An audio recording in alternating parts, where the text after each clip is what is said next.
The Temple Not Made with Hands by Walter C. Lanyon. Chapter 1. Out of the East. As the wind bloweth, I go now, and ye know not whither.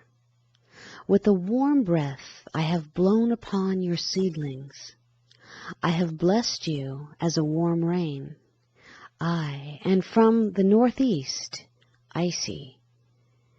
And stern was the blast of my indignation, against the weeds of treachery, against the waste of unclean furrows and broken barns, wherein mice ate the seed I gave you without stint. Now look ye to the harvest, for I go, and neither tare nor bell nor burning sacrifice shall summons me again to teach anew what I have taught so often that your ears are weary, and ye are fat from hearing and not doing. By Druid Taliesin. Yes, ye are fat from hearing and not doing, hearing endless words of and about the truth, and never really hearing the word within your soul. Afraid to listen to the voice within you, preferring to listen to another give his idea of what it all means. It probably does not mean just what he says to him and for him, but that will not fit into the scheme of your things. You have grown fat by not doing. What an indictment. How can you do anything when you have only the words of another and not the power within them? When will you listen to the voice within you and stop discounting yourself? You too are my temple. Remember this. Serrano asks this pertinent question, quote, "What would you have me do? Use the fire God gave me to burn incense all day long under the nose of wood and stone? No, thank you." End quote. Burning incense to personalities, organizations, false gods, and more especially to the human egos is the surest way to call down the wrath of God. When you pray, will you dare to stand in the effulgent light of the temple, unafraid with the boldness that comes of pure recognition of God, and ask simply and with assurance? Or will you seek for the praise and patronage of a great personal God, to climb to heights you could not reach alone? Will you, in this golden light, try to demonstrate gold? Organizations are but the shadows of the personalities who created them. When the energy of the personality is spent, the thing falls to pieces and becomes a memory. Without the spirit, nothing lasts. That is why Jesus warned against the worship of personalities. Call not me good. He saw the evil of following personalities, however lofty. Follow me, follow the Spirit. When you do, you will see me in 1,000,000 masks, and eventually will be able to call me into being by your recognition of me.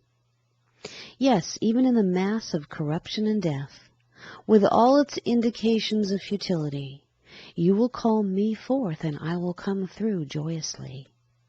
Yes, I shall come as surely as a reflection in the mirror laughs when you laugh. When you pray, come joyously into the temple. Put away your desires for the nonce. Enter and be still. Presently you will see the desires in all their perfection which He has prepared for those who love the Lord. You will see things that eyes have not seen. The petty desires you left at the temple gates when you entered to pray will have faded into insignificance, for the things that are prepared for those who love the Lord are so much greater. And you will learn the reason for the deep secrecy. you will tell no man. You accuse me of keeping secret knowledge that I should share among you, as if a she-bear should show you her cubs, or a thrush should tell you where her eggs are nested. There is nothing, nay, no knowledge hidden, saving only from him who seeketh the wherewithal to fatten ignorance. Another quote by Druid Taliesin. If ye have aught against your brother or yourself, first lay your gift on the altar. Stop the useless trying to get something. Pray the prayer of recognition and rejoicing for once, and see what happens. Much will take place when you are ready. Things more wonderful than you have planned or thought will happen. If I am to give you the desires of your heart, you must be able to take them. How can you take them if you are only trying to believe in a God who transcends all thought patterns of your life? How can you possibly receive the desires of your heart unless you realize that something greater than your thought process will bring them to pass? How can you succeed unless you have discovered that victories are not won on a battlefield of mental effort and argument, but in the garden of your heart? All belief in karmic debt will loosen and disappear the moment you enter the life which is in Christ Jesus. The moment you cease looking to the ancestors and their evil history by recognizing the Father, then the old karmic pictures become nil. Call no man, not any man, your father. The divine impulsion which brought you into your temple body holds your destiny. You release all of the qualities of the human father the moment you cease identifying yourself with him. You see a sudden and miraculous change taking place when you call no man your father, and appropriate the birthright of spirit and view your golden destiny stretching before you. Slay him? Shoot your arrows at the moon, ye impotently ignorant. He who hath earned a destiny shall run his course. Though air, earth, fire, and sea were all in league against him, look then to your little evil. Even that is fearsome because it is so little. Slay that, lest it betray you, when the hour of his destiny sendeth him forth to test your manhood. Another quote by Druid Taliesin. Nothing can destroy the Christ within you once you have discovered its reality. Slay him? It is like shooting arrows at the moon. Nothing shall stop the onrush of his presence within you, hurrying in his unhurried way to the fulfillment of your divine destiny. You have released the fate of the man born of a woman, few of days and full of trouble, and have entered into the divine heritage of the Son of God. You have earned a destiny and shall fulfill it with ease and beauty.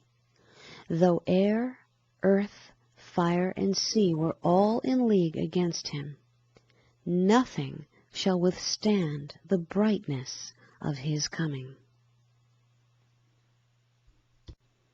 The Temple Not Made with Hands by Walter C. Lanyon. Chapter 2. Subjectivity. In Oriental teaching, there is a degree in which man frees himself from subjectivity. Subjectivity is that state of being under the power or authority of another, or a system of ideas, or a code of action derived from the findings of the senses. When man frees himself from this subjectivity, he recognizes that all mentation, their appearance, presence, change, or disappearance in the field of consciousness have no genuine reality. They are neither in a temporal nor in a spatial, having nature of space, relation with the one soul, for they are not self-existent. In other words, when man enters into the oneness, he loses all the duality of life, which he now sees as the illusion he once called reality. He sees the rose within the rose, and the substance within the symbol, and knows where reality lies. Likewise, he sees the life unchangeable and eternal in the manifestations of health, which is but a limited concept of life put through the glass darkly of appearances, which man has accepted and to which he has become subject. To the savage, things which are natural to an engineer appear as magic and the workings of a tribal god. He does not understand them, so fears them, and hence can be hurt by them as a child in its ignorance can be injured by electricity. When we recognize, even in a small degree, that all states of mentation, every degree of the human thought or finding, that is, all appearances, presence, changes, and even their disappearances, have in actuality no reality, then we begin to experience freedom. Appearances are but shadows cast by spirit in the world of illusion. Hence, man does not walk through the shadows of belief, even as he is told he shall walk through fire, water, closed doors, and even death, not to work miracles, not to mystify or to induce worship, but because when he is sealed in the word of Jesus Christ, he discovers that all the mentations of the human mind are but illusions. And if it be necessary for him literally to set them aside, he will do so, as Jesus did in all his so-called miracles.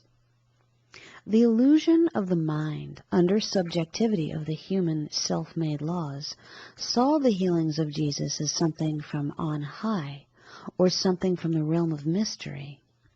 But Jesus was automatically operating the law of God and took no cognizance of the mentation of the human thought. When you live in the recognition of the true values of life, you rise above subjectivity of the human mind and are freed into the realm of pure spirit. At this level, what you tell the Father in secret is declared from the housetops of manifestation as a natural sequence. Nothing else could happen. When Jesus went within and shut the door, he entered the degree beyond subjectivity of any and all human thinking and manifestation. And he then functioned from the place of God. Here he found the reality that does not pass away and is not subject to belief, nor space, nor time, but revealed the nowness of God. Finally, the freeing of oneself from the mentations of the human belief causes man to take his rightful place in regard to the coming and going of things. Unto Caesar are the things of Caesar rendered, and unto God the things which are God's. And the discovery of rendering unto God the power which is animating everything in the universe will cause a subtle change to take place in manifestation. It takes the power away from the inanimate thing and places it where it belongs. To discover God as life in the temple body is to cause the manifestation of health to rise many degrees in the body. To contemplate God as life is to cause the action of this life in the temple body to be equal to anything which it has to perform, even though this may seem beyond the accepted possibilities of the body. When this release from subjectivity takes place, many of the revelations of Jesus Christ will become natural and normal. The unenlightened being has nothing but this subjectivity to follow, and this can be on any one of 1,000 levels. Thus, the savage, in following his pattern, is doing the best he can, and until he becomes Christ enlightened, he continues to function under the laws of his subjectivity. Thus, if he believes that sitting in a draft causes him to have a stiff neck or get pneumonia, he will come under the law of his accepted subjectivity and produce these effects, and will have to use other laws to relieve himself. The Temple Not Made with Hands by Walter C. Lanyon. Chapter 3. Olympian Dust. Into the light, into the fire, to the innermost core of the deathless flame I ascend, I aspire. Under me rolls the whirling earth with the noise of a myriad wheels that run ever round and about the sun. Over me circles the splendid heaven, strewn with stars and noon and even. Soul serene, float with my rainbow wings unfurled, alone with love, twixt God and the world. By Marie Corelli. Manifestation will only remain as long as it is held in consciousness. The moment a thing appears, it is on its way out. It begins a process of disintegration, going back into the divine dust from which it was shaped. The Greeks called it Olympian dust. In the beginning, God made man out of the dust and breathed into him the breath or fire of life, and he became a living soul. Dust thou art, to dust returneth, is said of the manifestation, not the soul of man. By the consciousness of life can man stay the manifestation indefinitely, and can renew the garments and shoes that waxed old. The renewing fire of consciousness revivifies it. All the mysteries are revealed when you enter in and become one with the Christ. The blending of the Christ with the body causes the perfect temple to appear. The rock you smite will not give forth springs of living water to amuse the curious. If a miracle were necessary, it would be performed naturally and easily. There were many things Jesus could not tell because of the unbelief. But now you believe in a power greater than human thought, and are experiencing and feeling the new consciousness coming into being. In like manner, anything that is released from consciousness will depart, having had the life force drained from it. Yes, it is said, I can pick it up or lay it down. The Jesus Christ consciousness has the power to self-resurrect the dead body and to rehabilitate the disintegrating body. Out of consciousness, out of your world, in consciousness, in your world. When the human thought is broken, the God thought flows and integrates itself through the temple. Then it is that the idea or cosmic urge of God comes to man.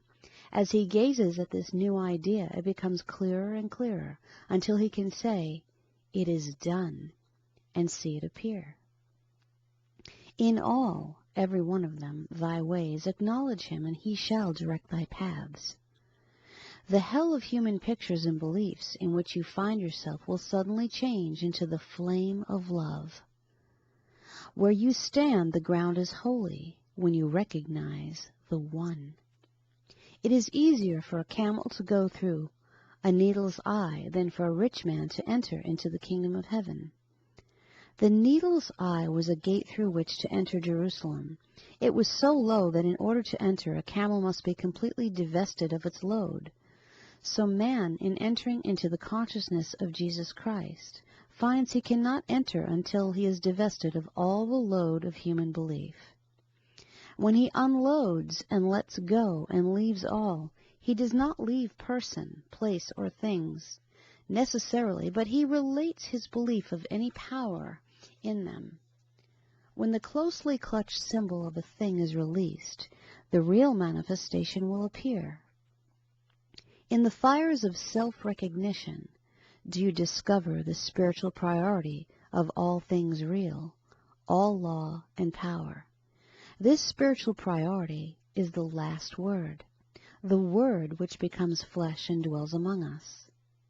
The accumulated human thoughts of man are stuck to each other like a pack of wet labels. Man keeps going back to some other premise which will substantiate evil. A divine forgetfulness will obscure the thoughts and events of yesteryears completely. Presently, the interpretation of the light comes, we see the divine interpretation of the fire. One time it is consuming, and another illuminating.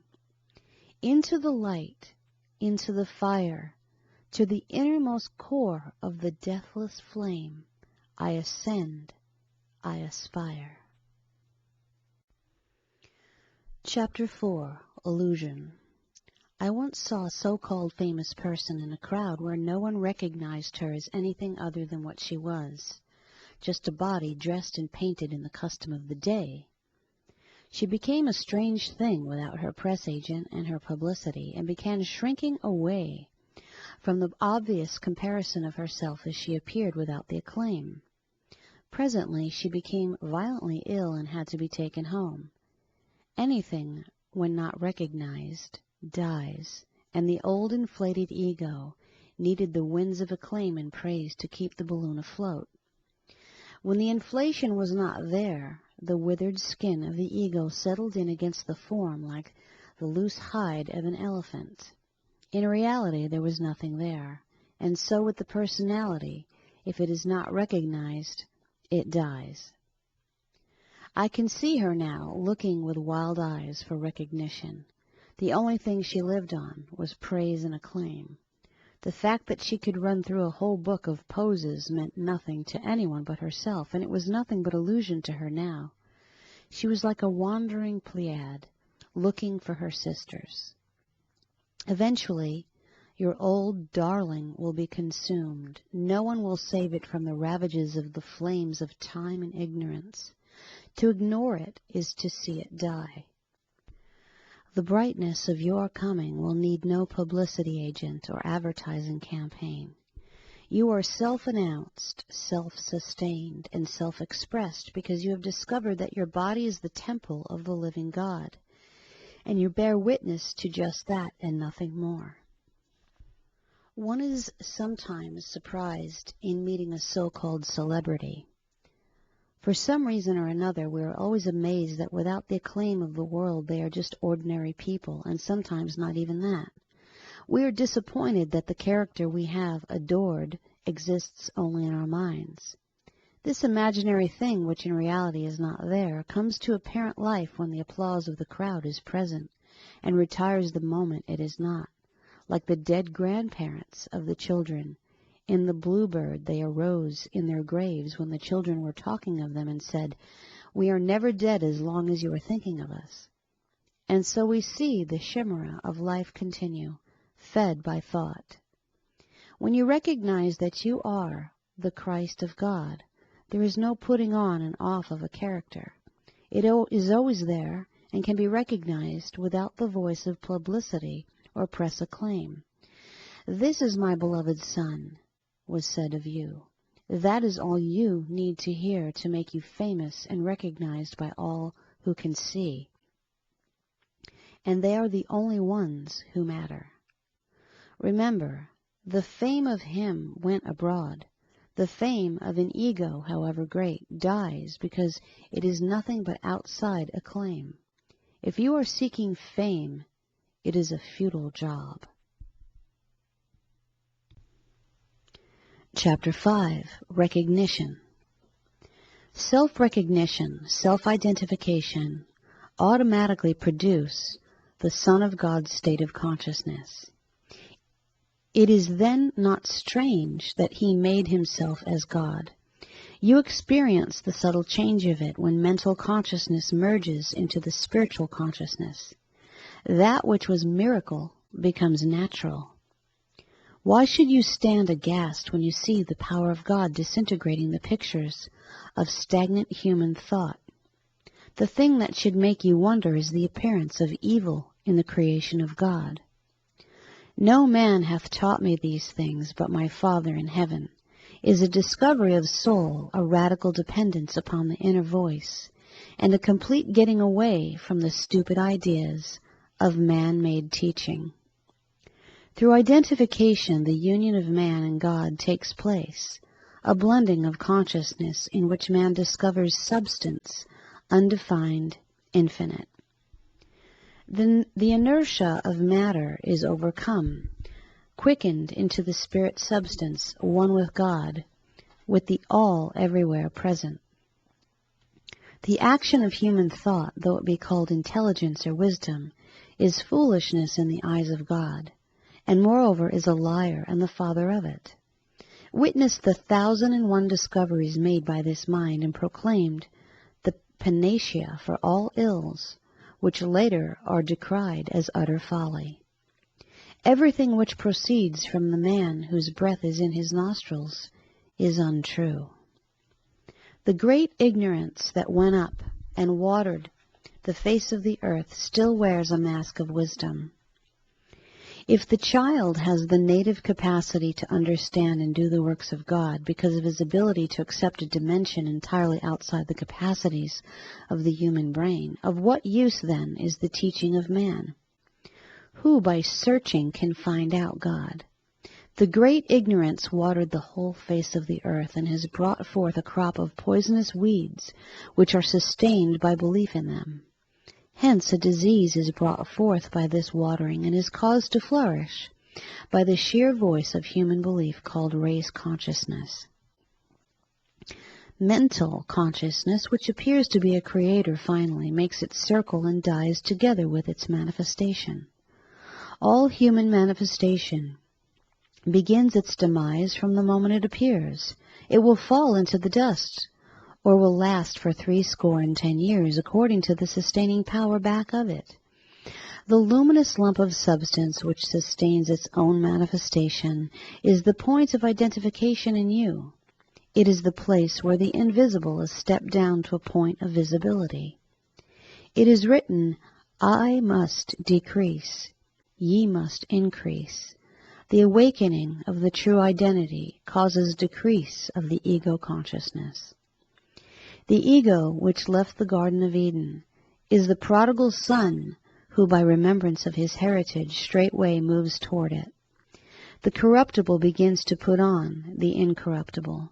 The decrease and increase begin to take place. He discovers and comes again into the state of being where all that I have is yours. He finds the substance he wasted in riotous living is suddenly restored to all its fair proportions. He discovers a oneness to which nothing can be added or taken away. When he dares to let go of the preconceived notion, ideas, and beliefs, then he will experience the works of divine impulsion. From the depths of his being are thrown up gifts, talents, and capacities to do and accomplish things he has not yet known. My ways are not your ways, and they are not subject to any of the laws of thinking. The human knows nothing about the ways of the Lord. He is busy seeking ways and means to slip up on the Lord by systems of truth, and thereby perform miracles to stimulate worship of his ego. He can do none of the things he is teaching others to do, and finally he, like the green bay tree, takes the count. Do you speak oneness and straightway dramatize a state of two-ness? Do you straightway have a problem to overcome or work out after you have assumed oneness? Do you experience oneness where there is no polarity, only completeness? This state of consciousness causes disease and evil to evaporate like mist before noonday sun. Are there two, healer and patient? If so, you are still far in the desert of human belief. The one who identifies himself with God is not in the process of becoming. He cannot grow. He cannot unfold. He can only experience the sudden discovery that he has already arrived. He bears witness, and evil, which can make no agreement, falls automatically into oblivion. He does not cure, he reveals, and his revealing is not a mental effort. It is an established, embodied fact. You do not have to affirm anything that is true. Repeated affirmation of a given thing only establishes the fact that it is not true. Affirmations always follow manifestation if they be of God. By recognition, we are transformed. Nothing is destroyed, only quickened into its proper capacity and fulfillment, and the decrease and the increase proceed with the ease and naturalness of the coming dawn. Evil goes nowhere even as darkness. It is only absorbed by the light, and even so is the mental energy of a disease suddenly quickened to the dimension of life. And having done all, stand and see. What? That which you have recognized as God.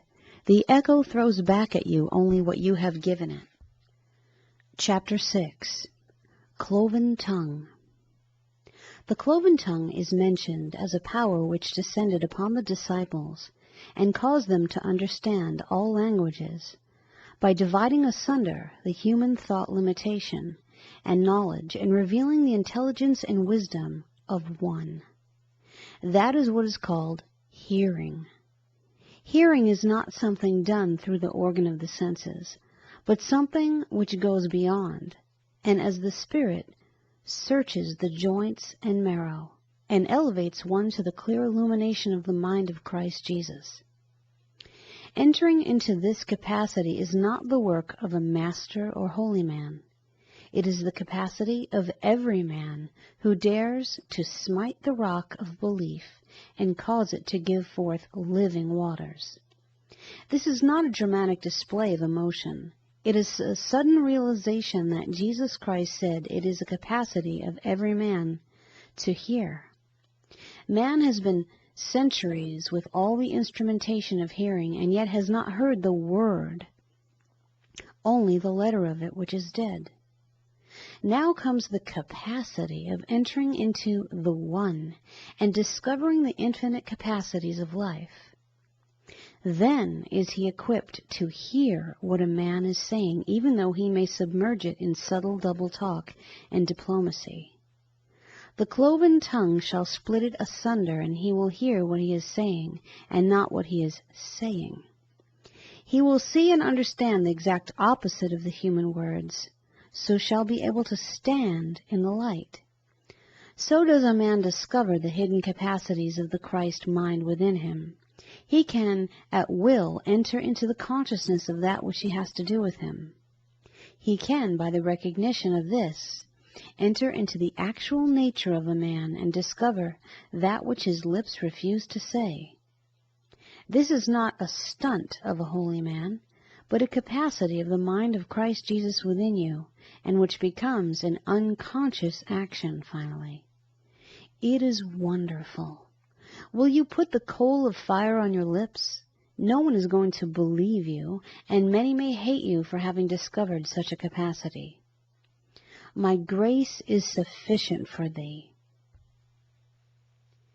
Is sufficient enough, or must you have more than sufficient? My grace, that substance which defies all definition because it is a quality of the love of God which has been given you. My grace is sufficient. It says sufficient for thee. Every time you enter the presence, you are filled with the Holy Ghost, the action of Spirit, that which is going through into manifestation. And it is this which amazes the human mind. Suddenly the picture disintegrates and falls into dust. We are hypnotized, says the man with breath in his nostrils. None so blind as those who will not see. And now we have another sense coming up for releasement, even as the cloven tongues released the obscuring human words, and made plain the meaning of any so-called language. So does the cleaving power of the Word rend the veil, and release the vision of the Almighty, and cause a man to see visions and dreams, dreams of reality right in the midst of the hell of human belief and fury. So did Jesus see you under the fig tree. He didn't just see you, but he did see you under the fig tree. And it is this sight, prostituted by man and sold as a form of fortune-telling. You are admonished to buy truth, but sell it not. And so it goes until a man learns that he does not live by bread alone, but by every word that proceedeth out of the mouth of God, and that he is clothed with the Spirit, and that both of these movements are not in the nature of so-called demonstration, but a way of self-revelation, a thing that is normal and natural. If a man keep my sayings, he shall never taste death. Taste? Through the taste, a man supplies himself with the foods proper for sustaining the physical body. There is a sense discrimination which is synonymous with taste. A man must first hear the words of Jesus Christ. How is he going to hear them if they are passed through the thick veils of ancestor teaching and beliefs? Colored by 1,000 religions, how will he hear the word uttered once through the temple of Jesus Christ? The purity of the words of Jesus Christ convulse the human mind. Finally, the rising waters will quench and drown at the same time. If he can hear what the Scriptures say, then he can operate through his temple and dispel the darkened world of human thought. But he shall not force anything. He will cause it to be known that the command, "Consider the lilies," is something more than looking at flowers. It goes deep into the heart of the bulb from which it came. He begins to discover the permanency of the perfect creation of God, and he renews that manifestation called body. He cleanses the temple. He lives in the world, but not of its passing fury, which today is here, and tomorrow cast into the oven. The enemy in one war becomes the ally in another, and this cat-and-mouse game goes on until a man discovers the battle is not yours, but God's. Jesus went unto the Father, became one with the Father, and quite naturally discovered the dimension of the Father operating through the Son, setting aside all the beliefs and limitations and so-called truths of the world of Maya. The Hindu, in his Upanishads, exclaims with joy on coming unto the One, the Father, "Thou art the Self, and thou art that I am." It is a clear revelation that is without explanation, for it proceeds from pure recognition of God, universal and infinite. Once this is recognized, the capacities of this God become self-evident, and little by little or suddenly man approximates this eternal thing called life, unchanging yet constantly changing the manifestation. He begins finally to look out upon the changing manifestation, watching the transformation of himself take place, as he constantly throws off the effects of believing in two powers. The old body enclosure that threatened, according to his ancestor teaching, to destroy him, finally begins to slip away as the fresh manifestation of spirit pushes to the surface of visibility. He is transformed, changed, born again daily, and he remains eternally in the now of it all. All the hard, fast beliefs of the ancestors are cast away, uncoffined, unknelled, and unsung. They are worthy of nothing, fit only for the discard. Be ye then transformed by the renewing of your mind. It is not such a mystical process as it would appear. It is something like the coming of dawn. Gradually it has happened, and continues its effulgence and light into the full noonday. An English poem runs somewhat after this manner. If thou couldst empty thyself of self, like to a shell disinhabited, then would he fill it with himself instead. But thou art all fulfilled with thou, that when he comes he says, "It is enow, the place is full, there is no room for me." We are so busy trying to fill everything with the self that little chance is left for the self to take over. There was no room in the inn when the greatest event in all history was to take place, and when the question is asked, "What have ye in your house?" the answer is a handful of meal and 3 drops of oil. There is nothing but self in the house until we make ready for the real self, that which is created, to take over and release the new dimension shown to us and told to us by Jesus Christ as perfectly natural and real and indigenous to every man.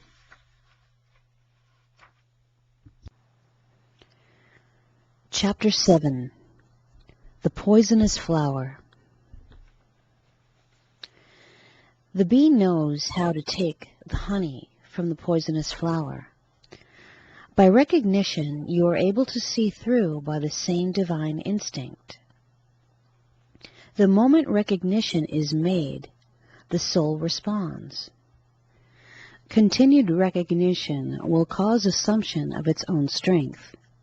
I saw you under the fig tree is a dimension of pure recognition.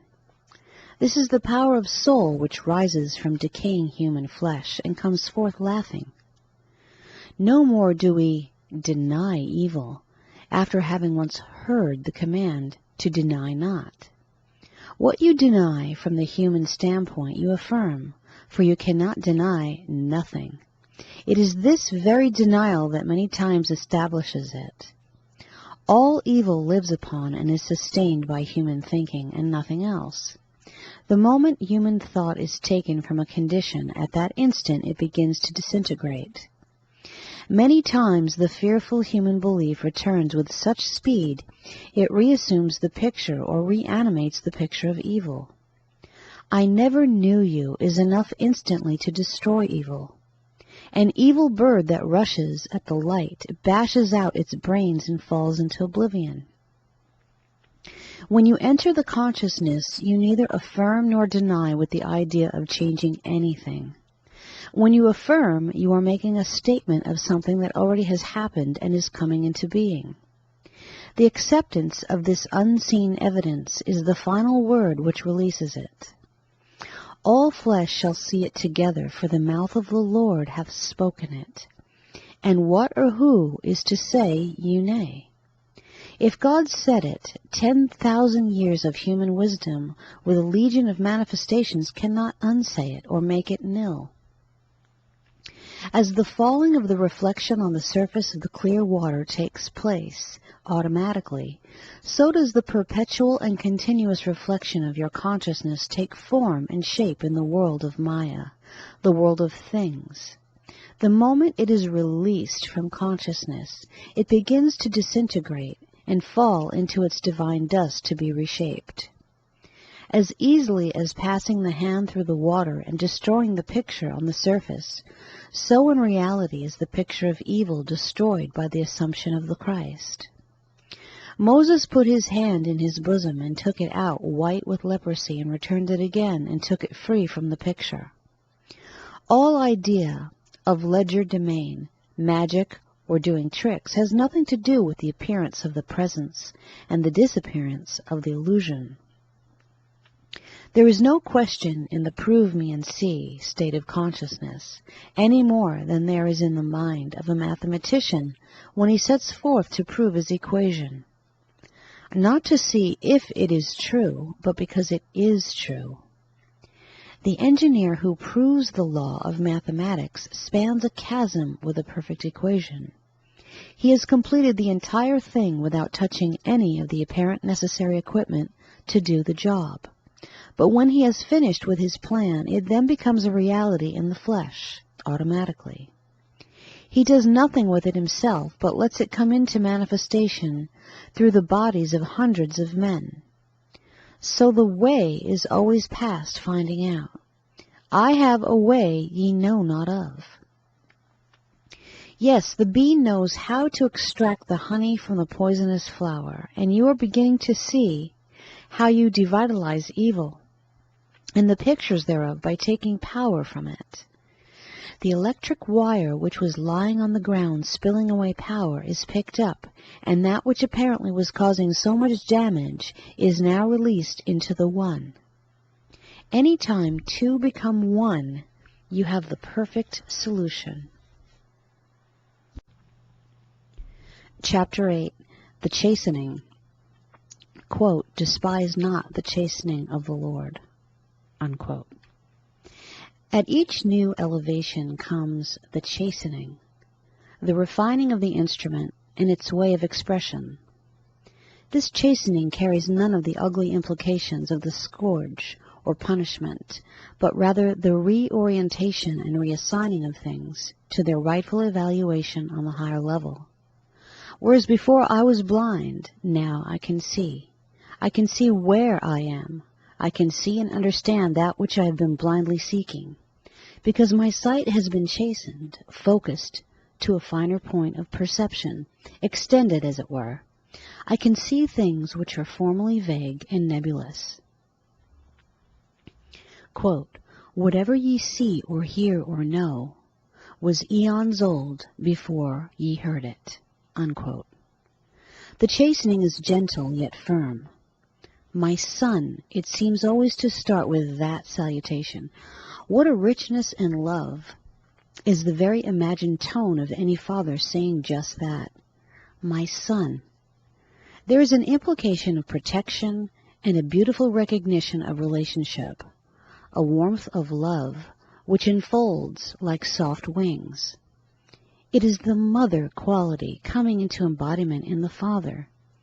My son, can you hear? It is speaking of you. Your attention is turned from the picture of chaos. My son, if you will, and then follows the magic revelation. The magic formulae is given, and you surrender not to punishment, but to the revelation of the how.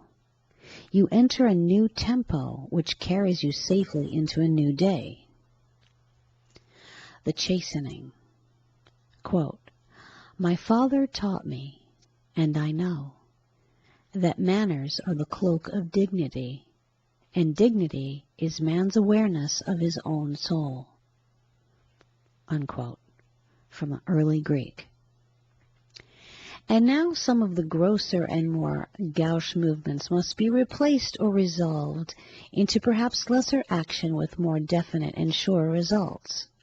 Glancing at the former things which are passing away, much of the former success seems now to have been clumsy and labored.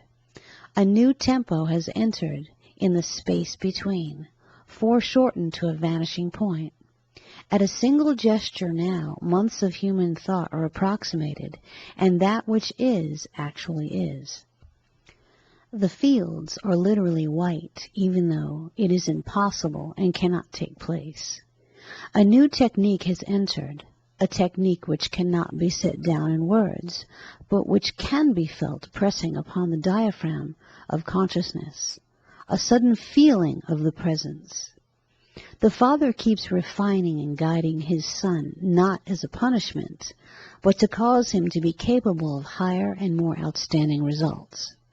If it were not that greater revelations were to be made to him and manifested through him, he would not bother to chasten, and so the Word. Whom the Lord loveth, He chasteneth. He purifies and deletes the dross of human thought so that we might be fit for the kingdom. Now no chastening for the present seemeth to be joyous. Nevertheless, after it yieldeth the peaceful fruit of righteousness. Yes, it is something to be chosen for this chastening. When the former pictures begin to break up, you do not care, knowing that the atoms are to be reassembled into a new picture. For the chastening is transmuted into loving revelation. There is no time to consider the consummation of Sodom and Gomorrah. Let the filthy be filthy still. What is that to thee? On the very next hilltop there is a new city whose maker is God. It is your city set upon the hill and can no longer be hid from you. You have to be loved to be chastened, and when you recognize this, there is rejoicing and calmness with the changing conditions. The breaking shell may seem like dissolution, but it frees the bird. As the musician who has already been acclaimed master of his instrument goes again and again to fundamentals and practices the inner laws that he may better interpret that which he already knows, so the master disciplines his sons that they may find in the old word forms new fountains of living waters in the desert made dry by repetition of dead letters. When the chastening is recognized as the wonderful guiding light it is, then in this effulgence the passing of things is seen as the dropping off of so much excess baggage. The new old action as compared with the former as it passes away is like the action of electricity as compared to the labored movements of the untrained, unskilled muscular power of man.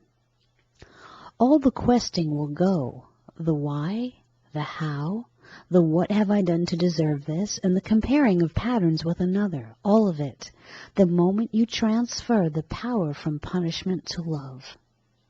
A welling up of joy within takes place. Your surrender plus the integrity to follow through causes the miracle to take place, the miracle of love. What will you have me do, Lord? Here am I, send me. My son, my son, my son, do you hear? Here am I in the midst of you. My son, this is the way. Walk ye in it, and despise not the chastening of the Lord. Chapter 9 of The Temple Not Made with Hands, The Extension of the Senses. Part A, Seeing. We have been accused of having eyes and seeing not, and ears and hearing not, and have been told that the wisdom of man is foolishness in the eyes of God, indicating that nothing we are gaining from our present use of the senses is aught but foolishness in the eyes of this power called God. We are invited to be absent from the body and present with the Lord, and to listen to the still small voice instead of the audible voice of man. We are told to flee from man whose breath is in his nostrils, and yet, with these foreshortened senses, man has attempted to demonstrate a truth which apparently is entirely outside of these limitations. We have constant invitations to come up higher, and references as to what takes place if I be lifted up. And we are told of the extension of vision when the eye becomes single, seeing that all the works of Jesus were not done in supposed fashion of metaphysics, as used in its present-day interpretation of the word, using a God power to change something which seemed impossible of change, and for the purpose of producing miracles. We are only faintly beginning to see the necessity of the extension of the senses. The law of Jesus Christ is one of fulfillment and not of destruction, and so the use of the senses as we know them today is not destroyed or put aside, but rather absorbed in the immensity of the whole. You must decrease, I must increase, carries with it the idea of breaking down a wall or limitation and thereby increasing that which already is, or extending it as at the pushing out of the walls of a room. The air, which formerly held the shape and limitations of the four walls called room, now finds itself lost in an infinity of its own self. All that was true of the air contained in the room remains forever true, but the limitations of the room make it impossible to judge by this small amount of air the true and infinite quality of the whole body of air. If, therefore, a person were setting down as a fact what he found to be true of the air in this room, his judgment about air as a whole would be faulty and absolutely untrue. So must the world we live in be viewed through the foreshortened senses. Jesus apparently knew this as his true nature, for he asks with impunity those things which are entirely outside of the possibilities of finding of the human senses. When he calls Peter, "Come to me," he is telling him to do something that cannot be done through the foreshortened senses and understanding of the ordinary man. When he says, "Look again," explaining that the fields are white with harvest and the laborers are few, he is speaking of something which is outside the sense of sight, as recognized by the average man. The reason such gross failures have come forth from the schools of demonstrating the truth is because it all has been done on the plane of the impossible. Back of every one of them is the idea that by taking thought or making affirmations or mediating on God, they can or will eventually cause God to do their bidding, and whatever takes place will be unnatural.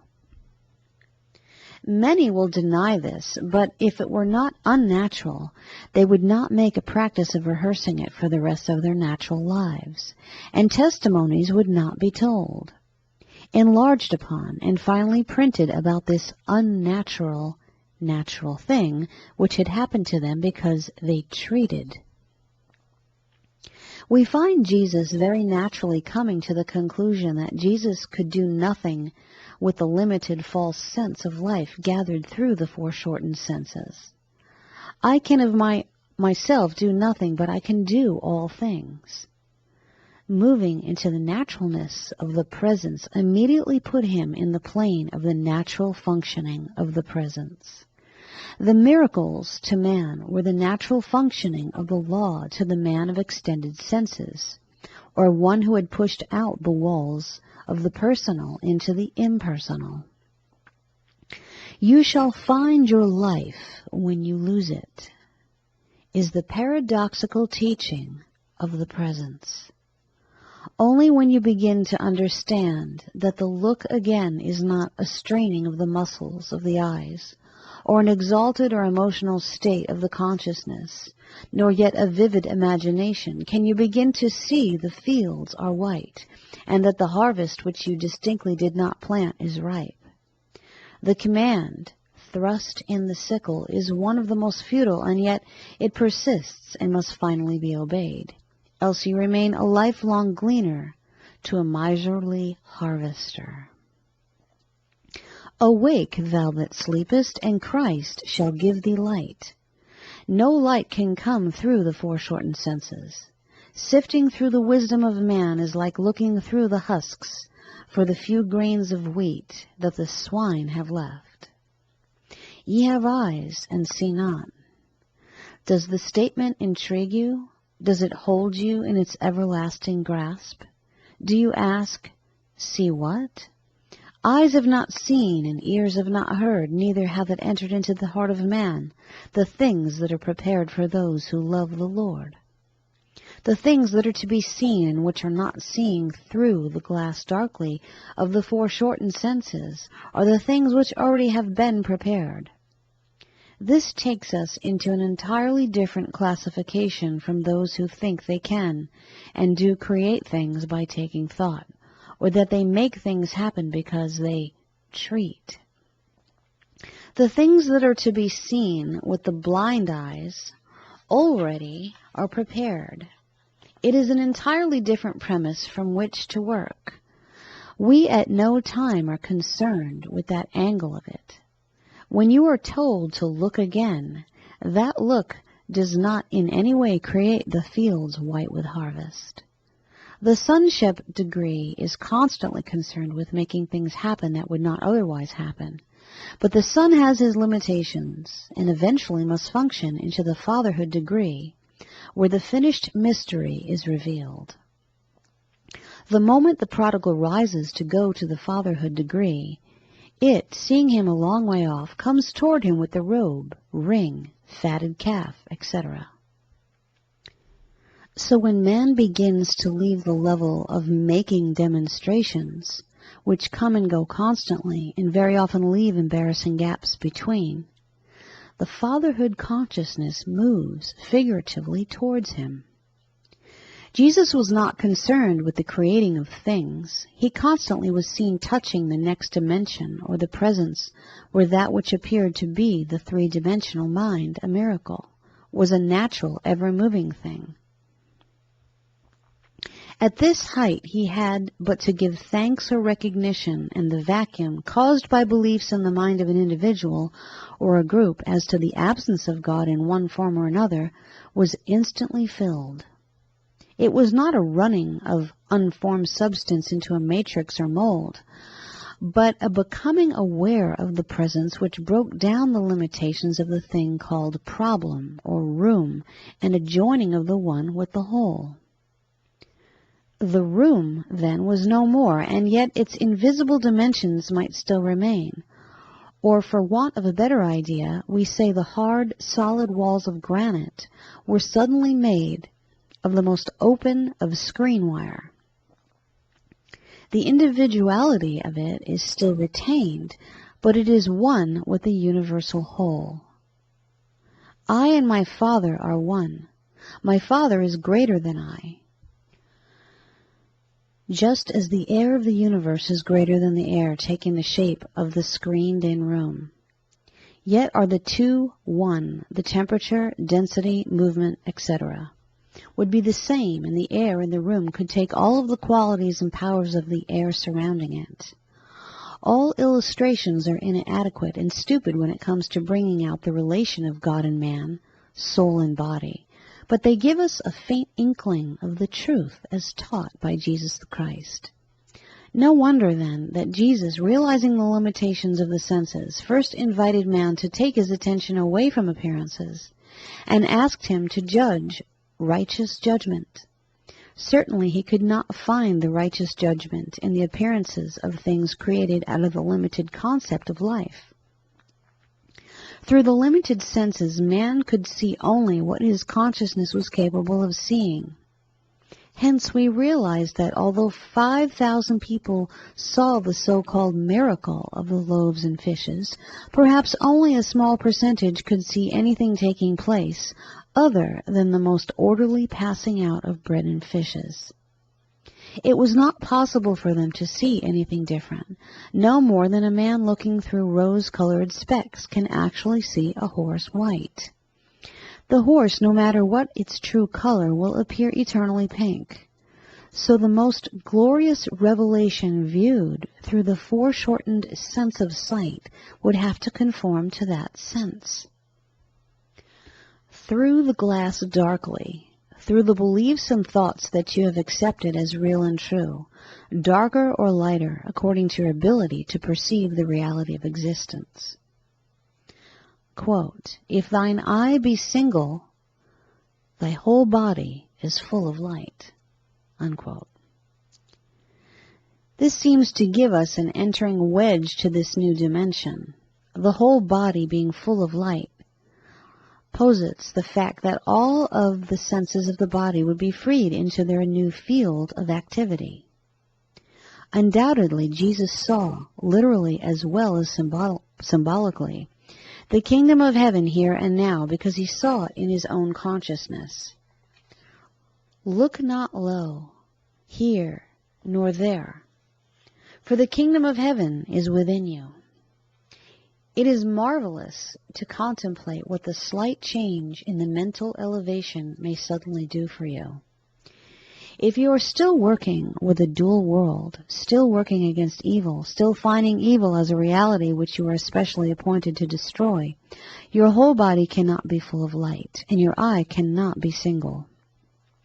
The coming of the power to fulfill, not to destroy, will teach you much, and the awareness of the presence even in hell, where you may have made your bed, will cause you to understand that Jesus was not in the business of fighting a supposed thing called evil.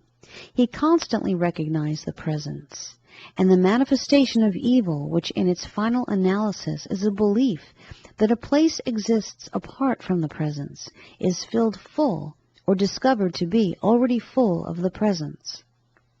Even the wrath of man shall bless you, is just another way of seeing with the single eye the presence. It is so different from trying to force the presence into the evil situation. Gradually, as you begin this calling on me, is the midst of every picture of so-called evil, you will understand the lack of sympathy in Jesus and his deep sense of compassion.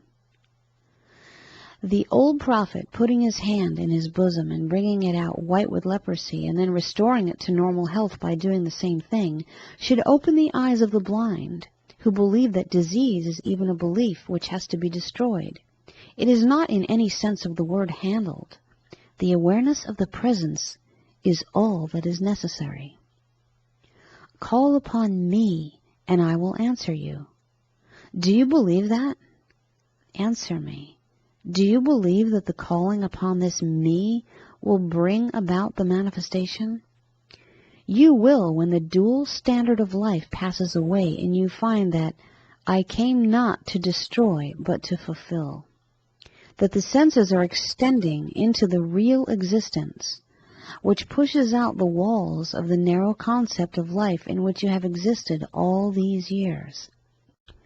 When this extended vision begins to be a reality to you, and you have stopped looking on an evil situation as something outside of God, then you will be able to look upon disease and produce ease, and upon poverty and produce wealth, and upon unhappiness and produce happiness. Your gaze, extended into the reality of being, will not be concerned with the shells which drop from the eagle preening its wings for its divine destiny. It is wonderful that the old idea of turning the eyes away from what we called pictures of evil gives place to the divine glance, which to the three-dimensional mind appears to heal. Healing by the glance? What a fantasy to the old human intellect! What a fantasy everything God-like is to the old human foreshortened senses! And yet it is amusing at least to see that the most hardened atheist, as he is gasping his last breath, usually calls on the God power. No man shall see my face and live. The moment you begin to see this finished mystery, you die 1,000 deaths. One belief after another passes away, and with them the landmarks and the memory of them finally pass out too. If you see the presence with the single eye, you see it, and no matter what the appearance is, your vision is extended just a little beyond the mystification of human beliefs. The prophet and his servant, you and your body, had come along many a highway of life when all of a sudden the servant discovered that the way of life was infested with 1,001 beliefs armed to the teeth and outpictured as an army of horsemen and chariots. Debts, impossible situations, disease, fears, all of these things have come and blocked the only way. And the servant is afraid, even as you and I. Look, the terror-filled voice of the one judging from the foreshortened senses. By every reason of man, he has a right to be afraid. Look again, the prophet is speaking. And the sense reaches out into the state of look again. And now the mountains round about are filled with chariots and horsemen. Those that are for us are more than those that are against us.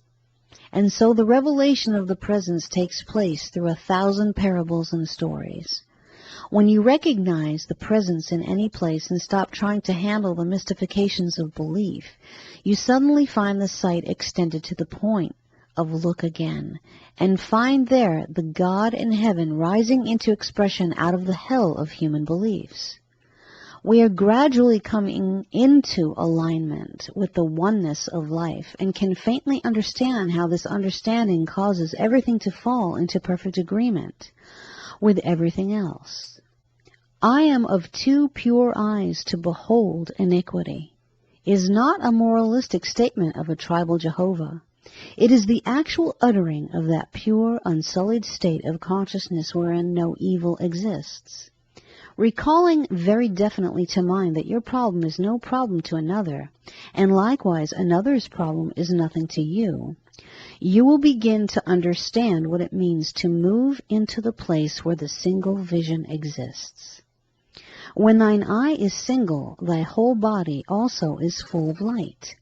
When you begin to see the oneness of life and stop judging from appearances, you will find that you are not concerned with effects. They will automatically take care of themselves. Those still working with demonstrating the power are more concerned with the manifestation than the power. The rebuke is always the same. Ye seek me for the loaves and fishes, and not because of the miracle. When you begin to understand, even in a little way, this single-eye doctrine of Jesus, you will understand how it is that the manifestation flows constantly into place without any outside aid or assistance. Remaining on the point of power, magnifying the Lord within, merging into this oneness of mind, suddenly frees you from a host of beliefs and reveals to you that the harvest is ripe. The getting and demonstrating ceases at this point, yet in reality it only begins. The oneness of it all causes you to see that Jesus became the giver, and in giving, he placed himself in such a position as to receive all. As it passed through him into expression, there was nothing lacking in his life. Do you begin to understand the outpouring of the substance and how it sidesteps all of the laws of man? It is recorded that Jesus raised his eyes to heaven, and quite naturally most religious pictures portray him standing gazing into the skies. But Jesus explained that heaven was not a locality, but a point in consciousness. It is the place of recognition of the presence, a point of awareness. Man can only know God in his own consciousness. Certainly he cannot know him outside of his consciousness. He must meet him in his own consciousness, and until he does, he cannot perceive him in the hell of human belief, which is emanated through the wisdom of man. When once man recognizes God in his consciousness, he can then see him everywhere and in every situation. He does not have to bring him from afar. He can call upon me, and I will answer him. It is wonderful the light that rushes in as your sight moves toward the single standpoint as you begin to leave the old battlefields of belief and come out into the place of, if I be lifted up, I will draw all manifestation unto me. It is wonderful that this being lifted up comes through the recognition of the presence, here, there, and everywhere. The drawing of all things unto you is quite a different thing from the demonstrating them of old. One quite naturally takes place and brings with it no surprise or emotion. The other is as much surprised when the demonstration is actually made as if he did not expect it. Awake, thou that sleepest, and Christ shall give thee light. Do you hear? Are your ears beginning to be unstopped? Are the scales beginning to fall from your eyes? Then shall the blind receive their sight. It is wonderful to contemplate this oneness of life, for it carries with it the possibility of all the dreams of yore. The picture shown to you on the mount cannot be seen through the glass darkly of human belief, because these beliefs have never even dreamed of anything so beautiful and glorious, so steeped in the fearsome laws of life. Work out your own salvation. As for man, his days are few and full of trouble. Earn your living by the sweat of your brow. When I would do good, I do evil. How can man see through this dense fog the picture shown to him on the mount?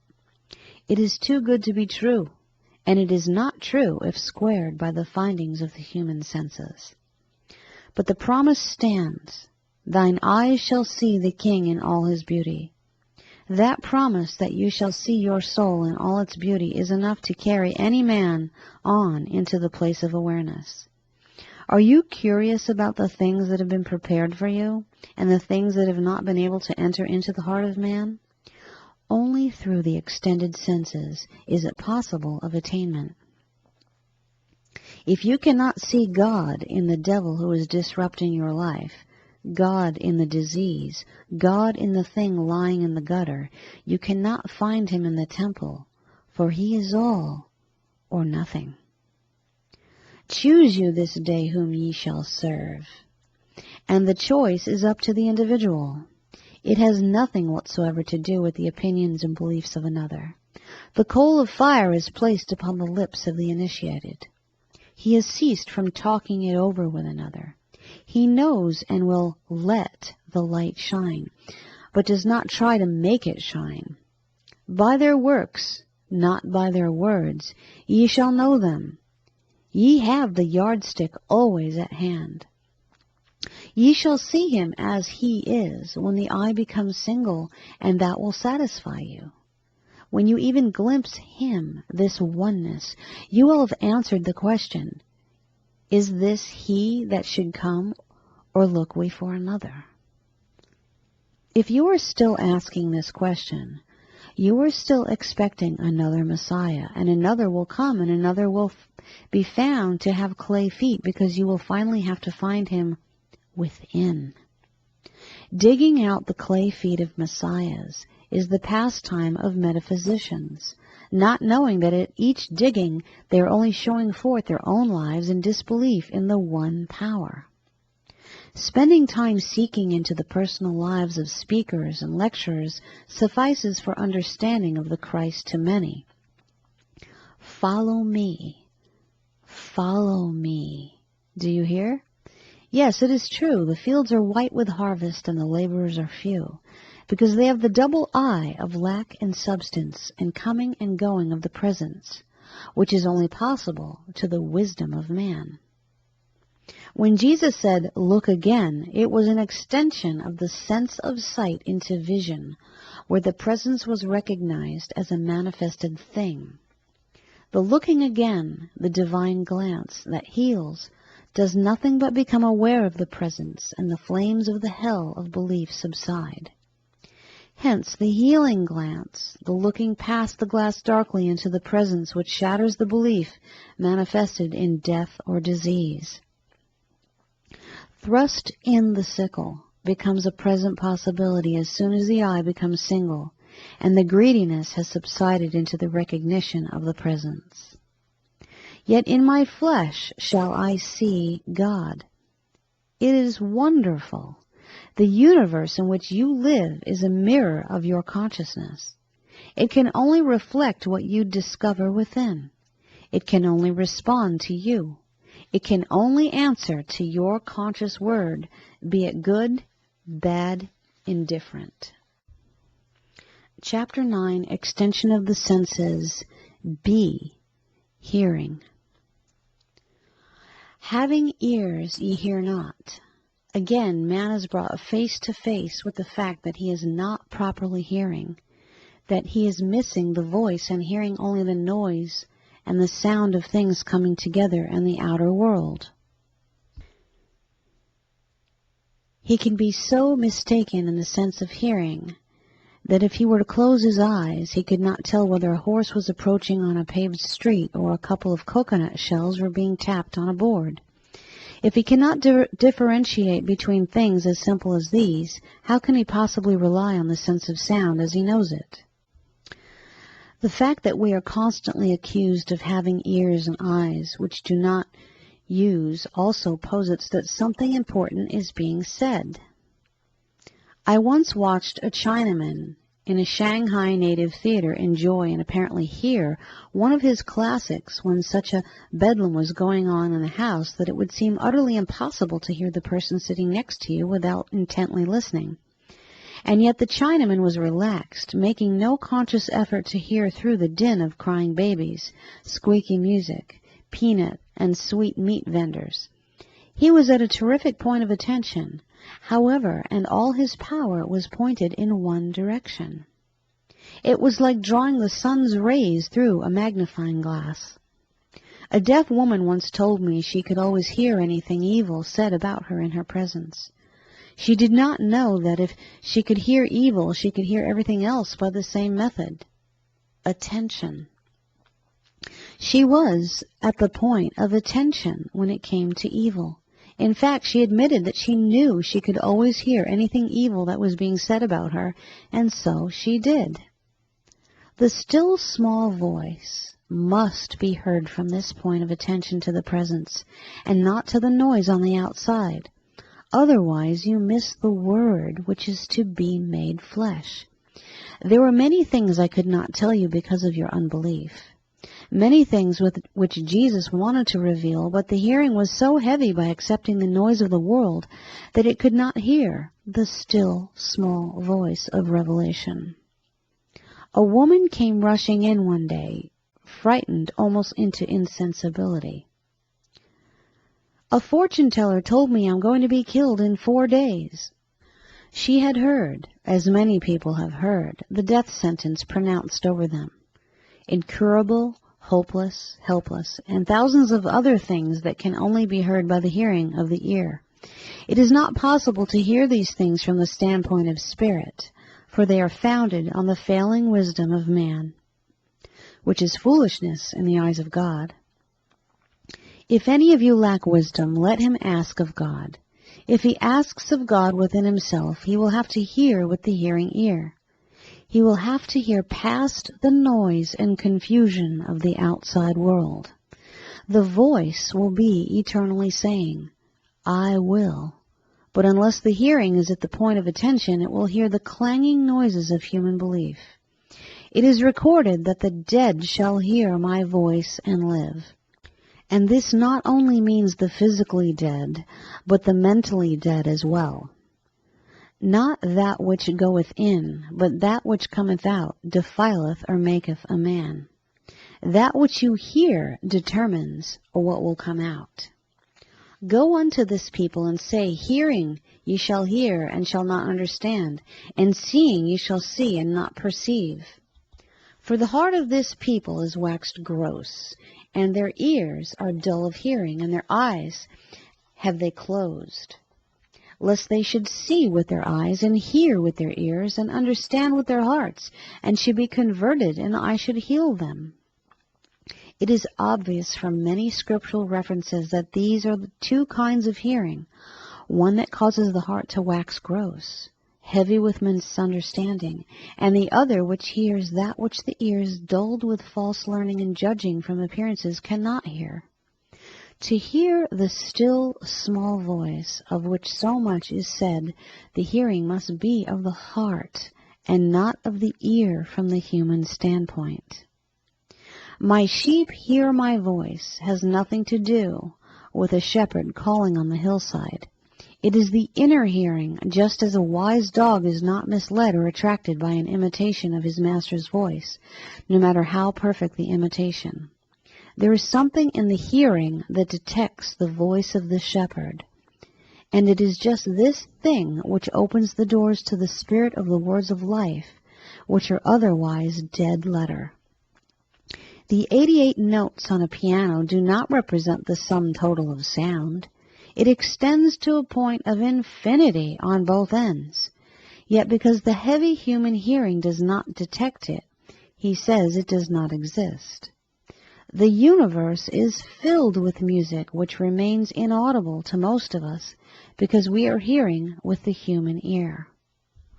The cause of so much failure in the field of truth has been that most of us have been trying to hear the still small voice through the human ear. And although it thunders down through the ages, the clamor of the human belief makes such a din with its unreality and false testimony that the still small voice is inaudible, or else it is interpreted through such limited, dulled senses that it is impracticable. Hearing ye shall hear, and shall not understand, showing how the ear can hear the word and yet not hear it. Hearing with the ear and not understanding is hearing through the limited human sense. It is so far removed from the God spake that it cannot understand the still small voice. When you go within and shut your door, you shall then know what the true sense of hearing is. For the Father who heareth in secret shall reward thee openly. What is the hearing that the Father doeth? The shouting of the name of God is proven futile in the time of trouble. Loud speaking does not in any way attract the ear of the divine. It only shows a gross lack of understanding of the omnipresence of God as here, there, and everywhere, and makes of him an enlarged auditory nerve at best. The Father hearing in secret, sensing, understanding, grasping that which is to be established on the earth, your earth, when you have gone within and shut the door. When you have shut the door of every human argument and every bit of human reasoning, and laid off the sandals of human understanding, and spoken to the Father with the same joyous abandon and freedom that you might speak to your human father, when you have done this, the Father who heareth in secret shall reward thee openly. It does not say perhaps or maybe. It is definite, and it is provable. Shall reward thee openly, no matter what you were, did, or thought prior to the moment you went within and shut the door and spoke to the Father secretly. Leave all and follow me means just that. You leave all evil, fear, lack limitation in human reasoning.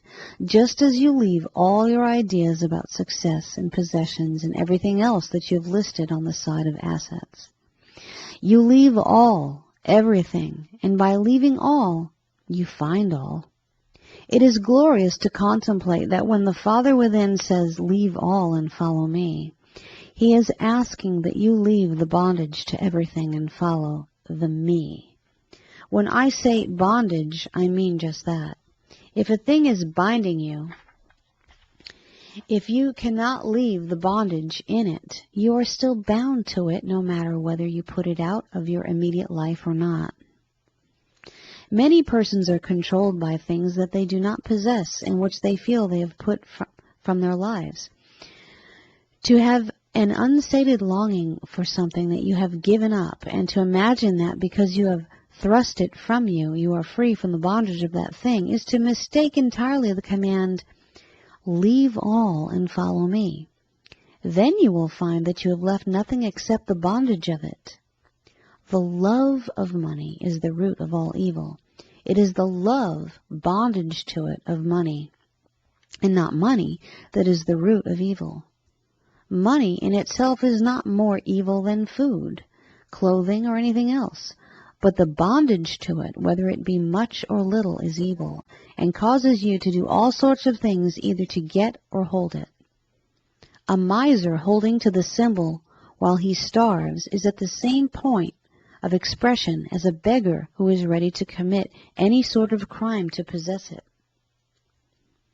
All extremes are evil. Too much food will result in the same thing that too little will, and so on. Being bound to things and the love of them puts the limitation on them. Coming out into the presence with the newborn sense of hearing, the way lies perfectly before you.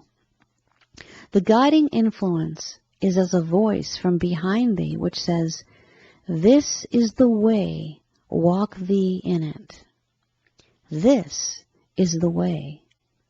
There is that same note of definite direction, uncompromising instruction contained in it, for the government being upon His shoulder, the instruction that is to come through the sense of hearing must be obeyed absolutely, and the human opinion must be put aside in order that the way may continue in peace. If you salute any man you pass on the highway of life, you are going against the instructions, "Salute no man you pass on the highway." It is not an invitation to become unfriendly and unlivable. The saluting you are warned against is the exchange of opinions and beliefs and the hearing of some material information which changes your going on. Many a person would have been able to accomplish that thing set before him if he had not saluted some man on the way to his expression and heard something that spoiled his opportunity. An actress accustomed to giving a more brilliant performance was one night told that a famous critic was in the audience and had come with the express purpose of finding some flaw in her work. In the parlance of the street, she went to pieces, gave the worst performance of her career, and after the show she was taken home in a state of hysteria. She was informed that it had all been a mistake, and that the said critic had not been present that evening but the one before, and had found nothing but praise for her work. What caused her to give such a terrible performance? Anything? Well, you answer it, and then you will see why we are to salute no man as we pass along the way. And more so is this true in regard to the revelations of the Christ teaching.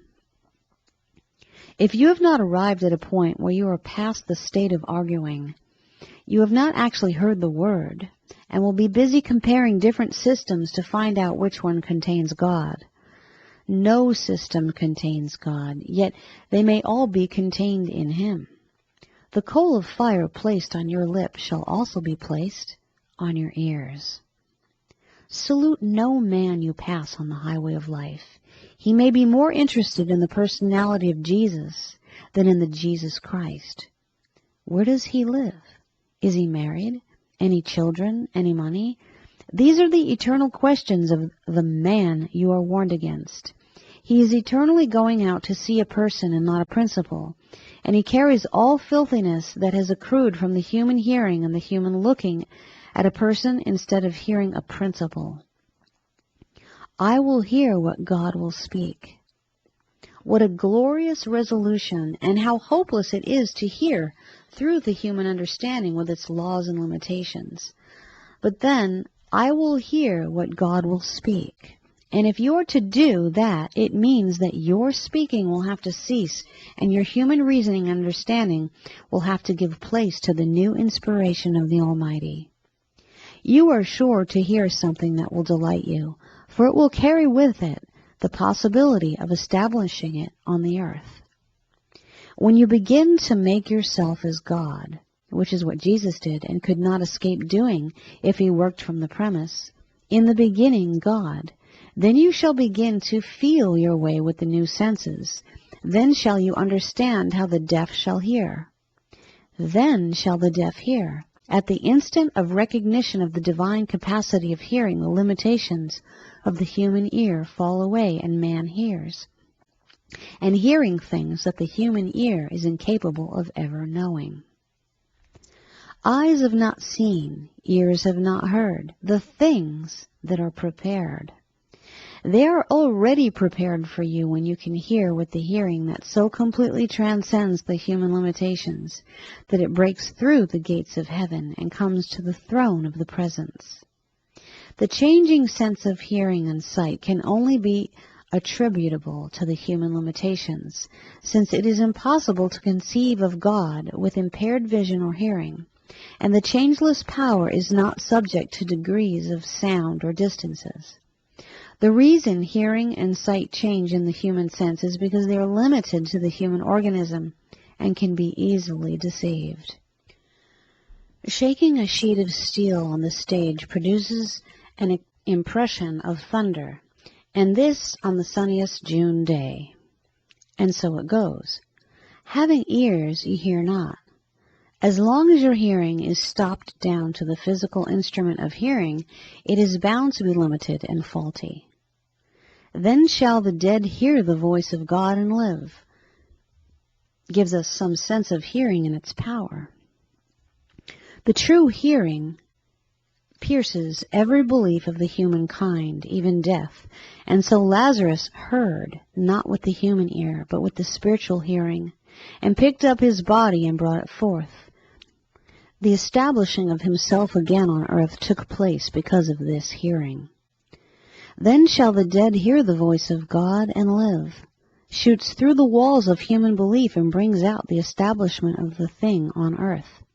When you begin to hear the God spake, you shall begin to experience also the establishing of the thing, or the and it was done state, which instantly follows the hearing of the God spake. You cannot hear the God spake with the limited human senses, and God cannot hear the name Lord, Lord. That is called to him because it is merely a sound and has no power to establish itself. My sheep hear my voice, and this, my, of the Father, must come from the within that is cleansed of human reasoning, opinions, and beliefs. He that is of God heareth God, and when you hear God, you are hearing the directing and governing power of the universe, and surely then you are to experience the sure and certain joy, which comes from the knowledge that all things work together for good, not perhaps, but actually work together. The overturning power of the voice which speaks to the hearing ear keeps setting aside one limitation after another, one human belief after another, and causes the Lazarus to be established on the earth. Though if Jesus had listened to either Martha or Mary of the human sense testimony, he would never have spoken the word and caused the agreement in Lazarus to take place. Everything was against it. Even Mary and Martha said, "If you had been here, our brother would not have died." And when Jesus refused the opinion that Lazarus was dead, they still insisted that he was wrong and began to give all sorts of evidence to substantiate their human finding, hoping that Jesus would accept it as real and then perform a miracle. But Jesus would have none of it. He would not hear it, because he was hearing with the inner power. And when he heard the word of life eternal, he called it to Lazarus. And the agreement being made, he was established on the earth again. The invitation to hear is open to all. There is no monopoly of it. It is not given to those who have studied a certain system or followed a certain teacher or leader. It is given to any man who will throw off the cloak of human bondage sufficiently to be clad in the all-encircling presence of God in his fullness. The promise stands, if any man hear my words. That is all you have to do, to hear with the understanding of the inner hearing. Not nearly so difficult if you do not preface this hearing with the belief that unless you have made elaborate preparations, you cannot hear God. How about the child who is given the kingdom of heaven? Eventually, through the extension of the senses into the infinite reaches of God, through losing the limited personal sense of life and finding in the universal, does man come to the place of understanding, the place of hearing, the statement, "Behold, I stand at the door and knock. If any man hear my voice and open the door, I will come in to him and sup with him and he with me." The first step in the becoming one with the Christ voice is to hear it. Many have tried to do this through the human sense of hearing and have opened the door and nothing has entered. Quote, "To him that overcometh will I grant to sit with me in my throne, even as I also overcame and am set down with my Father in his house." End quote. The beauty and love of Jesus, even at the last moment telling us of the human state that he also came through and making himself one with us, showing that what was possible for him is possible for us, is the magnificent heritage that has to be accepted joyously. If you are to arrive at the stage which the human mind calls mastership, and come to that place where you are set down with my Father in his throne, it will have to be accomplished through the use of the extended senses as revealed to us through the teaching of Jesus. The only overcoming that actually takes place is the overcoming of the limitations of the human senses, which judge from appearances and give forth the imperfect results thereby, their findings being imperfect, as well as their premises. Finally, beloved, hear this. He that hath ears, let him hear what the Scriptures say unto the churches. The voice and echo are one, like prayer and answer. Extension of the senses, Part C, tasting. The sense of taste is virtually limited to the flavor of foods and a recognition of temperature of such foods. It is confined almost wholly with that which goes into the mouth, and yet every man knows that synthetic flavorings are so common as to fool very often the most exacting connoisseur. In view of this limitation, it would not be very safe to found anything very definitely on the results of this sense. Any wisdom gained from this limited and uncertain sense would surely come under the foolishness mentioned in the quotation referring to the wisdom of man. In view of this limitation, man is asked to taste and see that the Lord is good. How are you going to taste and see an invisible thing at the same time? The wisdom of man immediately charges the whole idea off to an impossible abstraction. Not realizing the extensive possibilities of the sense of taste, he only uses it in its lowest and most uncertain capacity. As this taste is extended into the place of understanding, man begins to learn that he shall not live by bread alone, but by every word that proceedeth out of the mouth of God. And that your fathers did eat manna in the wilderness, and are dead. But you have manna they knew not of, the manna that cometh down from heaven. We have treated all this wonderful wisdom for ages as nothing but abstract poetry, but gradually we see that the years have not produced, through the wisdom of man anything more than the same old helpless and hopeless pattern of birth, growth, maturity, and decay. And so the eyes are beginning to seek out something beyond this foolish wisdom. The mouth is beginning to try the words and gradually is feeling its way into a new dimension. Your fathers did eat manna in the wilderness and are dead. But are you going to do the same thing or begin to partake of the bread that cometh down from heaven and live? Certainly, if you are going to eat the bread from heaven, it will not be something put into the mouth which will be sour or sweet, hot or cold, solid or soft. Not that which goeth into a man, but that which cometh out defileth, or maketh him. 1,001 food faddists have convinced you that health does not always come out, even though you eat only the foods which are guaranteed to produce it. The moment you depend on anything for that which is a natural expression of God, at that moment the thing which comes out becomes unnatural and uncertain. There is such tremendous power in the sense of taste, when it is extended into its full capacity, that it transmutes that which is set before it. Eating that which is set before it in the name of Jesus Christ is one of the capacities of taste, which frees itself entirely from any power in food. At the same time, this very taste excludes nothing. The automatic sense of selectivity which is in this awakened sense of taste will gauge, regulate, and choose without any confusion or outside help that which will perfectly sustain and manifest the necessary condition of body. Is it too far a reach to imagine that you may glimpse this glorious extension of the sense of taste, which, like all the other senses, does in the twinkling of an eye what 1,000 years of the wisdom of man cannot possibly do? One man's meat is another man's poison, is enough to know that no reliance whatsoever can be placed in anything outside of God. There be those who know that food is more powerful than God, and so it is to them. It is poison to many, and meat to many. Why?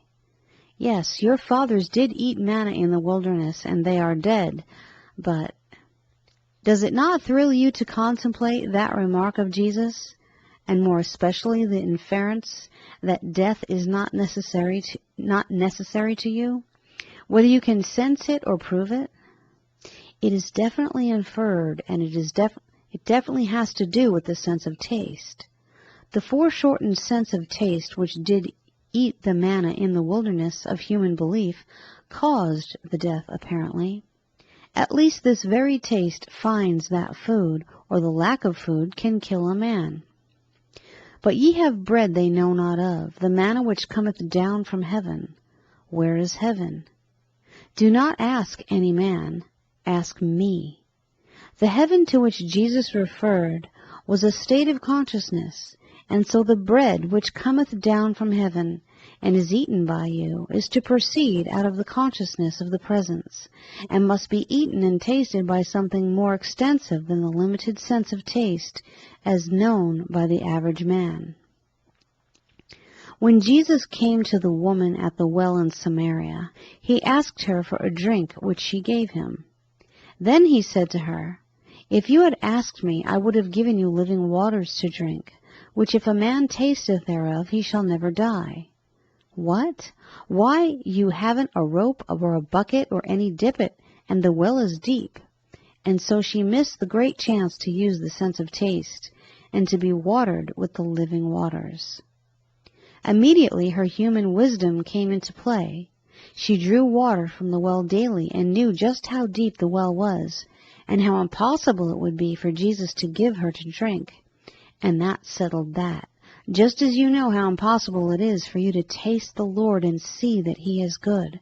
So she rushed back to the village and said, Come and see a man who told me all things. In other words, come out and see the fortune teller by the well. What do you want to know? If any of you lack wisdom, let him ask of God. That is just as impossible to most people as it was to the woman who explained, "But you have no rope or bucket, and the well is deep." Have you no sense, man? Can you not see how impossible it all is? It is nothing but talk. "I see what I sees, and hears what I hears, and I draws my own delusions," said the old man who knew all about it, "and so how can you give me to drink?" But yet it remains. If you had asked me, I would have given you living waters, which if a man drink thereof, he shall never die. Eat my body and drink my blood. The capacities of the sense of taste widen at each moment. It is so far removed from the limitations of tasting with the tongue as to be almost unrecognizable to the unenlightened, who for the most part will consider it pure mysticism, wholly impracticable.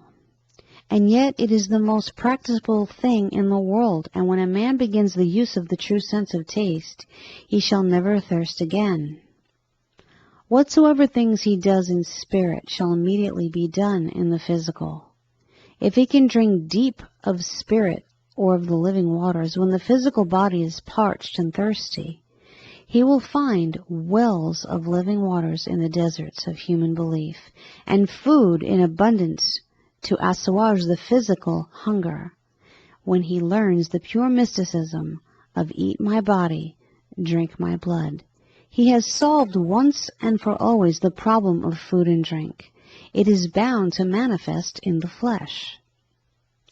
That which is told in secret is called from the housetops.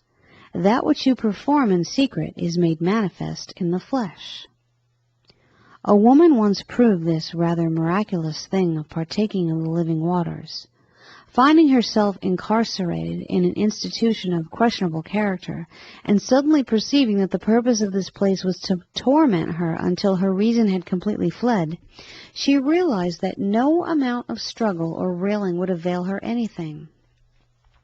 The thirst brought on by salty foods had been allowed no water for 48 hours, and the manifestations of this enforced fast from water were rapidly appearing. The adjoining bathroom was shut away only by a screen door, which was kept locked, but all the faucets remained wide open, and gallons of water poured away. It was at the point of being almost too much to stand longer when the revelation of the true taste came into being. If you had asked me, I would have given you living waters, which if a man drink thereof, he shall never thirst again. And suddenly she asked, and quite as suddenly she received, and a fountain gushed up within her and watered her whole being and body. So beautifully was this mystical thing accomplished that every desire for liquid of any sort ceased, and the relaxation of the body took place. At the instant the living waters were tasted, the attendant came rushing in with a large pitcher of water, almost as if some power had suddenly propelled her in against her wishes or understanding. She did not then drink, for there was no need of it, but it was there to drink, and so will it be with you, and when you begin the eating of my body and the drinking of my blood. These abstractions take on a more real quality than the human mind can imagine or dream of. "Oh, taste and see that the Lord is good," is the universal substance feeding you eternally. And this manna from heaven has to be tasted by something more comprehensive than the sense in the consciousness which constantly argues, "But the well is deep, and you have no rope." He that hath ears, let him hear what the Scriptures say unto the churches, bodies, temples. Awake, thou that sleepest, and Christ shall give thee light. Do you hear? Do you begin to see what Jesus was bringing to the world when he told us so definitely to eat my body and drink my blood? It is wonderful to contemplate the magnificent reaches of life as viewed or experienced through the extended senses. Come see a man. And so the metaphysician rushes about from one man to another, finding out more about the life and history of the man than the principle he brings. "Come see a man" persists as the cry until the light comes, and then it is, "Come see a principle." There is nothing impossible to God, and presently this will be more than an affirmation. And when questions of physical distance or inability come into the pictures, they will be disregarded, and the distance will be bridged by performance in spirit. Jesus never tried to fix or figure out the appearance of things, but he did span the seeming gaps in the realm of the presence, and then discovered these gaps are empty measures all filled to overflowing. You, yes, you have manna they know not of, but what about it? What does it amount to if you cannot taste it? Can you begin to see what hopeless things words become without the Spirit, and how the dead letter offers nothing worthwhile to live on? Philosophy, Christian or pagan, is all right for the open forum, but it is a poor meal ticket. Do you believe that the Lord is God? Answer me.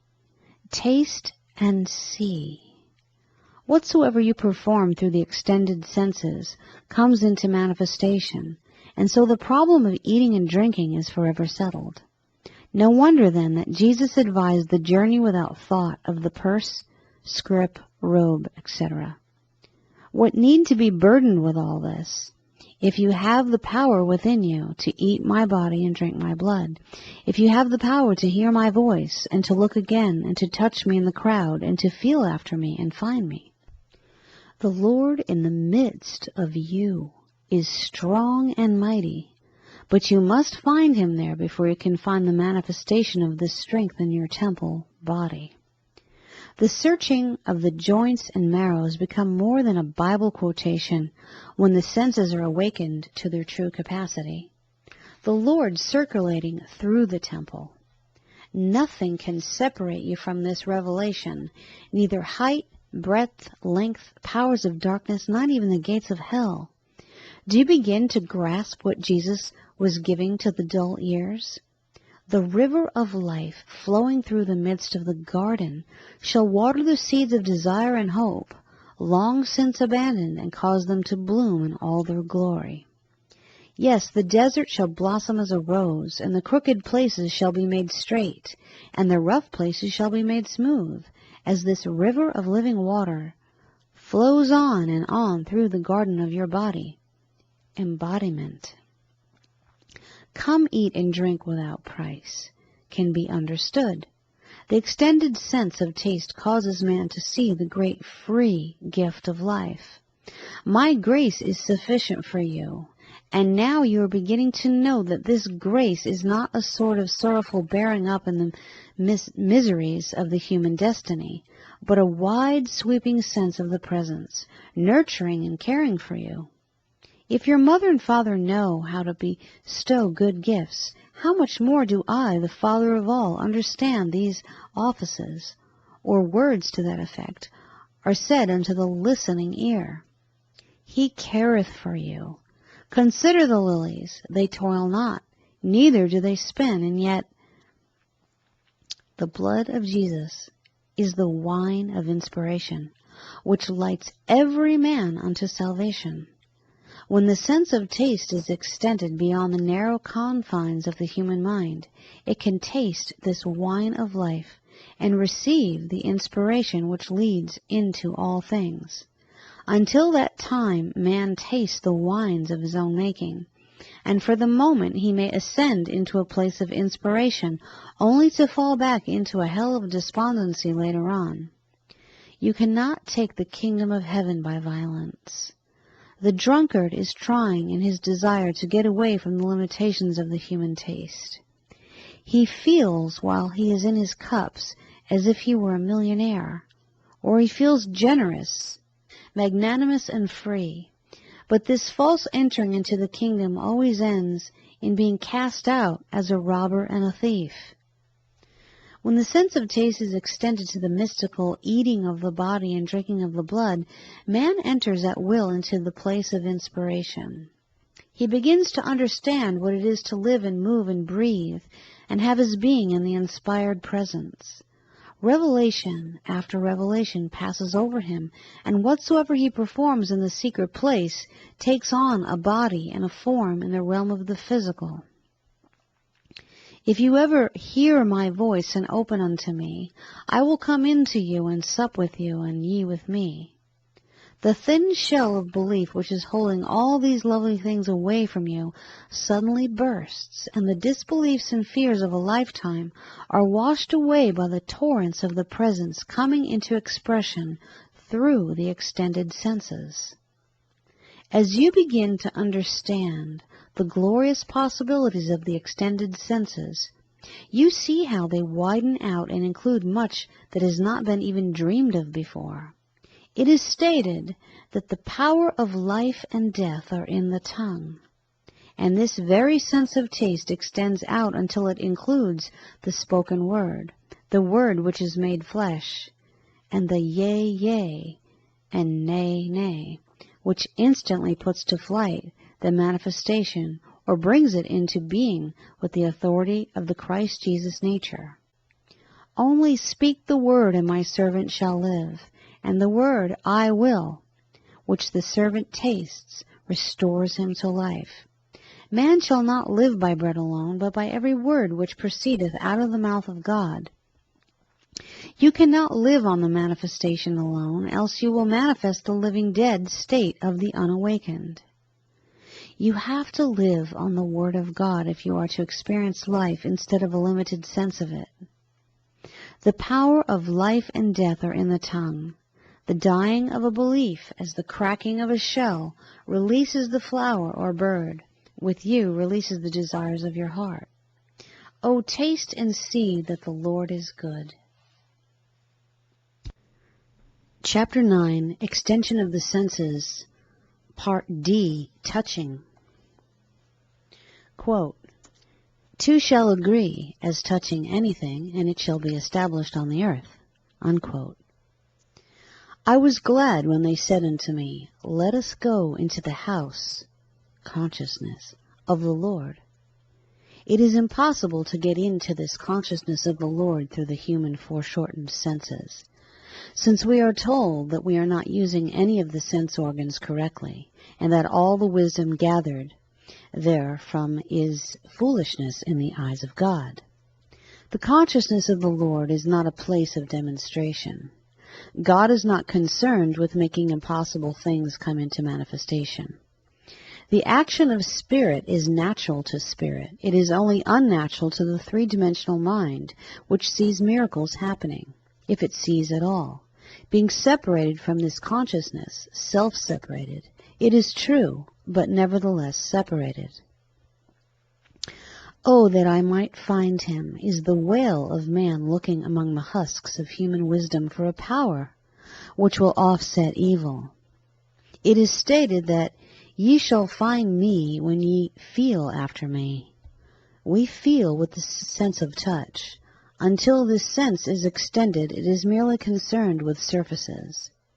We touch a thing which is soft, hard, wet, dry, hot, cold, etc. But who is going to touch spirit on the surface?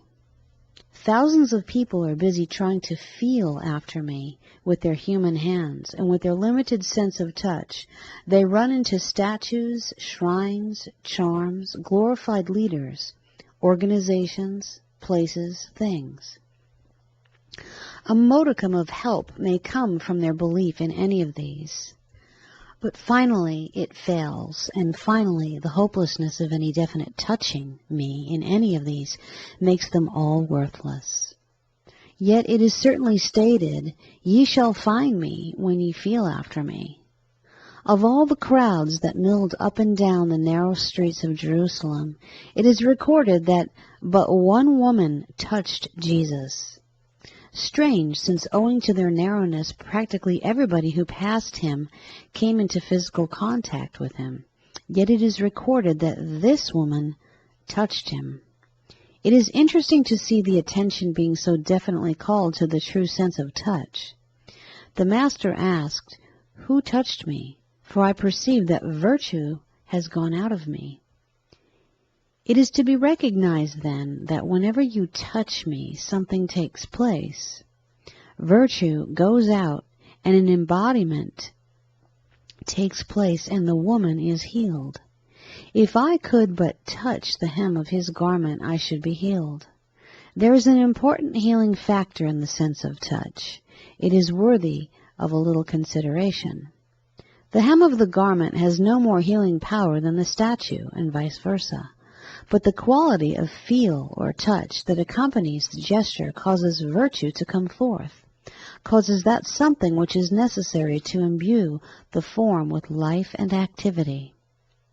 What went ye out for to see, a person or a principle? What went ye out to touch, and where did you go, and why?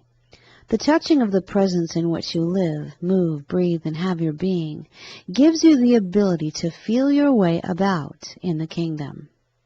Every one of the senses, as they are extended, gives you a new method of moving about in the God atmosphere.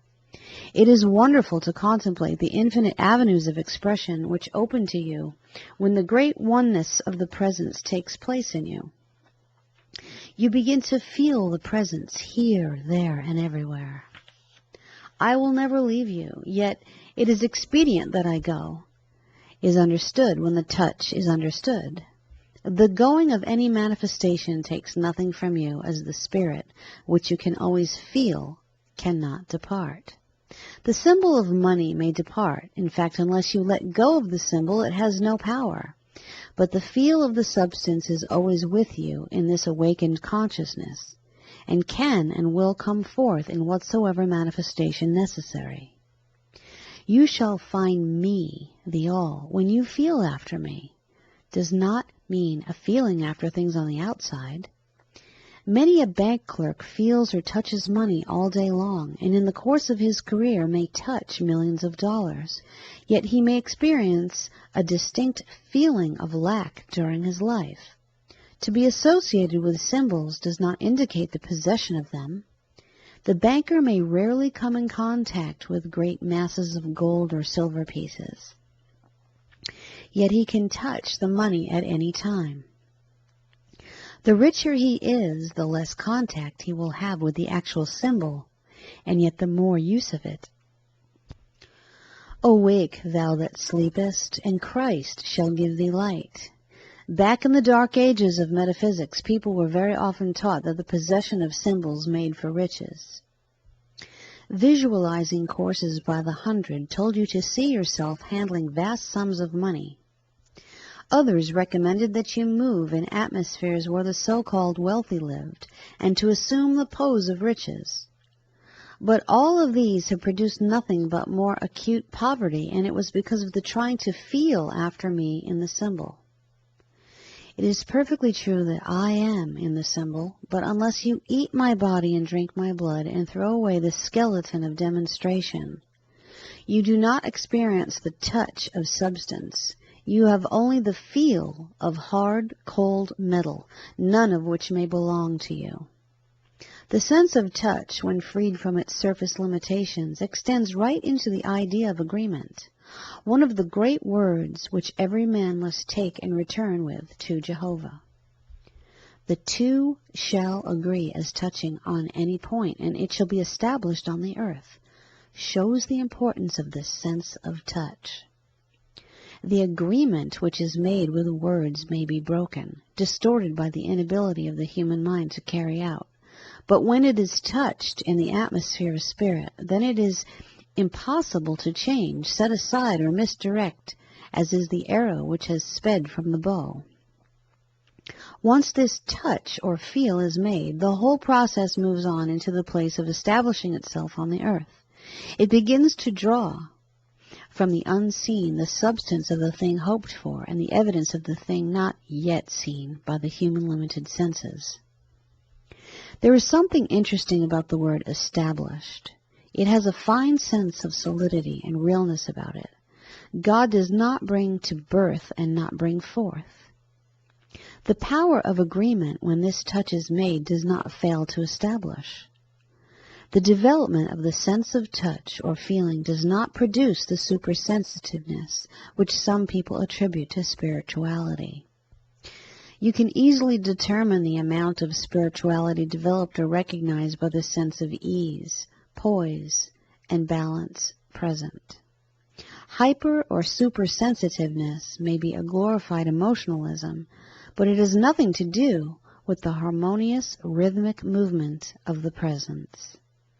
Hence the penchant for taking on conditions, and more especially evil ones, which some people imagine is spiritual development, but which is nothing more or less than a renewed belief in evil.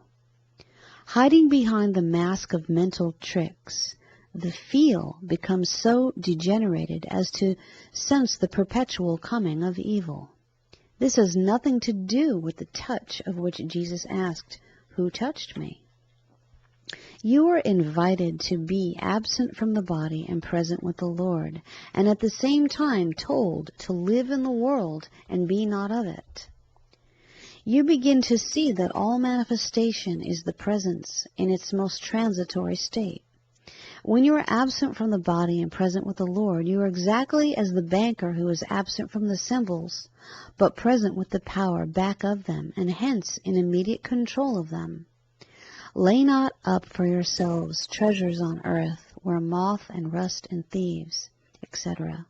Does not mean that you shall not have possessions, but it does mean that you are absent from the body and present with the Lord. It means that you are not to be possessed by things, but rather are to possess them for your expression of the power. A miser grows to all intents and purposes, poorer and poorer, as he hoards more and more of the symbols. So with the Spirit, if you are feeling after it in a human way, you are not finding it. If you are watching the demonstration and not the power back of it, you will suddenly discover that you cannot find me, and that you are in the desert without bread. And he laid it upon my mouth, and said, Lo, this hath touched my lips, and thy iniquity is taken away, and thy sin purged. The importance of touching the presence through the agreement cannot be overestimated. In the quiet place of understanding, though the body be moving through the crowded streets of Jerusalem, you will touch me, and virtue shall go out of me, and you shall be healed. It is wonderful to contemplate the functioning of man in the temple embodiment. Whatsoever you touch within the temple shall be established on the earth, regardless of the enchantment of human belief. Then touched he their eyes. The sense of touch, extended into its new and divine dimension, may open new vistas to you in all the other senses.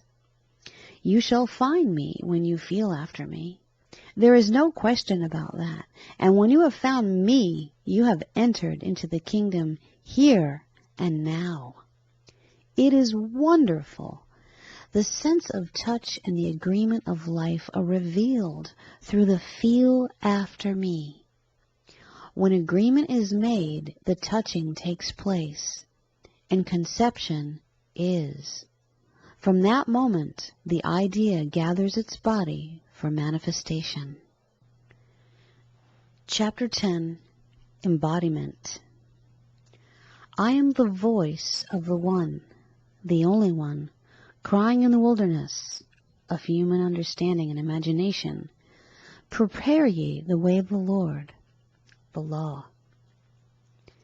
The voice, the urge within seeking to be born, the constant knocking at the door, the cry of the desire locked within the flimsy yet so strong walls of the human thinking. Let me in, and I will break the bread, the substance of life, with you. I will sup with you. Let me have a body, an embodiment, a means of expression. Out of the infinite fields of imagination, where reel after reel of daydreams unfulfilled unroll themselves, out of the clouds of human belief, of the heaven and the skies and the unfulfilled desires, must John the Revelator see the new heaven and the new earth descend into reality. He must see the Word made flesh. It must be embodied in a state that is recognizable and real. He must embody the Word, or rather let the Word be embodied. Without its embodiment, electricity would still be known only by the undisciplined and intermittent streak of lightning. Yet the same substance properly embodied manifests itself in 1,000 glorious ways, facilitating, aiding, and abetting the efforts of mankind. Yet unembodied, it remains only a terrific, uncontrollable force which heathens, both civilized and uncivilized, fear as the power of a wrathful God. The fear of the tribal god in the jungle, expressing his displeasure, sending his hatred through a bolt of lightning, is only matched with the civilized accounting for much evil as an act of God. All illustrations are inadequate to give any idea of the power of God through his instrumentation or embodiment, man. But by these clumsy tools we are able to see a little beyond the limitation of the dead letter into the living spirit of the fatherhood quality of God, which overshadows the receptive consciousness and makes it possible for the embodiment of the Word. Mary, symbolically speaking, was overshadowed by the fatherhood or creative consciousness and embodied the Word, gave it a body. I have gotten a man, manifestation, from the Lord. In other words, the recognition of the spirit of the fatherhood degree descending into the flesh and making the Word flesh causes the manifestation to come forth. Mary magnified the Lord within her. Already she conceived that without a body or an embodiment it would be nothing. And so she set about recognizing the Lord within her as embodying itself in proper manner, so that it could come forth as something more than a talked-of theory, just as Franklin, testing the electricity in the air, finally brought it out and started the great embodiment of it in a million different ways. This process of embodiment is not so new or remote a process, neither is it as symbolical as one would think at the first glance. The trouble with most truth study is that the student sets about it with the thought, now this is something strange, wonderful, and different, and naturally very difficult and impossible to express, instead of looking about and getting a comprehensive idea of just how much of what he is seeking in some far country is actually close at hand. Am I not a God at hand and not afar off? You answer that. It is a very common practice to say that so-and-so is a doctor, a musician, a dancer, etc. In varying degrees we classify doctors, financiers, dancers, as good, medium, bad, or geniuses. In doing this, we do not limit their ability to the physical, since the genius may be badly lacking in physical equipment. A great musician may be undersized and a cripple. A great financier may be old and physically infirm. It is not the body that we look to, but the something that is animating the body, and in this degree, however poorly or limited, we must recognize that the financier is nothing but the embodiment of an invisible quality, an ability to amass or make money. Take this quality away from him and the body can do nothing. It is as helpless as that of a great dancer, who has disassociated himself from the idea that he can dance. No matter how perfect the body may be, without the something within, it is merely inert matter. The I can of myself do nothing of Jesus shows the helplessness of the human mind, trying to accomplish something and finding itself hedged in by the heavy confines of enlightened matter. Until it sees that the financier is not a body, but the power which embodies itself in man, he can never earn more than a bare living by the sweat of his brow. The more he looks to the limitations of his I can of myself do nothing consciousness, the more impossible it is to see how he can feed 5,000 in the desert. It is a human impossibility, Jesus the carpenter would have had to work his entire lifetime to have given a banquet to 5,000 hungry men. All this brings us up sharply to the fact that it is no good to work with the limitations of the consciousness, which admits its total inability to accomplish anything. It is the pouring of new wine in old bottles and the sewing of the new patch in the old garment. Until it is clearly seen that the false human method of going against the instructions of Jesus and trying to make the human thing do something it admits in the beginning it cannot do, there will be little possibility of accomplishing the greater works than these shall ye do. Judging from appearances, one can get only the results of the consciousness which says, I can of myself do nothing. What a flimsy basis upon which to found anything. Time after time man has attempted to force the issue and make the consciousness which has admitted, I can of my own self do nothing, do something. The struggle has been carried on by willpower or false religious stimulus, with only a momentary flutter of success. When you take your attention away from the body, the place of manifestation, and turn it unto the power, you will begin to understand why Jesus insisted that it was necessary to be absent from the body and present with the power. The dancer who is constantly contemplating the movement of his feet, and the musician who is constantly watching his fingers, will not become great and will never embody the true abandon of the power that is necessary to produce the perfection of the thing he has in hand. The more the musician's fingers are watched, the more labored they become. Intricate passages that must go quicker than the thought become impossible of attainment, because he sees the limitations of the vehicle. What unknowing person who, by regarding the locomotive which weighs tons, could imagine it flying down the steel rails at a speed of 60 miles per hour? It is not possible to figure it out because it does not come within the possibility of the human mind. It is impossible to see how you can make your embodiment do a thing that it has formally accepted as utterly impossible. Your human mind, so schooled in years of poverty and limitations, has its subconscious rut of thinking to look to. Thinking in terms of poverty has become such a habit, and it is automatic. There is no hope of eliminating that subconscious rut. It is too deep, too real. It is true that the escape is minimized. There is little hope, in fact none, through the human limitations. But when you take your attention off the thing and place it on the power, the mechanics of the working out of the thing take care of themselves. Hence, the inert body lying asleep suddenly jumps into the dance, and flies gloriously and graciously through space into a mad, joyous expression of the dance. How can it be done? All limitations are flung to the wind because it has become the embodiment of the power and has designated itself as a dancer. Whom do you say that I am? What do you say about your I am? That is all I can be to you.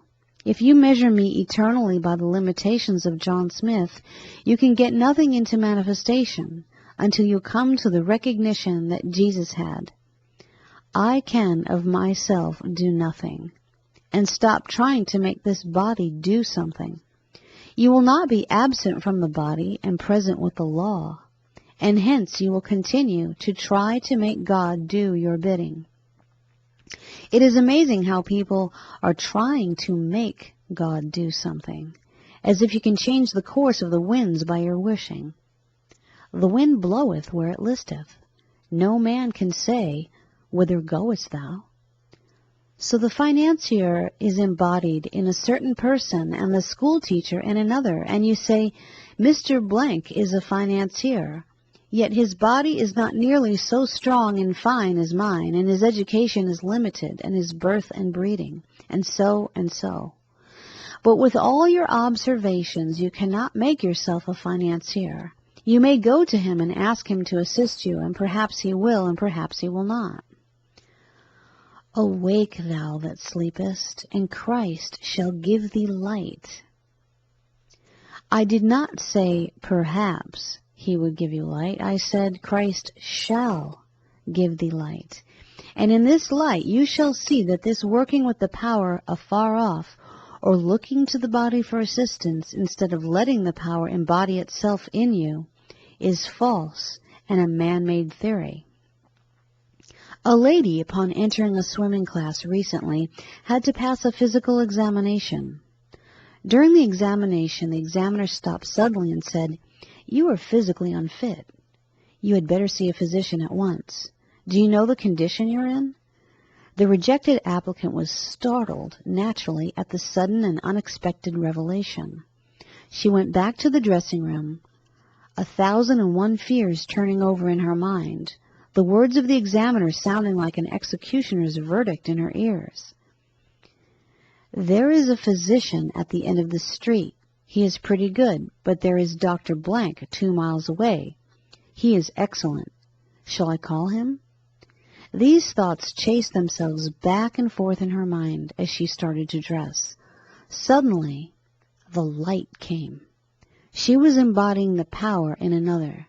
The man at the end of the street was a physician of a certain degree, and then 2 miles away was another degree of the same thing called a physician, and finally, as she toyed with the idea, it came through.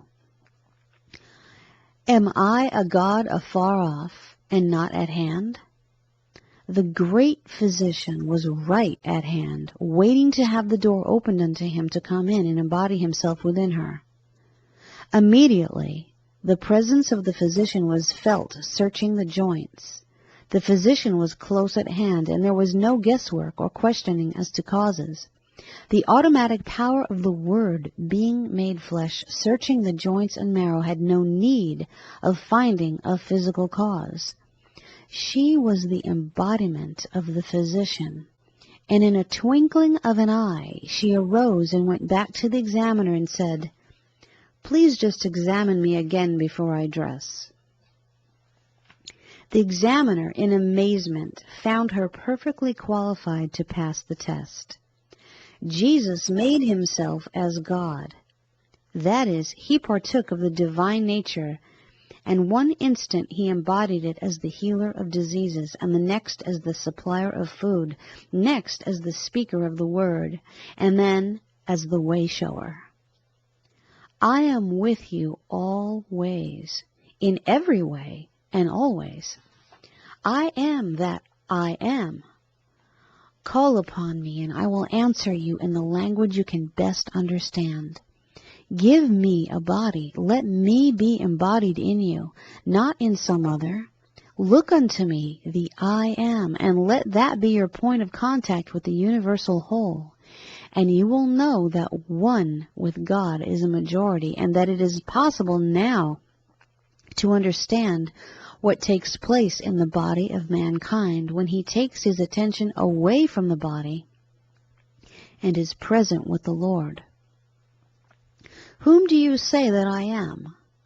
I say that you are the Christ, which is everything to everybody and is eternally knocking at the door of your consciousness, awaiting the opening, so that it may come into expression here and now, so that it may have an embodiment and come out of the place of imagination.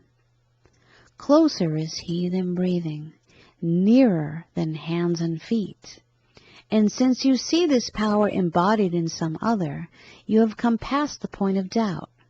However imperfectly this may be seen, yet you do admit that certain people embody certain powers. When you see that you must stop denying me and start calling upon me, it will be when the human will has subsided and the will of God is being done and brought into fulfillment. The Word made flesh, yet in my flesh shall I see God. How can you see God if you will not recognize the presence of the power within and give it an embodiment or let it into expression? Do you begin to see that unless electricity has an embodiment, it eternally remains a static power, overbrooding the world, urging and seeking a point of expression? So is the Father consciousness overshadowing the world and is waiting for a point of expression, a place wherein to embody itself.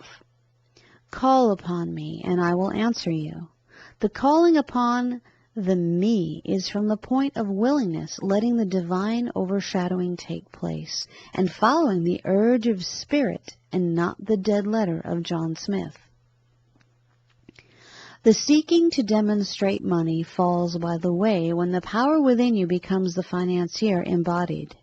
Then all greed and desire to make a show of prosperity will subside and fall into the sea of oblivion.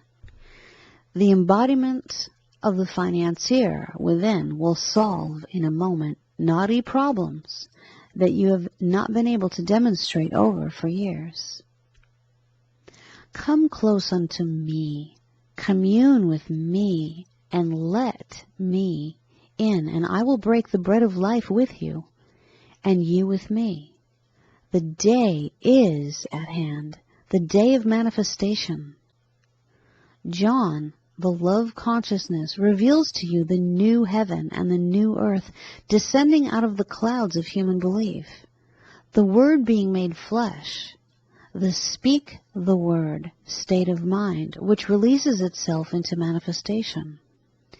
Give me a body. Do not be afraid to be still and commune with me. Mary was silent and magnified the Lord within her. She contemplated the power and allowed it to embody itself in her and bring the Messiah unto the world. So shall you begin to drop off the old seeking of things and get back into the power of the presence, here and now. Whom do you say that I am? Be careful what you call me, for that I will appear unto you. Through your limited human mind, you have distorted me and tried to drive me into expression according to your beliefs. Now, then, stand aside and recognize me as embodied in you in the name and nature of that which you seek and behold. That which you tell me in secret shall be called from the housetops. It is wonderful. Chapter 11. I come not to destroy. I come not to destroy, but to fulfill. The I, when it is once discovered and recognized as the point where the invisible becomes visible, comes not to destroy, but to fulfill the vacuum of human thinking. All evil is but the vacuum of belief, belief in a place or condition where God is not. And the presence of God does not come in any manner to destroy a vacuum, but to fulfill it, or make itself visible. Hell is a vacuum of burning beliefs, which can only be dissipated by the recognition of the presence. If I make my bed in hell, thou art there. And where thou art is heaven. Only this has to be recognized. The old firefighting which takes place in the minds of many leaves many scars and a heavy smell of smoke on the garments of those who participate in this battle. The becoming aware of the presence causes the vacuum and its imaginary power to be dissolved. Hell is the collective name for all evil. It is the burning, destroying imagination plus all the fear and judgment from outside appearances.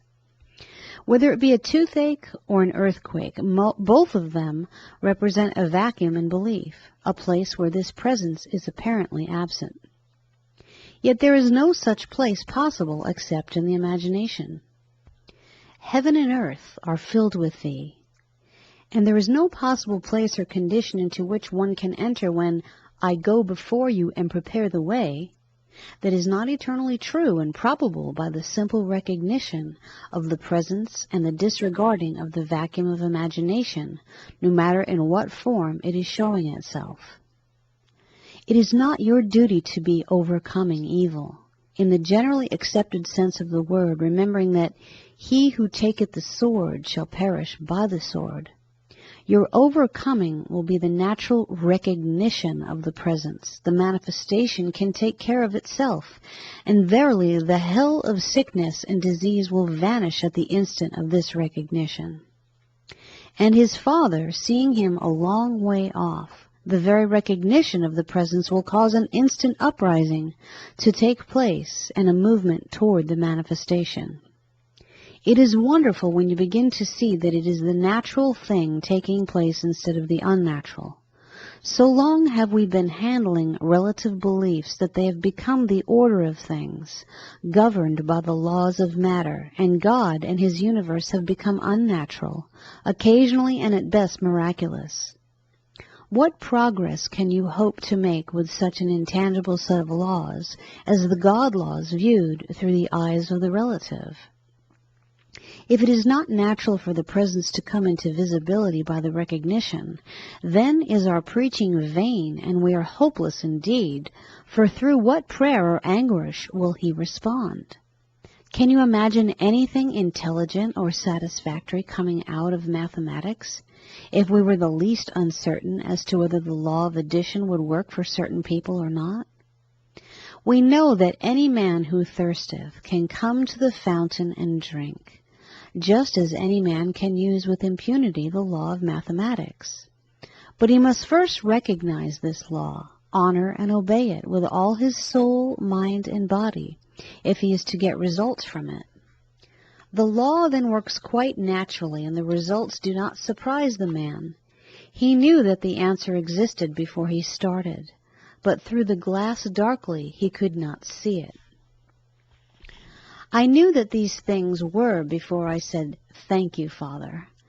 So do you begin to understand that until the power becomes as natural as the law of mathematics, you will perpetually try to work it, and the results will be called demonstration, which word has come to mean something that is rare, unexpected, unnatural, almost impossible. You cannot work with such a flimsy premise. There is no hope in it. If your prayer cannot be answered with the same ease with which the mathematical problem can be answered, because it has always been answered, you cannot see the seeming miracles take place. Awake, thou that sleepest, and Christ shall give thee light, in more and more becoming a command to awaken, not to new doctrine, but awakening to a truth which does set free by showing you that you are already free. Whom the Son sets free is free indeed. The Son in this instance indicates the point of consciousness within you, where the invisible is being stepped down into the visible. If all this cannot be treated as the most natural, normal, emotional event, it cannot take place with an even regularity, and the kingdom of heaven will be an intermittent thing. There will be no steady flow of the power or the presence. All commotion and excitement will be replaced by the deepest emotion, the emotion of stillness. Be still and know that I am God is not a working of the truth. It is the point of pure recognition and revelation, and it is within every man. Do you begin to see the natural procedure that must take place before the kingdom of heaven can be revealed here and now? I come not to destroy, but to fulfill.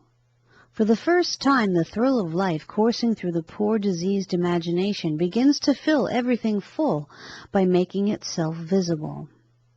Behold, I stand at the door and knock, is the perpetual urge of the unseen or the unknown to be given a body and a form, but ye would not.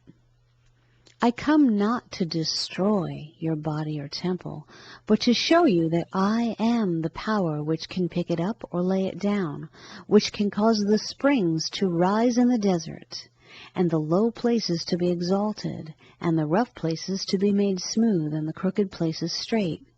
Do you hear?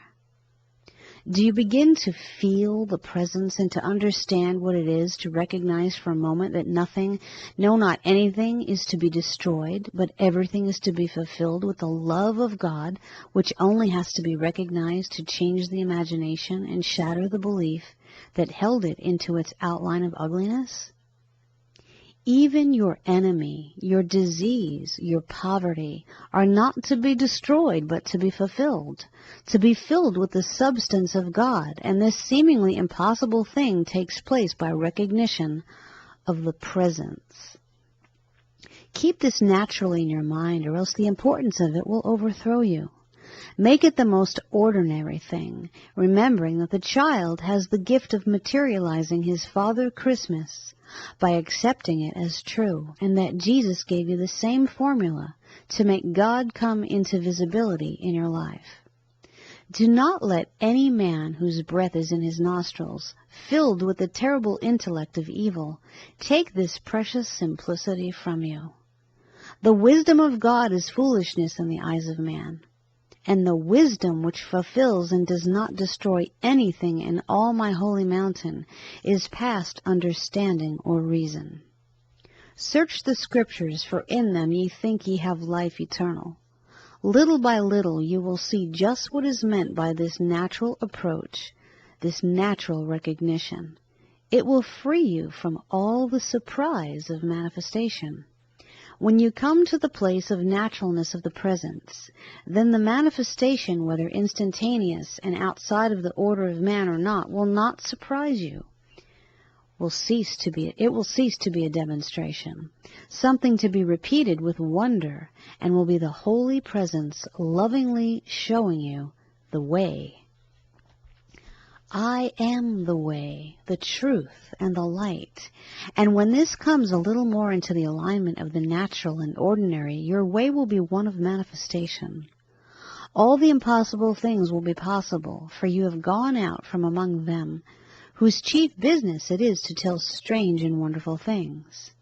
You will be experiencing them and considering them as the natural outpicturing of the presence.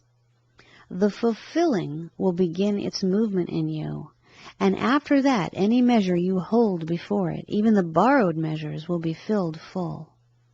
All the terrible warfare, the hunting and fighting evil, will be gone. The glorious, I came not to destroy but to fulfill, will be a living proof of the presence in action. I come not to destroy your disease or belief, but to fulfill the temple in the dark shadows of belief with light. No matter how they have crystallized into ugly, immovable gargoyles of hard and fast laws, they will melt out of the pictures. You do not care what becomes of them, any more than the freed bird's care for its shell once it has spread its wings. That outline that was itself egg crumbles into the dust and is no more, even as the thin outline of your horrible problem crumbles into nothingness and is no more. The thing that made a bird an egg is completely filled with life, and as the Lord is magnified within, it expands to the limit of the belief and shatters once and for always the belief in egg. So it is when you recognize the presence of this power within you. It seems to expand as you become aware of it, until it shatters the shell of belief which held the vacuum of your human thinking, and the place thereof is no more. Presently it shall not come into mind any more, and even shall not be remembered. The former things have passed away. They shall not come into mind nor be remembered any more. Formerly we went out to battle with the thing called evil. Now we have reduced it to the vacuum of belief in the absence of God. No matter how rampant it may be, and how destructive in its manifestation, or how terrible in its dimensions, it is in the final analysis the absence of God, and this absence of God can only exist in the imagination, for God is omnipresent. He is not omnipresent to the human belief. That is why Jesus could do nothing of himself, and why he immediately went to the Father within his consciousness. The transmutation of hell to heaven is not a battle, but a revelation. The moment you become aware of the presence, the transmutation takes place. The laws governing this are few. Take your attention away from appearances. Secretly, see that you tell no man, and the magnifying of the Lord. Having come to the place of acceptance of one God, the handling of belief ceases to be the handling of something real, and the attention formerly given to overcoming is turned full force into the fulfilling of the law. As the borders of your tent of consciousness are enlarged to the point of naturalness of the presence, you will see things happen which formerly were only entrusted to the special initiates and masters. When you awaken to the simplicity of the Christ truth, you will see that you have suddenly arrived at the point of much of this. Ho, every man gives you your carte blanche to enter into the Holy of Holies, your own Father consciousness, and begin filling full the vacuums of the hell of your life. It is wonderful, it is thrilling when you begin to walk with me and talk with me, for in some strange and glorious way I begin walking with you and talking with you, yea, even walking in you and talking in you and revealing to you many things which can never be voiced by the human voice or conceived by the human thought. I come to fulfill the thing called heaven on earth and to reveal it all to the one who is ready to see the presence of the one instead of the many. Behold, I make all things new. I make all things new because the fulfilling is merely the revealing of the presence. And the presence, even as the full-fledged bird breaking from its egg, is new and yet has absorbed its former self, so I make everything new. No more the pouring of new inspiration into the old receptacles of human belief. No more the patching up of the old garments with the new cloth, but the wholly new revelation making itself manifest by the fulfilling of the law. I come not to destroy, but to fulfill, will thrill you and relieve you of all the hateful warfare with evil that has been going on. It will bring you to a true understanding of the non-resistance of the Christ mind within you, and make you understand the height and depth and majesty of this presence. It is wonderful. It is glorious. It causes the hosannas to rise from the very center of your being and magnify the Lord of hosts and hosts of hosts. Within this glorious fulfilling lies the freedom of the sons of God, the liberty of the freeborn, the going into and possessing of the land. Yes, there is a rest for the people of God, a rest from the destroying of anything, and a joyous expression of the fulfilling. It is amazing how many things will leap into expression at the coming of this understanding. Behold, I come quickly, and my reward is with me. Believest thou this? Do you think it is so? Answer me. Answer me. Is it so? At the moment of recognition of the presence, I come quickly into manifestation, bringing my reward with me. I do not come through the slow process of human thinking. The moment of recognition causes the fulfilling to take place, and the reward is with me always, the reward for recognizing heaven in the midst of hell. Awake, thou that sleepest, and Christ shall give thee light. Awake and arise from the dead. The dead beliefs and appearances will fall away the moment you conceive the facts pertaining to you do not need to fight. Set yourself and see. All the integrity of recognition of the presence is brought to bear on this situation, the conscious recognition of the presence here, there, and everywhere. Is there anything in your life too terrible or horrible or awful to contain God? Any person so terrible or degenerate not to be filled with His presence? Any place so void of His presence as to be called hell? It is impossible for you to work from the basis of omnipresence, and hence you are shut out of the rich manifestation of Him. You may spend hours trying to force Him to enter into these situations from without. He will not enter a sick body and subsequently leave it well. He will not enter a sick business and leave it successful, nor will He enter hell and change it into heaven. This is the old personal control method which is thought to cause things to happen by the taking thought methods of yore. Unless He is always there and always will be there, there is nothing you can do or leave undone which will cause this to take place. Unless the presence is everywhere, it is nowhere as omnipresence.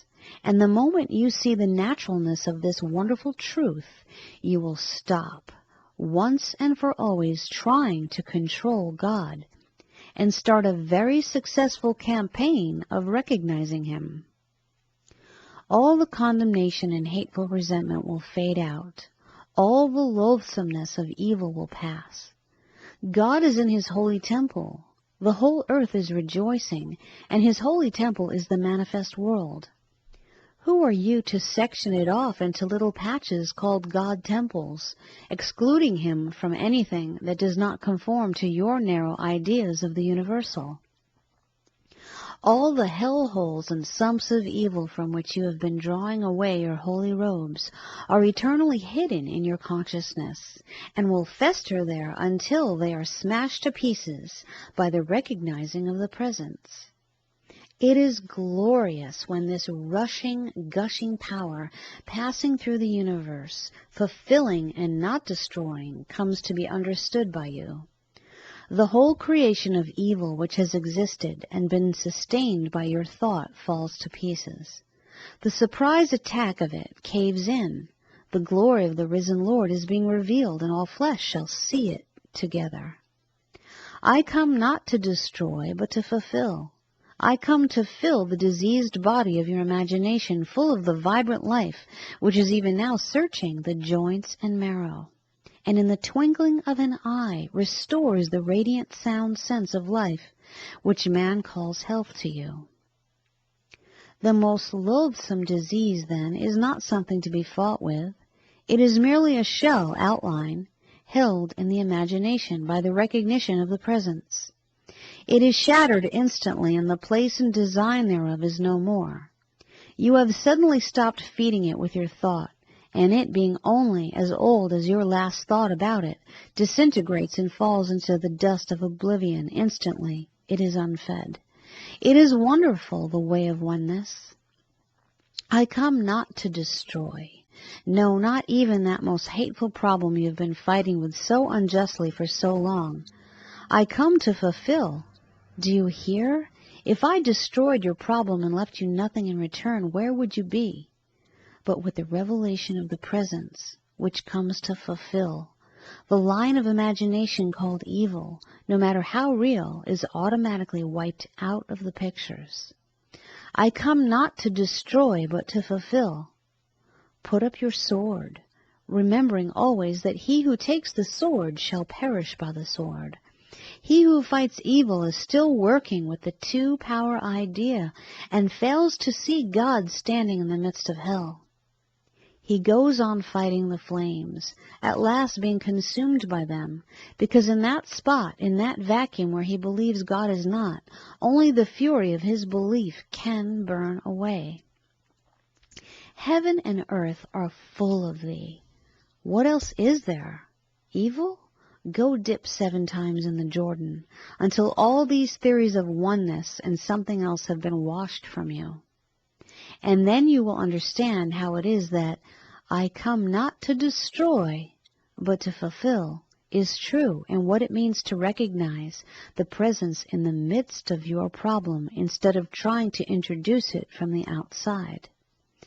Forget your wild ideas of destroying and begin the fulfilling. Fill everything full to overflowing with the presence, and you will stand and see the flames of your hell fade into soft, rose-colored hues of love. It is wonderful. Heaven and earth are full of thee. Where can you go from the presence? Answer me. And if you can at no time be out of the presence, whatsoever you find in that presence is yours. Whatsoever things ye ask for in my nature, that will I give unto you. It must be natural. It must be normal. It must be up and beyond the place of demonstration into the very realm of manifestation, the place of, before they call, I will answer. I come not to destroy, but to fulfill. Do you hear? Remember, God is over all, even the stars, and that he came to fulfill, not to destroy.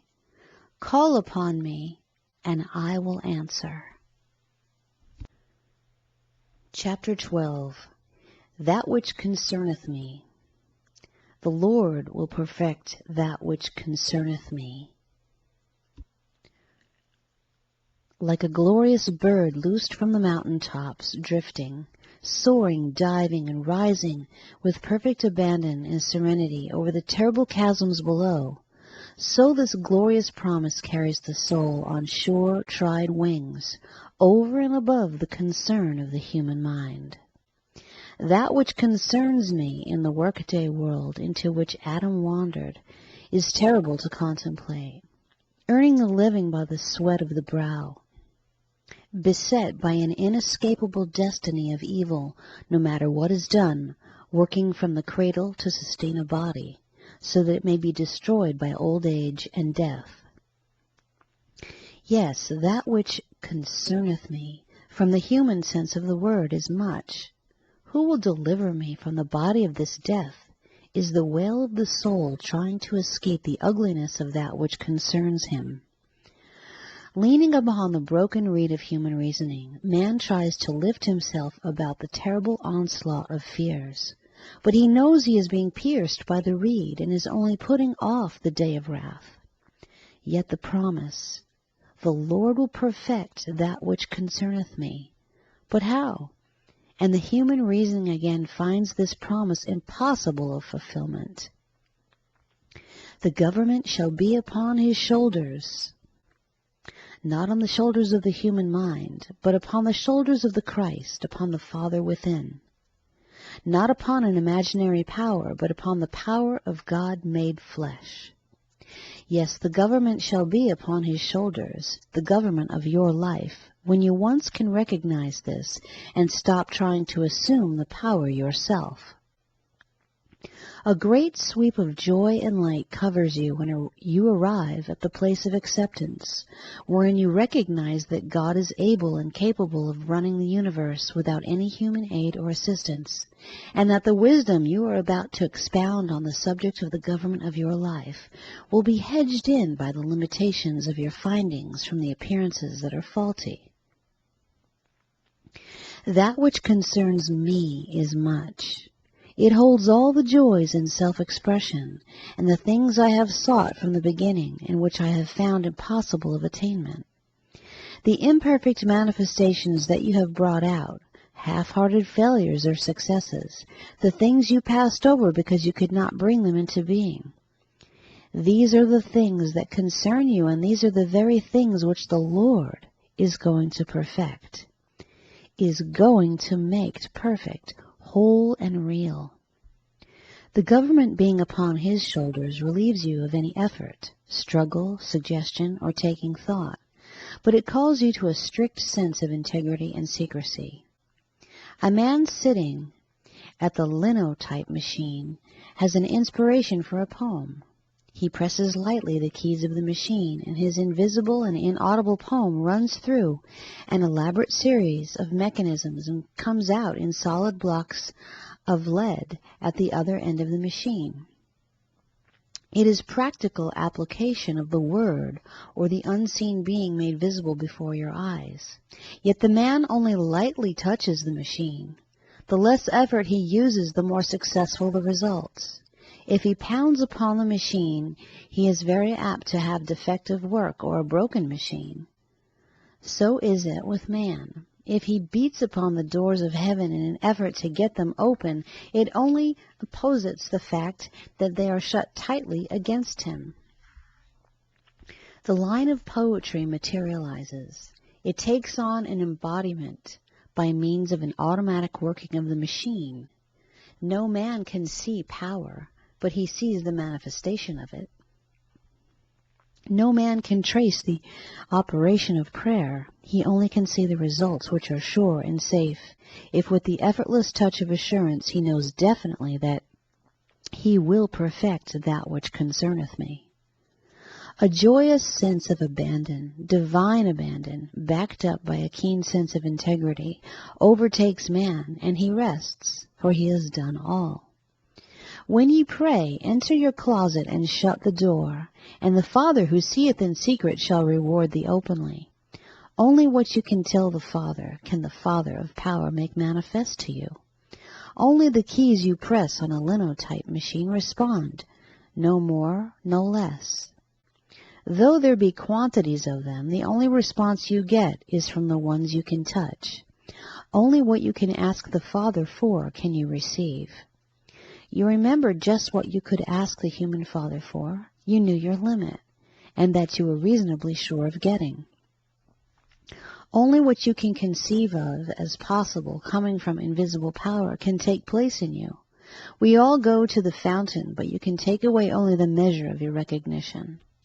Though a barrel of water is poured into your pint cup, only a pint remains, and though the flood tides of substance are pouring over you, you can take only that which you accept as possible. Believest thou this? As if it were written in gigantic letters of flame against the black skies of materialism, these words call out to you as the only possible way of attainment.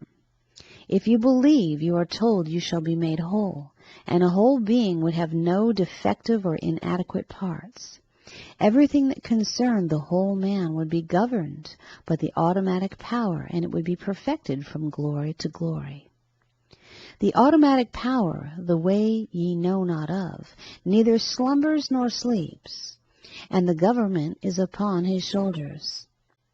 Think what a glorious recognition this brings to you, to know that instead of trying to live your life according to the human limitations, you have abandoned yourself to the divine urge. This is not a supine waiting for something good to happen, to the John Smith sluggish way of letting go, but an alert qui vive state of mind, which is relaxed for action. The fact that you have miserably failed in the government of your life along human lines should make you willing to come unto me. The Father within, which Jesus discovered within himself, and which has a way ye know not of, which explains in the only way it can be explained to the human mind how the supernatural happens. No eye can follow the activity of the unseen power, who by seeking shall find me out. Not anyone can outline and fix the precise mode and manner in which the power is going to perfect those things which concern him. But if he once arrives at this level acceptance, he will find all that which concerns him will begin to move into perfect alignment, and in a moment the manifestation takes place. The automatic power, coming like a thief in the night when the human limitation is not peeping upon it, at an unexpected moment when you are not trying to make it happen, these aids toward letting the power perfect that which concerns you are worthy of contemplation. Behold, I come quickly. I am not measured by the human limitations of time and space. I come quickly, and my reward is with me. The moment the key is touched, the same letter forms itself into lead and drops into place. The reward is with the action. In the twinkling of an eye is pretty quick. Do you begin to see how the recognition of this power explodes the flimsy reasoning that has tried for so long to make the automatic power, which has a way that ye know not of, do its bidding? If the Lord is to perfect that which concerns you, he must do it in his own way and after his own design, and any help from you will merely be a hindrance. The thought which knows definitely that it is 4 months until the harvest can offer little assistance to the consciousness which says, "Look again, the fields are white." What can the mind, the reasoning human mind, do with its slow planting, cultivating, reaping, and marketing of its grain with the command, "Thrust in the sickle"? The impossibility of following this from the human reasoning standpoint is quite evident. It takes a clear, cool recognition of the fact that I can of my own self do nothing, is true, and that if that which concerns me is to be perfected, I will have to step out of the way and let it take place. It will stand upon my watch and see what the Lord has to say to me. Having done all, stand and see the salvation of the Lord. See the working out of the automatic power by the way and after manner that ye knew not of. Cast all your anxieties upon him, because he careth for you. He? What do you mean by that? And where is he? In the skies? In the imaginary heaven? In some man or organization? He careth for you is a definite statement of a fact, a thing that can and will take place because the government is upon his shoulders. He careth for you is enough to put to flight every fear and uncertainty of life. When you arrive at the place of extremity and have exploded the last human reason for doing a thing, then you are at the golden opportunity of God. If you have come to the end of your rope, so to speak, then the only thing that can happen is something which is beyond your human reasoning, since you have come to the end of that. You cannot cast your anxieties on him unless you have come to the conclusion that the human reasoning cannot do anything for you. As long as you feel there is a way of escape through reason, you will attempt it. But when you arrive at and understand that I have a way ye know not of, as being possible with you, then you will abandon yourself to this inner government. The government shall be upon his shoulders. What a glorious rest and surcease from the struggle of trying to make the government run smoothly.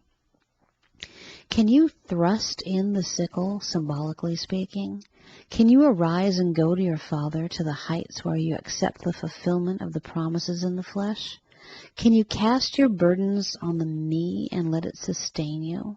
Your human reason cannot arrive at this point because it cannot see how it is possible. I will arise from the debris of human reasoning and go unto my Father. I will arise and leave all the tangled mass of human theories and beliefs of limitations and enter into the straight and narrow way of recognition that with God all things are possible. And I shall not qualify that statement, but shall stand upon it and see the salvation of the Lord. See the Lord in the midst of my confusion and chaos, perfecting that which concerneth me. And my heart shall beat fast with the joy of the Lord. Make a glad song, for the Lord hath triumphed. It is wonderful, the praise of the power, the constant recognition of the Lord in the midst of you. He careth for you. What have you to worry about? He careth for you in the way and after the manner of his appointing. When once the coal of fire is placed on your lips and the human babbling has ceased, then he careth for you.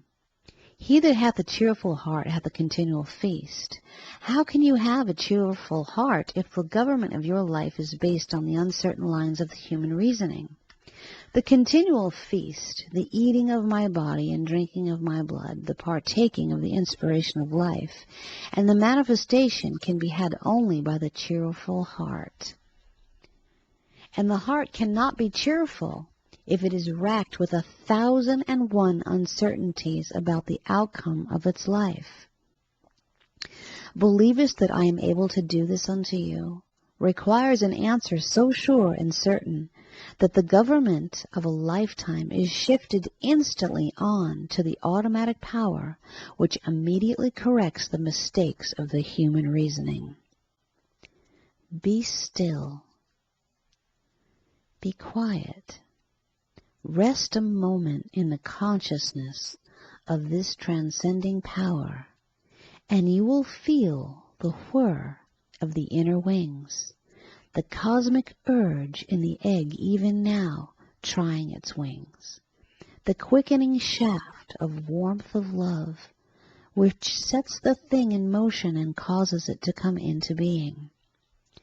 Through the hard shell of the human reasoning enters the warmth of the God love, and the stirring of wings is felt and heard, while yet they are invisible.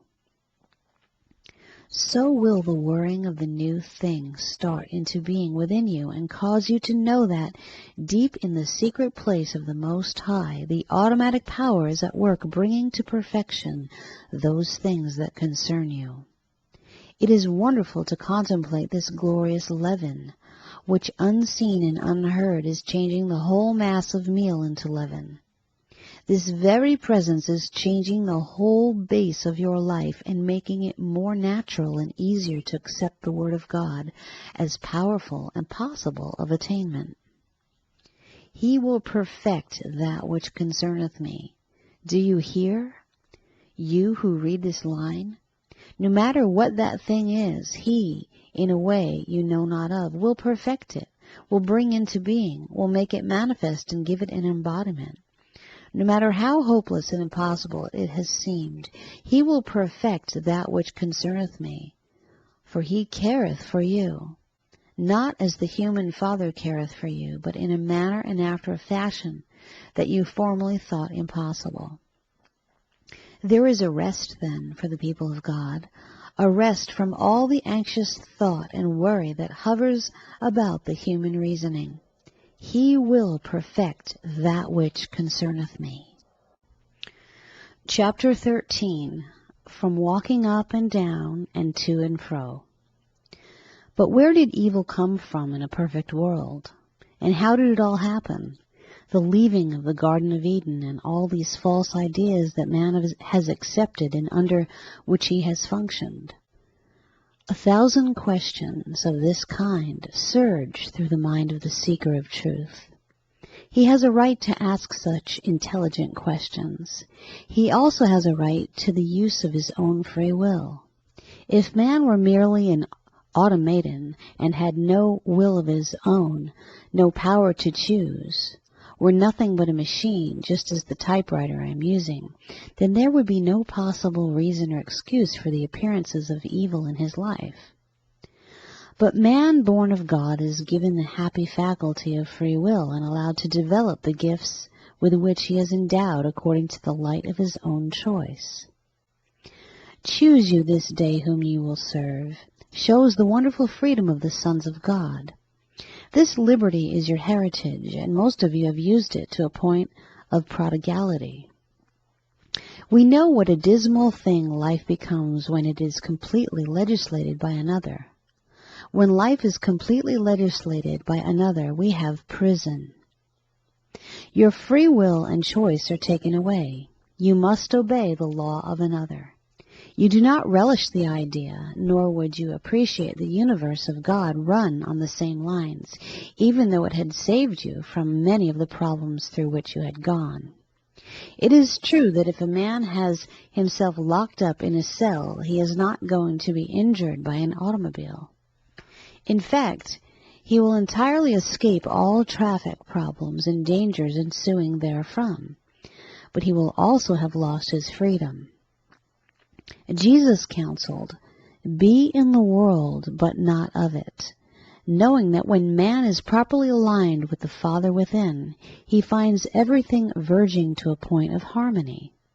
When his choice is right, the results follow with mathematical accuracy.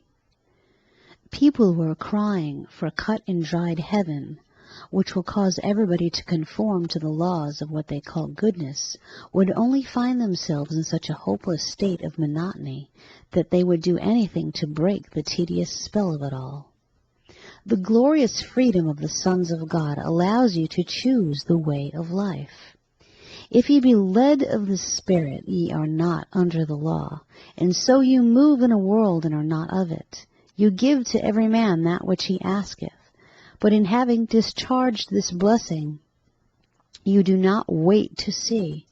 This doubt foretells the failure of your gift. Go not back to your former bondage. Do not become entangled again by the mistaken choice you have made. You may have chosen wrongly and arrived at conclusions which make for inharmony for you. There is no condemnation in this, however, the moment you discover it and make your right choice, as did the prodigal. Your father, seeing you a long way off, comes towards you with the robe and the ring.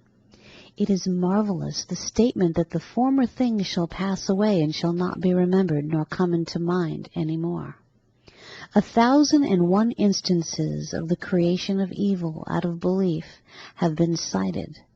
A woman covered with diamonds created a thief for herself out of a suspicious-looking man, and as she neared her destination, a dark railway station in the country, she saw him rising to leave the train. At this juncture she remembered something. Turning to the man, she said, "I live some distance from here. Would you mind acting as my escort and protector? I will gladly pay you for it." The man assented. At the door of her home she offered him money, which he refused. He paused a moment. "Say, lady, I was going to rob you when I saw you on the train, but your making me your protector made it impossible." Where was the robber? Where the protector? Where did disease come from in a perfect world? From the same freedom of choice and the mistaken sense of accepting the appearances.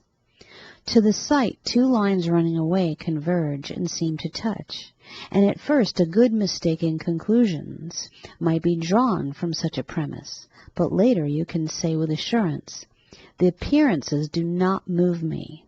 I know the lines do not touch." When you know the truth and understand it, then the appearances do not deceive you any more than the converging lines make you accept what your sight tells you is true. It is marvelous what the Lord has revealed unto us. It is unnecessary to cite the many specific instances where disease has been caused by a mistaken belief and resulted in death. A person suffering from hay fever has been known to manifest all the symptoms in the dead of winter on seeing a harvesting scene on the screen. 1,001 instances of this kind may easily be found. If, then, disease can be caused entirely from a mental state, resulting in physical manifestation, it is plain to be seen that the point of attack is not in the physical. It is also plain that the conscious thinking part of the individual is entirely responsible for the ills or the disease he experiences in life. As a man thinketh in his heart, so is he, shows the unstable nature of the conscious mind. The mind of the Christ changes not. God is a changeless being, and hence we find Jesus fleeing from the personal or conscious thinking wherein lay all limitations. If the wisdom of man is foolishness in the eyes of God because of its shifting, changing basis, then how much more is the wisdom of God foolishness in the eyes of man? Who can believe that good and more good and more good can and will continuously flow into manifestation through a mere alliance with the power of Christ within? 1,000 questions raise themselves in the minds of the people. None of them can be answered to their satisfaction, for they are working from the wavering basis of the conscious thinking which says, "When I would do good, I do evil." So uncertain is the conscious mind of its point of direction that it hurts that which it would help, and vice versa. What a curious hodgepodge of coming and going the conscious thinking offers man. Sickness, health, poverty, riches, happiness, unhappiness, an internal swinging back and forth between limitations on the pendulum of conscious thinking. What a serene sense of peace comes from the God-mind, a changeless consciousness of the presence, an awareness. God is mindful of his own, begins to mean something. The following letter was recently received. Quote, "I am in town lecturing every afternoon. It is wonderful the revelation that has come through, but this afternoon I felt a very strong opposing factor. A terrible antagonism. The audience simply would not let me use the Word of God. I could have toppled off the platform and wept." Unquote. So it would seem that all the glorious power which swung the universe into space and caused the seasons to come and go is powerless before a little despotic mind thinking against it. What a puny little God it is which cannot use his temple to express himself, because some pygmy intellect has a personal grudge. What a fiasco the whole idea of God becomes when reduced to such measures. Do you see what it means to enter into the cesspool of conscious thinking wherein lies all the evil that man can experience? You cannot feel anything that you do not recognize. That is sure. Just the moment you drop down to the conscious thinking, you see all sorts of evil things through your glass darkly, and many of these are pure imagination. allowing that someone in the audience is antagonistic and wants you to fail. It is too stupid for words to imagine that this little gnat of human intellect is going to obscure the light of the sun. Let him fly against it. If your light is burning and you are looking straight into the face of God, you have no further disposition to make of the gnat. Many an evil thought has singed its wings and fallen into the pit. Fear not, I am with you. Hundreds of people are running about today with all sorts of conscious thinking ideas. Recently, one came to me and said that the members of a certain church were treating against her. She had spent restless nights and terrible things had happened because this sect had such power. Where is God and what is God?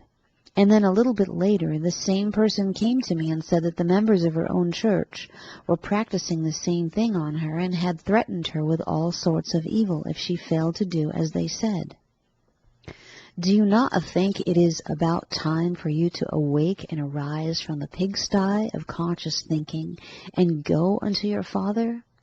Going prodigal means a lot more things than just eating and drinking and riotous living.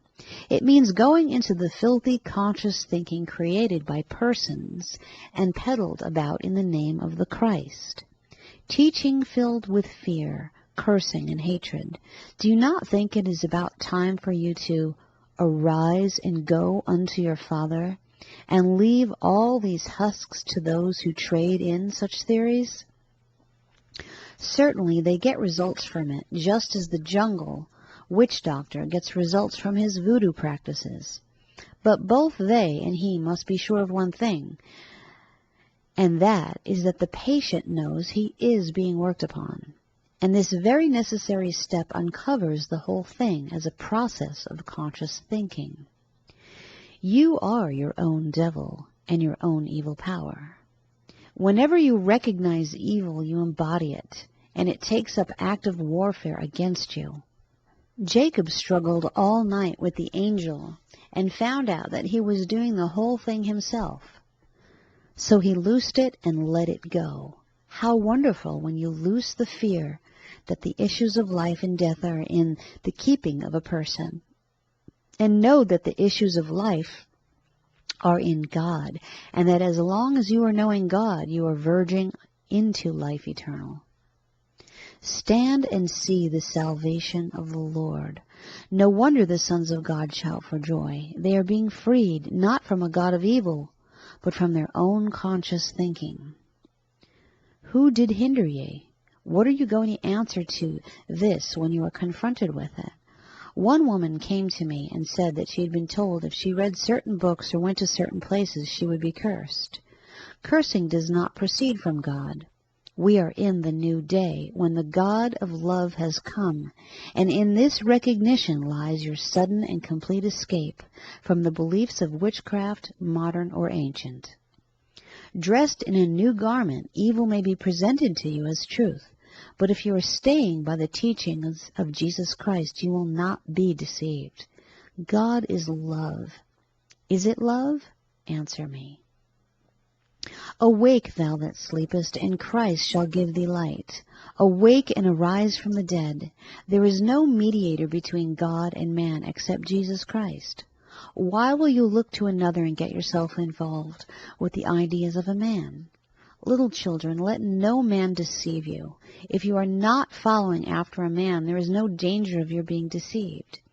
If you are following after a God of love, you will hear nothing, see nothing, and allow nothing but love to enter your mind, and you will not be troubled by the cursing or the treating against you. You will be so busy contemplating the power that you will have no time to set others right. Vengeance is mine. It is not in the keeping of any man. Come unto me, all ye that labor and are heavy laden, and I will give you rest. Do you believe it? Or do you have to run to a person to see whether you are right or wrong, or if someone is working against you or can work against you? When you stand and see the salvation of the Lord, you see something which makes you know that those that are for thee are more than those that are against thee. Be still. Be still It is well. Do you understand the message I have written to you between the lines of this book? God is not mocked, and so you do not need to fear that any can use this glorious power in the name of evil. Put the coal of fire upon your lips. Know nothing, say nothing, and I will show you something not written in books or spoken by man. Yet a little while, do you hear? Christ Jesus came to fulfill, not to destroy. Do you hear? Call upon me, and I will answer you. Do not work against those who are working against you. You are too busy with the Word of God to be bothered with such futile activity, which only beats itself against imaginary principalities. Nothing shall separate you from the love of God. Do you hear? Then of what are you afraid? If nothing can separate you from the love of God, the hate of man is consumed like a feather in a blast furnace. Stay a little on this love. Wait patiently on Him, and He shall bring it to pass. It doesn't say maybe, or perhaps, or if, or but. It says He shall bring it to pass. And if He brings His love to pass in your life, you have little or no concern about the hatred which you have imagined being directed toward you having any results. When He brings it to pass, you will not be able to find the place thereof of hatred any more. Follow me. Come out of the bog of imagination which is filled with all evil and uncleanness, and which is the hell of the conscious thinking. It is in conscious thinking that you create the hellish manifestations from which you suffer. Follow me. Your attention is taken away from the mirage of the double vision and is seeing the love of God from which nothing can separate you.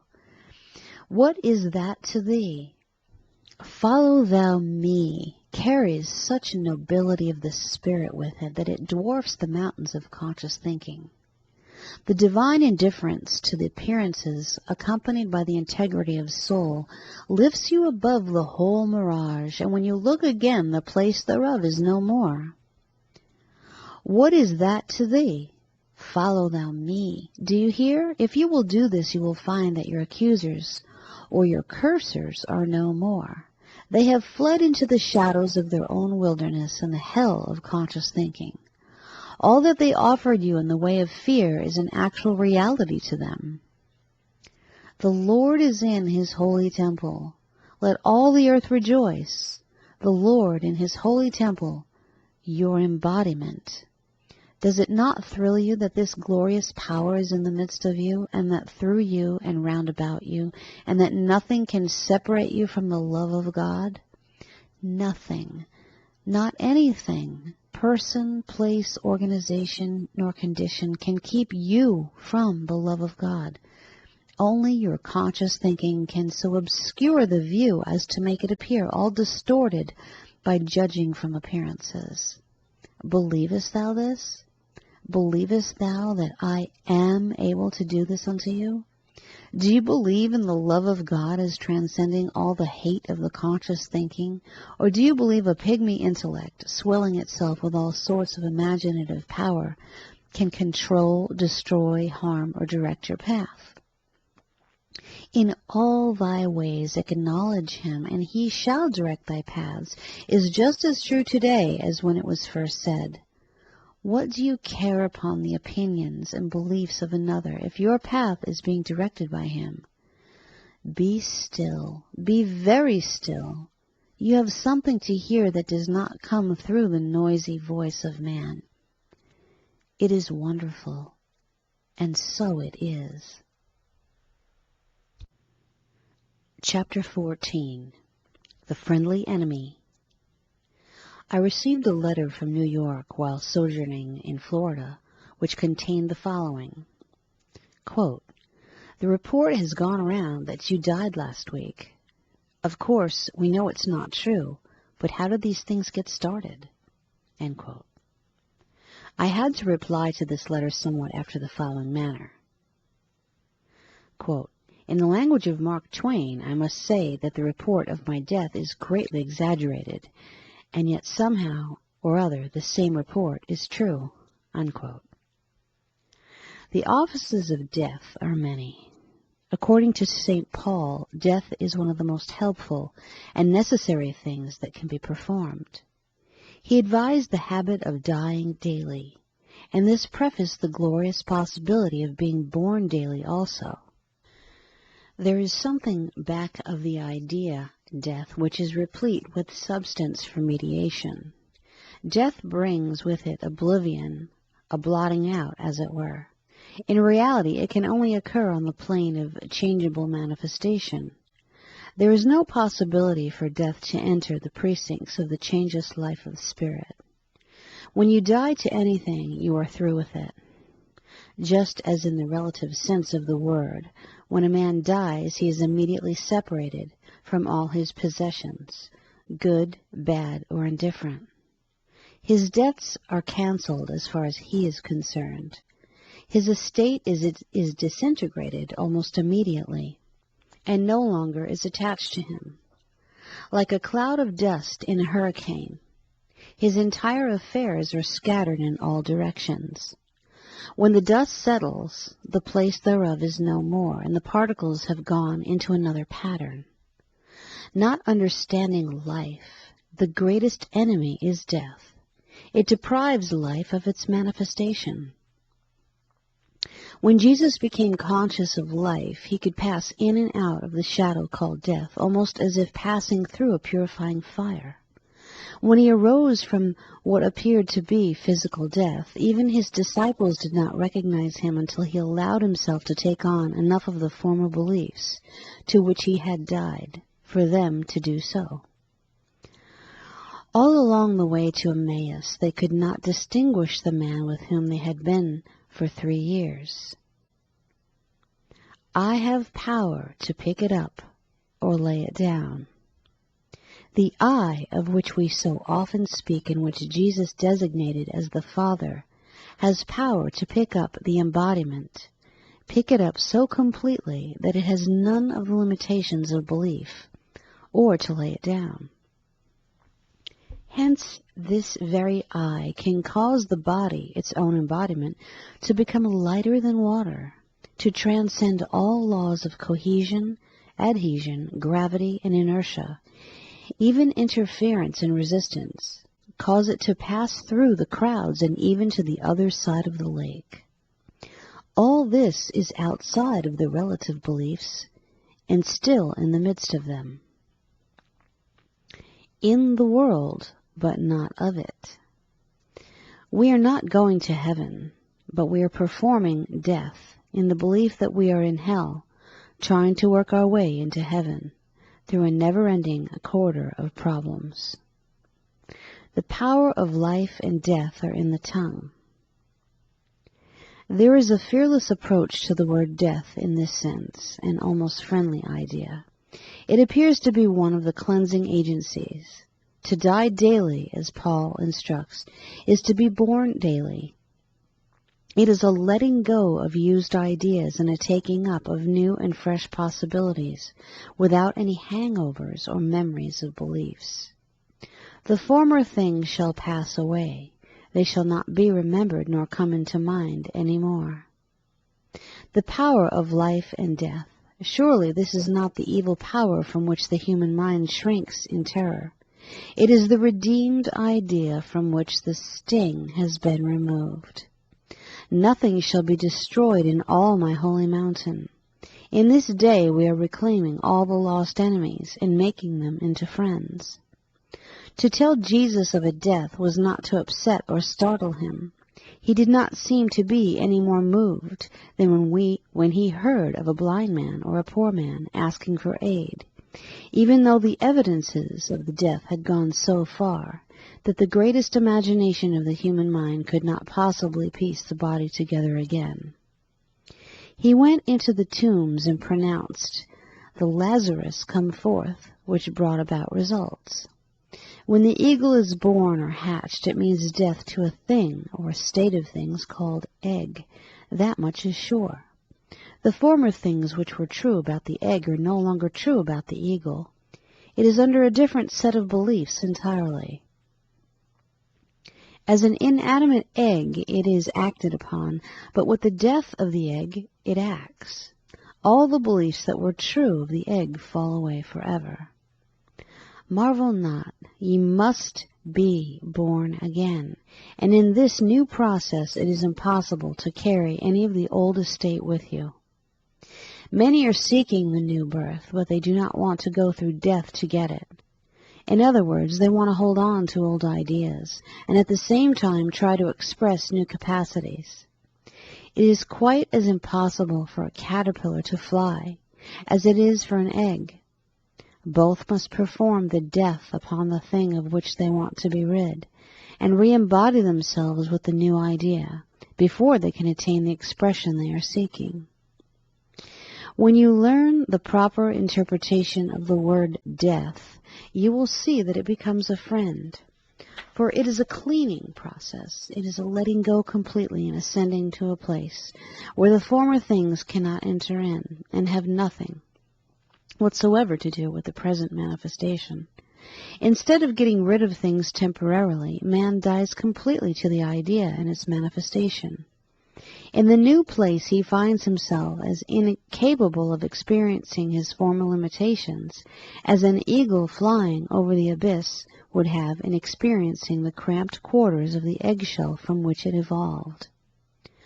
Awake, thou that sleepest, and Christ shall give thee light. Awake and arise from the dead.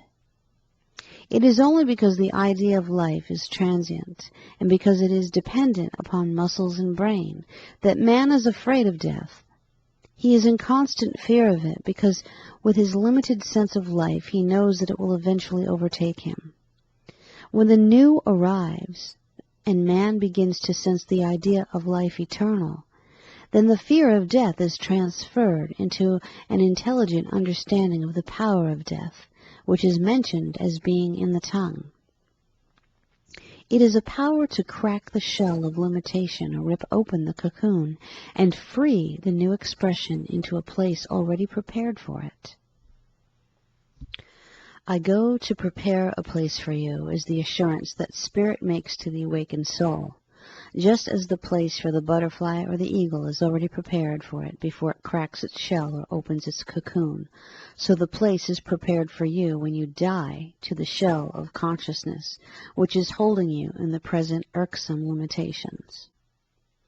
But man, in his limited concept of life, fears death because he thinks of it as oblivion. He thinks of life as having a beginning and an ending. But life has no beginning or ending, any more than an egg or a seed has a beginning or an ending. Give it a chance, and it will drop off one limitation after another, and constantly come forth anew. This is life eternal, to know me, and the only place you can know this me is in the locality indicated by Jesus, within your consciousness. It does not say this is a life which endures for a few years and then lets go, but states without qualification, this, the here and now, is life eternal. It is getting nigh unto us, no matter how the shell of your present beliefs has cramped you. Presently you shall let it go. You shall die to it and to many other things in the truest sense of the word, and shall be born again into the new state of being.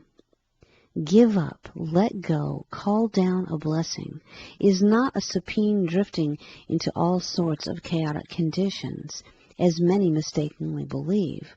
Until you understand in some measure the importance of death and life, you cannot let go of anything. Death and life are in the power of the tongue. Only speak the word, and my servant shall be healed. Every time the word of life is spoken, it means death to some belief, a dropping off of some manifestation which is held in place by conscious thinking. Yes, the power of life and death is in the tongue, and the power of life eternal is within the contemplation of the me, which Jesus discovered for all of us. A tiny plant starts from its cell, and the seed dies. It pushes forth a bud. The flower comes, and the scales or outer leaves die. The flower is born. The fruit pushes out into manifestation and the flower dies, and so it goes ever on and upward into the more glorious manifestation of heaven here and now. The never-ending merging into new and lovelier states takes place when you are ready to die, and when the last enemy has become the friend, and the sting has been taken from it. With life, we think in terms of light. With death, we think in terms of darkness.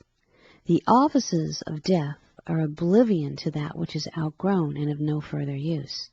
If you have not already died to much of the conscious thinking of yesteryears, you are suffering from arrested or retarded mental development. A memory of an accident hovers about with all the conscious thinking that went with it at the time.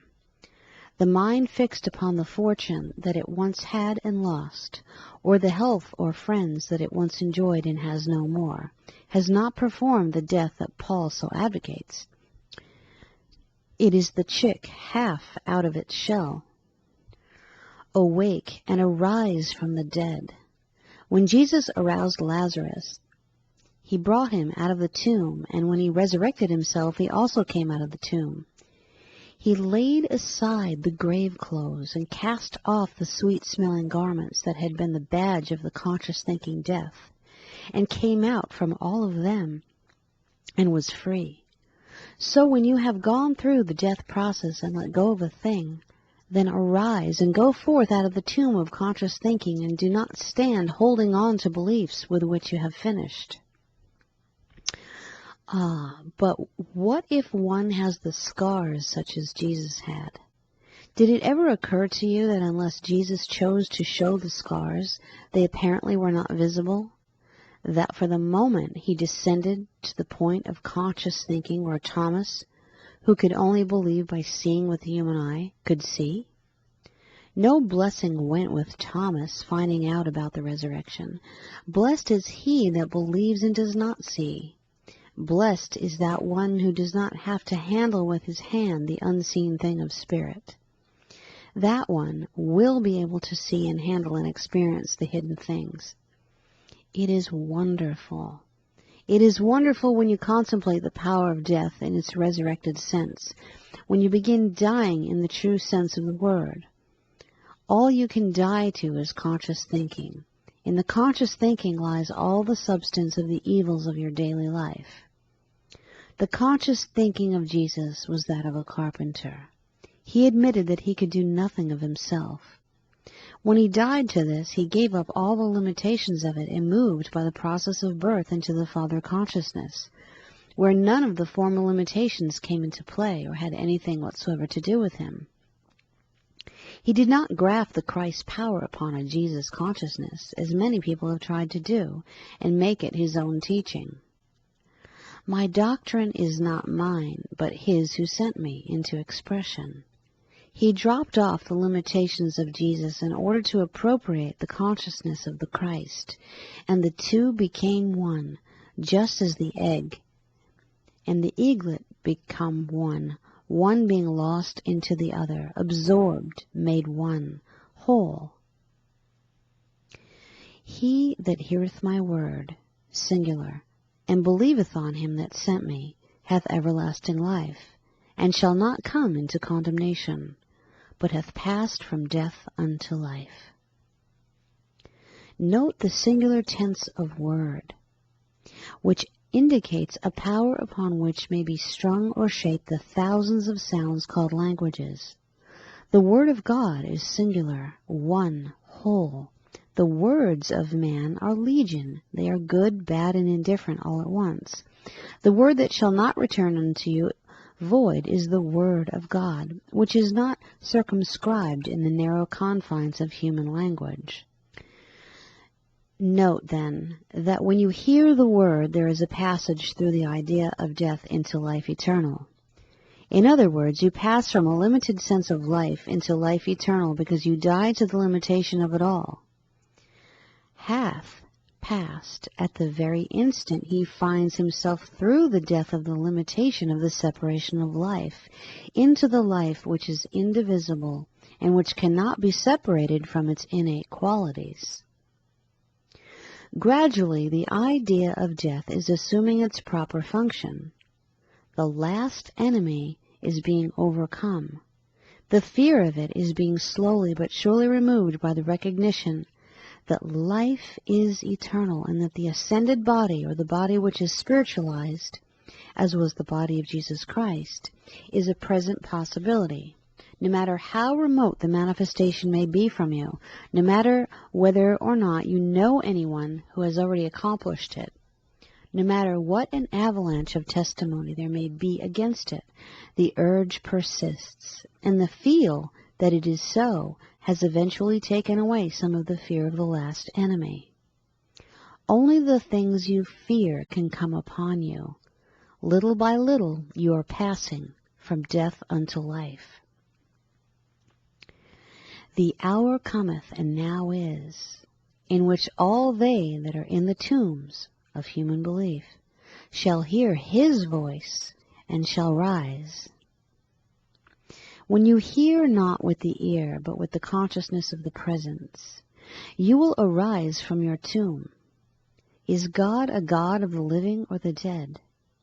Saul pursued the even tenor of his way.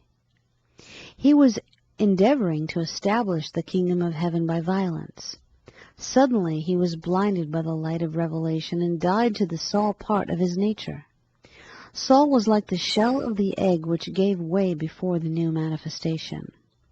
He must have died to a great many things at that moment, just as you will die to much when you perceive the light. It is recorded that Saul was blinded by the light. It is one thing to be blinded by the light, another to be blinded by the dust of appearances. Many people become blinded by the light of another. They are so curious about how another works the truth that they are unable to see their own light. Looking at the revelation made by another, instead of perceiving the revelation within your own kingdom, turns the heart to resentment and envy, even though it be very humble on the surface. In the new birth which takes place every time a man dies, the light of revelation blinds him, so wonderfully full of manifestation is it, and this very light is death to the past limitations. And so death, when properly understood, becomes the friendly enemy. It is that which throws a veil of oblivion to outgrown or cast-off limitations, and causes the Magdalene to look about and see that she has no accusers.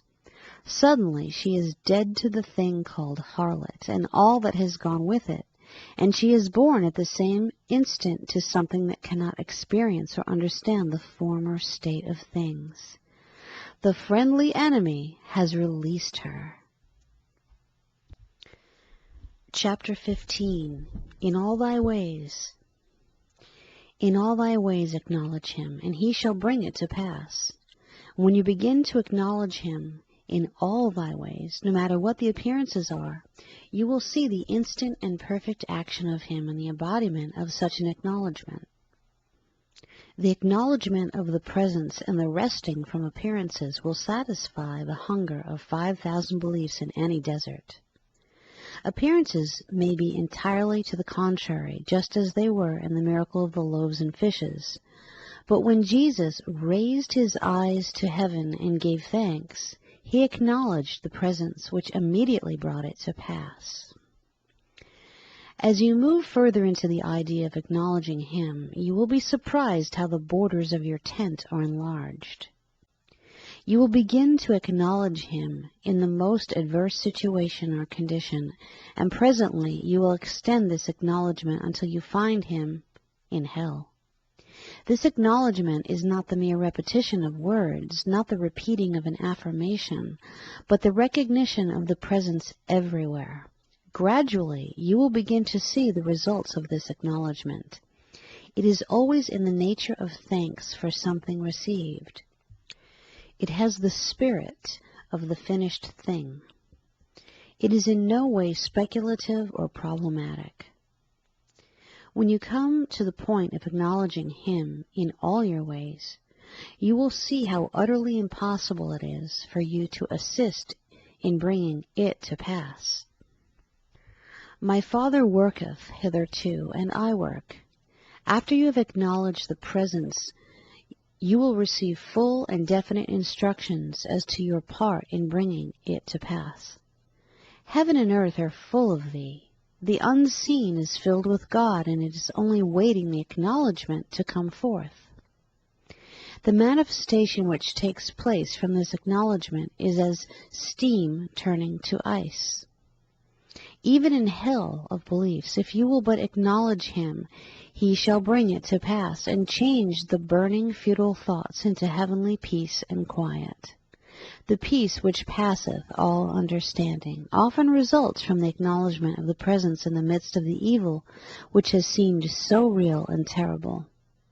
Gradually, man is beginning to see the difference between the presence and the intermittent demonstrations of power. It is true that a parrot could be taught to recite the rules of a difficult problem, yet it could not solve a problem. A child may memorize the working of a single problem, yet if the next problem deviates from the straight and narrow way of his memory but a fraction, he is lost, bewildered, and unable to get the answer. When you seek me after the loaves and fishes, you cannot find me, for you have mistaken appearances for realities, and have failed to comprehend the principle. When you call upon the principle, when you recognize the presence, then you are ready to make the acknowledgement of him in the midst of the evil appearance, which is called problem. No sooner is this done than the problem is swallowed up in the appearances of the fulfilled acknowledgement. Read Romans 8:38 and 39. Nothing can or will separate you from this presence but your own conscious thinking, your failure to acknowledge him. Love is the fulfilling of the law, and this love is something from which you cannot possibly be separated. Prayer takes on a new meaning. It has long since left the beseeching, begging states of consciousness and attained the glorious radiance of acknowledgement. In all thy ways, in every way, thy going out and thy coming in the ways of business and in the ways of leisure, in all thy ways. Suddenly a new glory hovers over the whole of creation. Heaven and earth are full of thee, and the fulfilling of the law takes place through love and not through the ugly trials and experiences of the conscious thinking. In all thy ways, no way is too small to acknowledge him. It becomes a joy and a glory to feel this presence in everything. The dread of appearance goes. It is replaced by the magnificent acknowledgement of the presence. To enter a place filled with testimony of evil is to bring such a consciousness to bear upon it that many will instantly receive their light. Remember that Jesus knew, I can of myself do nothing, and this gives you a wonderful opportunity to start at the same place. I can do all things through Christ Jesus. As you sit in the place of quiet and realize that no measurement of the conscious thinking can separate you from the love of God, and that this very love is the fulfilling of the law here and now, you can see why the command is given, in all thy ways acknowledge him, and he shall bring it to pass. Chapter 16. Thank you, Father. It is recorded that Jesus, before bringing into manifestation the endless flow of substance in the form of bread and fish, lifted up his eyes to heaven and said, Thank you, Father. It is also recorded that he said something after this fashion. Thank you, Father. I knew that it was done, but these about did not. So I said, Thank you, Father, so they would see that something was being done. The mere saying of Thank you, Father has no more power to cause the heavens, state of consciousness, to open and the blessing to pour into manifestation than any other group of words.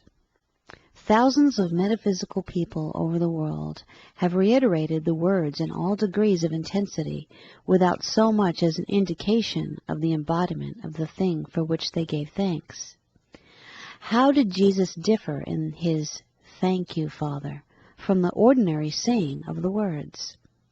A parrot can be taught to quote the Scripture and may have free use of the words of Jesus, but no wonderful changes seem to happen because of this.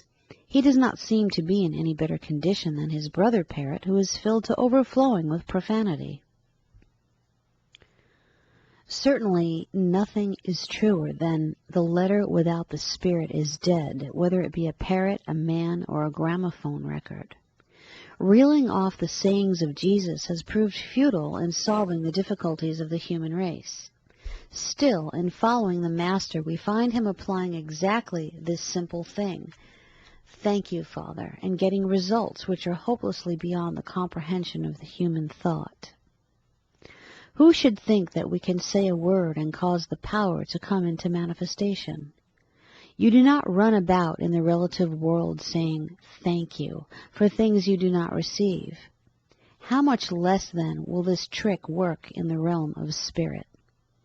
When you receive a gift, you usually give thanks, which is an acknowledgment of the reception and an expression of appreciation of it at the same time. But you get little satisfaction, nor do you expect much result for thanking somebody for something which he has not given you. Gradually, the consciousness moves up to a place of clearer perception and begins to see that Jesus came to the place of full acceptance of the gift before he gave the thanks. His constant recognition of the power here, there, and everywhere enabled him to give thanks immediately, and then the power manifested after the fashion of his appointing. No man can direct the power of God, and the moment he tries to do so, finds himself dealing with imagination. Believest thou that I am able to do this? Or are you believing in something that was invented in the present century, which is wound about with personal doctrines and teachings? Do you believe in something that Jesus invented? He did not invent anything. Before Abraham was, I am, was what he adhered to. What do you cling to? Whose system of ideas are you following? These are questions we must all answer for ourselves. The answers will only be interesting to the individual. Have you ever said, "Thank you, Father," and actually believed that what you thanked the Father for was already there? Why not be honest? Perhaps you have wished it, or hoped for it, and beseeched God for it, but that is not the question that has to be answered. Did you ever find yourself saying, "Thank you, Father," and believing that it was done? If so, you saw it manifested before your very eyes in a manner and a fashion of the appointing of God. The moment you try in any way to assist the power, you only add to the fog of human limitations that already covers the glass darkly through which you are gazing. Looking through the glass darkly is merely looking through the limitations of your conscious thinking. Hence, everybody is looking through a different fog of thinking, and everybody sees something different. Jesus understood this and said, "I can of myself do nothing. Call not me good." Perhaps you know of someone of this present race or time who can do something and who feels that he or she is indeed very holy. I have met many sanctified ones, but I prefer to stay by Jesus the Master. If he could not be called good, no one has come since is entitled to the name. How about it? Who are you? I speak to you from out of the deep inspiration. My sheep hear my voice. They hear with the inner and seeing ear. They perceive that which is back of the "Thank you, Father." It is the pure recognition. Affirmations are only so many words. As long as you think, because you repeat them, you can change anything. Affirmations that come from the recognition of spirit form themselves and precede the actual manifestation of which they speak. You will find with the commands of Jesus something indicated in the spirit which is not apparent on the surface. The word, "Go thou and do likewise," is a mockery from the standpoint of words. You have no more ability to do the works of the Father than Jesus had. He recognized his limitations and did not try to make that happen which he knew at the outset he could not do. When you are told, "Go thou and do likewise," you either do or you stop to find out how it is done, or argue about it and find out what others think about the possibilities of your doing it. I can tell you frankly, you either do the works or you talk of and about them and measure the possibilities of God through the limitations of your human thinking. Go thou into all the world and preach the gospel. You will soon hear the secret word which, when it tells you to do a thing, also opens to your consciousness the fact that you have the power to accomplish the whereunto it is sent. Until you recognize this, you are trying to see whether John Smith can accomplish it or not, and he cannot. Awake, thou that sleepest. There is no human reasoning that will enable you to do the works that Jesus did, and yet you have to do them. Until you recognize this glowing presence which doeth the works, you will be so hedged about with the limitations that you will give up. When you once come to the understanding that you do not have to do the works, you will permit the works to flow through into manifestation. You will understand the power of the Word. Thank you, Father. The full recognition of the thing taking place here and now. And also, you will so completely shift the how, why, when, and where of the embodiment of that which you have accepted as to forget about it all. Whatsoever you tell the Father in secret, with that will he reward you openly. Do you believe it? Do you believe that you are able to tell the Father of the acceptance of that which your soul urges upon you to bring into manifestation? Can you ask, believing ye have already received? Do not fool yourself. This cannot possibly be done by the human mind. It is an insult to the intellect to ask for something you have already received. Do you see why Jesus was so successful with the manifestation? He could thank the Father and rest in the glorious possibilities of, "I have a way ye know not of." If then the ways of spirit are past finding out, why waste any more time trying to burrow into the secrets of the birthing process of spirit? Isn't it sufficient to rest in the consciousness that you have given thanks and have accepted the gift? Are you ready to accept it? Go thou and do likewise. When you once hear it beyond the limits of human hearing, you become conscious of the power to do it. A list of opportunities are assigned you.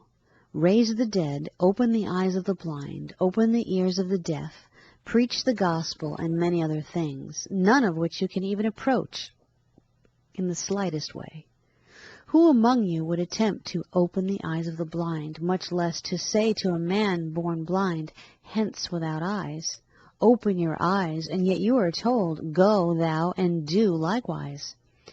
Just what must have taken place when the man born blind opened his eyes is enough to make an anatomist faint with bewilderment.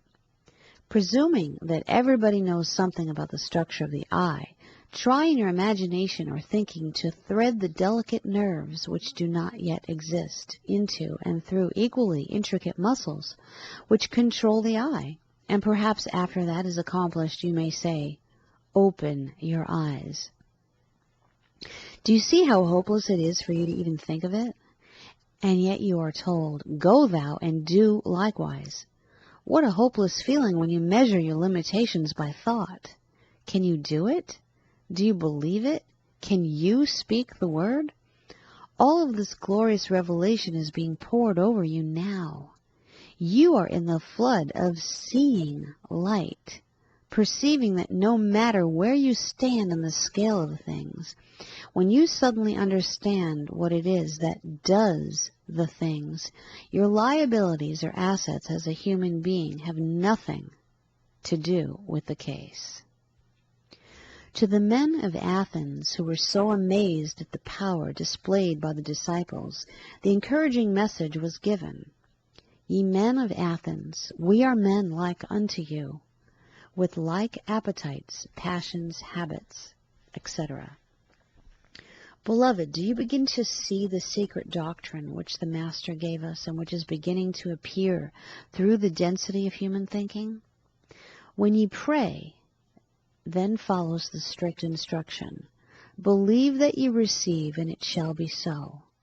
That is all. So simple, so direct, and so gloriously uninvolved with modern teaching and thought. There are no qualifications. As far as results are concerned, it says, and it shall be so. Have you ever prayed this prayer of recognition? Have you ever let go of your unworthiness or your worthiness long enough to sense this enormous surge of the presence as it passes through into the embodiment? Come away from the man whose breath is in his nostrils, or else he will tell you, well, when you want money, you say this word or this affirmation, or you do as I tell you to do, and when you want health, you say this statement or this group of words, and you will follow carefully after him and nothing will happen. The infinite power of spirit is not so limited that it has to show itself twice after the same fashion.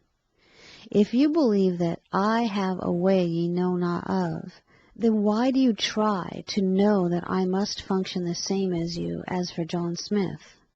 Are you beginning to see what the integrity of spirit requires of you? No man shall see my face and live. You die instantly, you see the face of God. The moment you conceive the presence of the power, you die to the limitations you are experiencing up to that time, and you go from one glory to another into the radiant realm of the here and now of spirit. Yes, it is true that when you begin to come by the way of God, you cease in a degree to come by the way of man, and the results follow. The signs follow, they do not precede, is scriptural language. If you know this and can give thanks, accepting and recognizing the presence, then can you see the dry land appear out of the water. It is asking for a great deal, dry land out of water. This cannot be.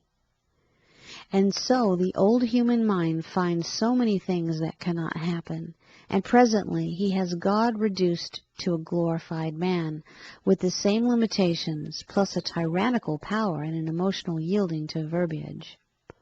The old man with the long white beard in the book of records comes in again, with all his limitations and his favoritism. Awake, thou that sleepest, and Christ shall give thee light. Awake and arise from the dead. Do you hear, you who read this page? And Jesus lifted up his eyes to heaven and said, Thank you, Father. To where does he lift his eyes? Where is heaven and where is the Father? Keep your awareness of the presence close at hand. The nearness and the naturalness of life should eventually overtake you, and you should find it a natural thing to call upon your Father and expect the answer. But unless it can come about by his own appointing, you miss it. Having sensed the nature of the presence, you begin to see why.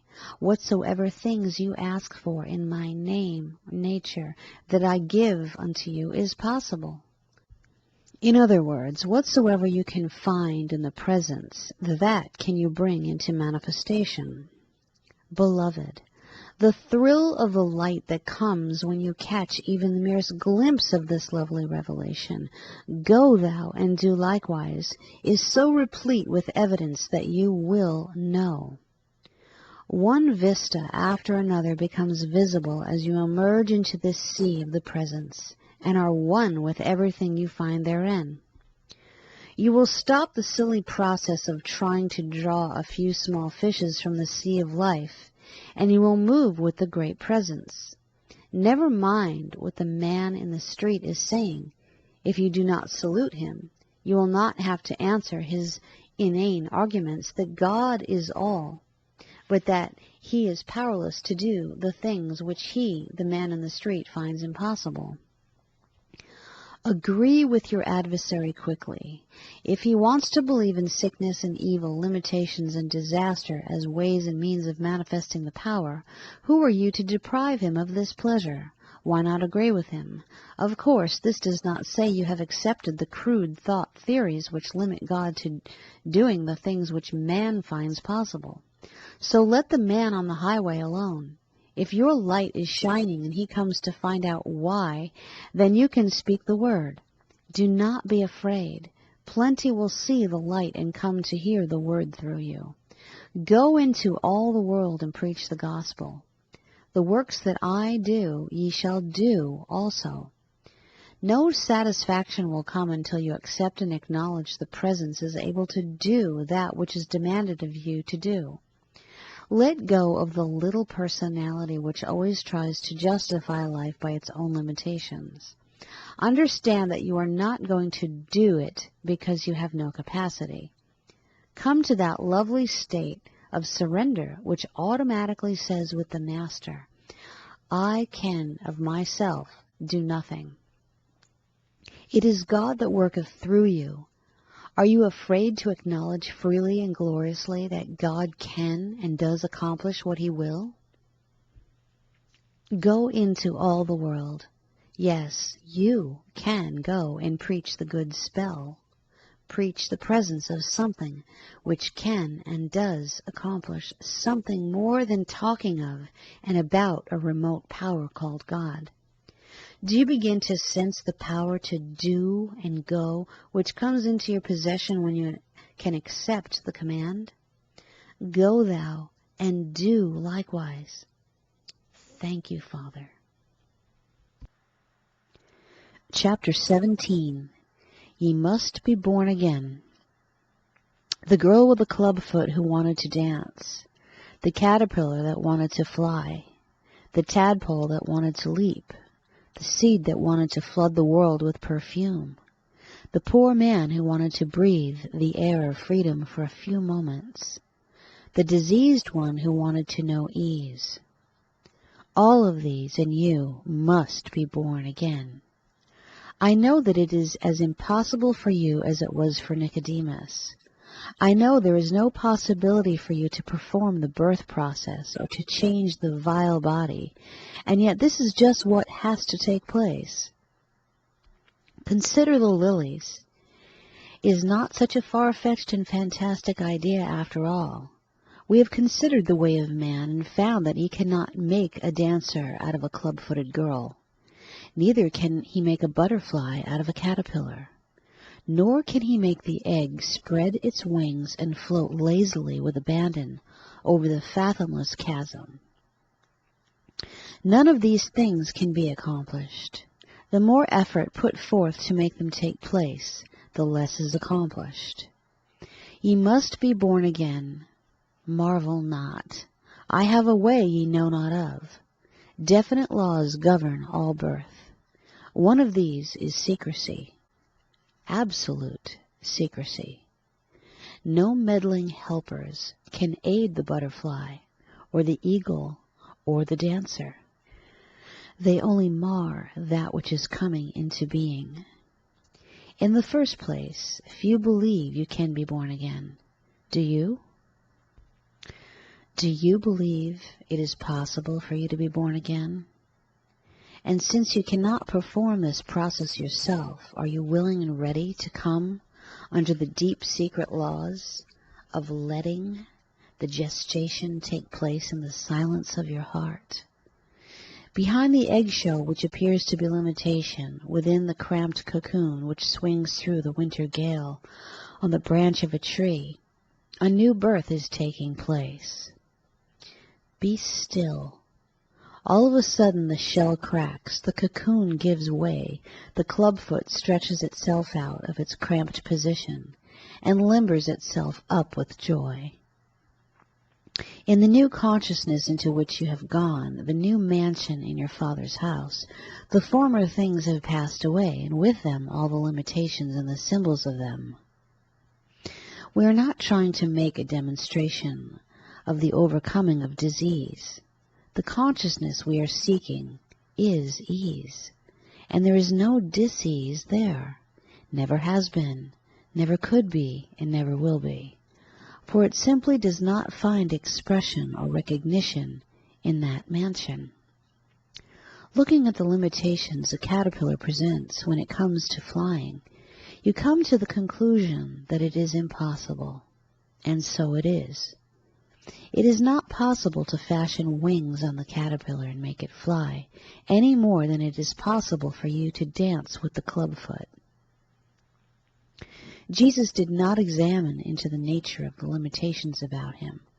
When he increased the loaves and fishes, but one thing was necessary. He did not consider the limitations at all. In the mansion in which the 5,000 hungry men were functioning, there was insufficient food, so it was of no use for Jesus to remain in that mansion, that state of consciousness. He raised his eyes to heaven. He went into the new mansion and found there abundance. It was as natural for abundance to flow from that state of consciousness as it was for limitation to be manifested in the other. Believest thou that I am able to do this for thee? Certainly, if it is to be done, it will have to be done in a way ye know not of, for you have exhausted all known ways and failed. Do you begin to understand something of the new consciousness into which Jesus entered, wherein that which men called miraculous is natural law? He was doing nothing of himself and did not take credit for it, any more than you can take credit for breathing as a personal achievement. It is just natural to your present state of consciousness. You do not marvel at it, and yet it is one of the most marvelous things imaginable. It is so obvious it is foolish to mention it. So is it with the mansions in my Father's house. The new consciousness embodies itself easily and naturally and supplies all that is necessary function in the new expression. Take your attention from the appearances, and judging righteous judgment seem to be impossibilities to the conscious thinking, and so they are. That is just the point of difference between the man way and the God way. Remembering that with God all things are possible is the basis of the new revelation. The fact that the proposition appears as impossible to you offers no dismay or further discouragement. You are entering into the Father consciousness wherein the impossible of the previous state is the possible. It is natural, yes, just as natural as it was unnatural in the former state. The moment Jesus took his attention, not his sight, away from the appearances and placed it upon the presence, he began the righteous judgment, or the speaking out that which he perceived in the new plane or in the new consciousness. He spoke not of himself and his limitations, but of the power which had sent him into expression. You cannot speak of yourself and your limitations if you wish to do and accomplish the impossible. It is wonderful the way the light is breaking over you. The cold, hard intellect of the conscious thinking melts into the limitless wisdom of God when you loose it and let it go, when you free it from the narrow parentheses of your personality. The emotional love becomes divine, and the substance you now possess, even though it be but 3 drops of oil, becomes the flowing stream of life. As it passes through the garden of your body and universe, it waters it abundantly and causes all the barren places to produce. Listen then to the direct instructions on ways and means of seeing the kingdom of heaven. Quote, Verily, verily, I say unto thee, except a man be born again, he cannot see the kingdom of God. Verily, verily, I say unto thee, except a man be born of water and of spirit, he cannot enter into the kingdom of God. That which is born of the flesh is flesh, and that which is born of the Spirit is spirit. Marvel not that I say unto thee, ye must be born again. Unquote.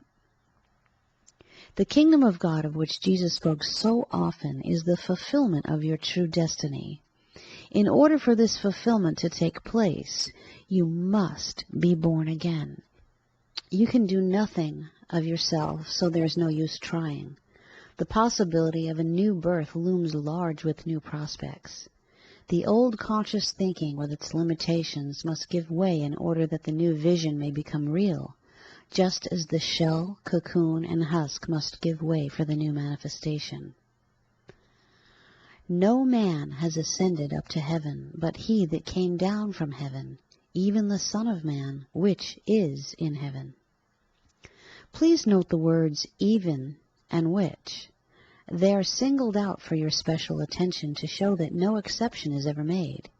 The abstract quality of which causes you to realize that principle is being spoken of. Little by little, we are beginning to see the light through the crannies in the text. We are not going to overtake something new. We are merely rising to something we have already known. We are returning to a state we have already experienced. We are ascending to the place of recognition in order that we may descend into manifestation. It is a wonderful revelation, this being born again, this dying daily. The refreshing sense that comes to the tired seeker of the truth when he realizes definitely that he is not in the business of creating a heaven out of his conscious thinking is the rest that is spoken of in the Bible.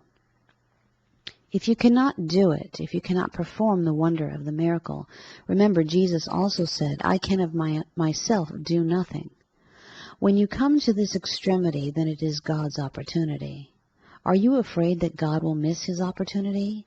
Aren't you glad that suddenly you realize that your extremity is God's opportunity? Jesus recognized it every time he was faced with a problem.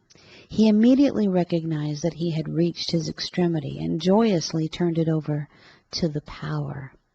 The opportunity that is given over to God is fulfilled in a way and after a fashion that is past finding out. What an opportunity it becomes. For your own satisfaction, trace through the text and see the extremity of Jesus and the opportunity of God. See if it were possible for Jesus to have bettered the situation through any human reasoning. He was born again constantly, born into the oneness with the Father and cooperated with the opportunity of God. When, then, you have come to the extremity instead of taking the fearful, terrified state of mind, remember that Jesus recognized this state instantly as the point at which the manifestation came through. In the twinkling of an eye is very rapid, and the look again is even more so. The opportunity of God is not taken advantage of by the slow speed of the fastest moving concept of the human mind. Yes, I have a way ye know not of, and can never know, because not even the Son but the Father knows. Be still. The still small voice has something to say to you. It is about to speak itself into manifestation because you have at last given it an opportunity. The word extremity outpictures something terrifying to the conscious thinking. When it is understood as an opportunity of God or the end of conscious thinking, it is instantly turned into the doorway of the new manifestation. In other words, you have reached a point in your ongoing where the opportunity of God is ready to be fulfilled. The simple instructions to take your attention away from the appearances, to be silent before me, to see that you tell no man, and to salute no man on the highway, all take on new values in this new light of your extremity and God's opportunity. The man in the street may repeat over and over, man's extremity is God's opportunity. But when it comes to putting it into practice, he immediately signs it off as a mere platitude. Remembering that God sent not his Son into the world to condemn, you begin to see the futility of trying to rid yourself of evil while you are in a constant state of condemnation. The Christ came to fulfill, and this cannot take place unless you give him the opportunity to do so. Jesus gave God the opportunity by coming into a full recognition that he could do nothing of himself, after which he did not try to help, but gave thanks and stood ready to carry out the letter of instructions which came to him from the Father within. Because you realize that you can do nothing of yourself, you do not become a helpless mass of protoplasm waiting for something to pass through you. This realization is a beautiful state of readiness and surrender which says, "Here am I, send me," a supreme recognition of the presence. The new birth sounds difficult, sounds impossible. Gradually the light is coming and man is seeing it as a sudden and radical turning from appearances, a letting of the opportunity of God into full and undisputed sway. The government is upon his shoulders, and it calls for 100% cooperation from you, a willingness to follow through into the place of manifestation.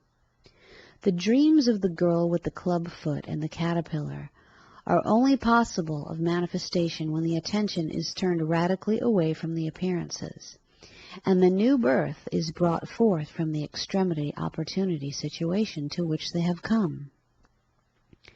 Born again, you are in a new consciousness, a new mansion, and you begin to discover things there that formerly came under the heading of demonstrations.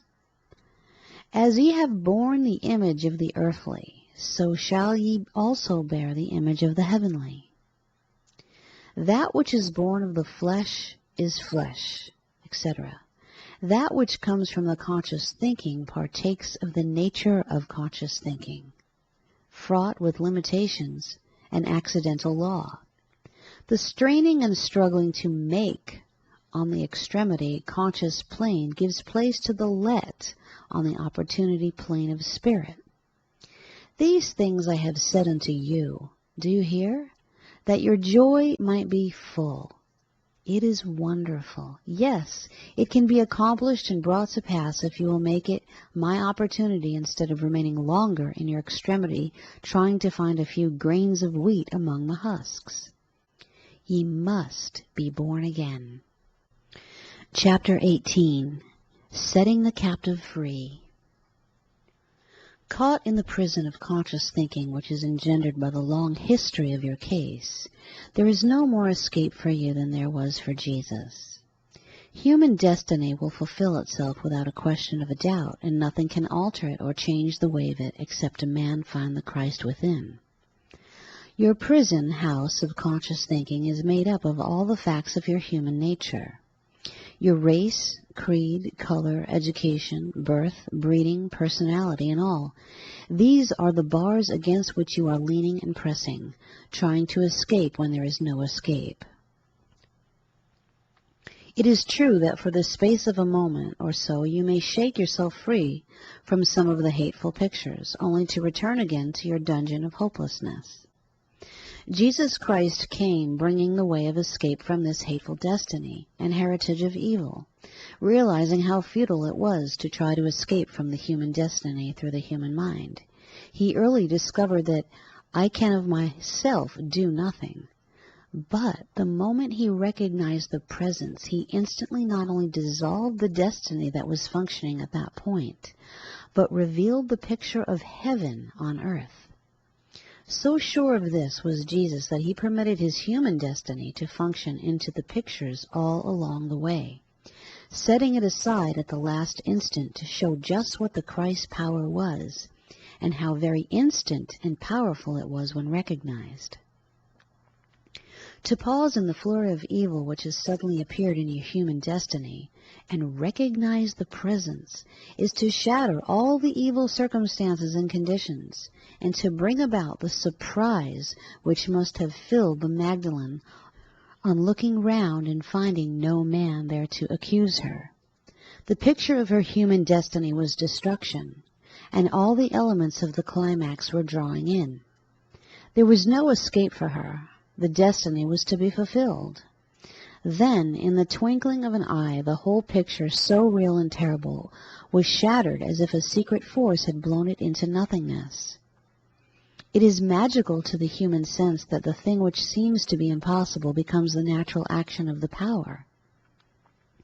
The worker of the impossible, the Christ within you, is not concerned with the hard, fast limitations of matter which can be dissolved and wiped out with more ease than dust may pass away in a hurricane.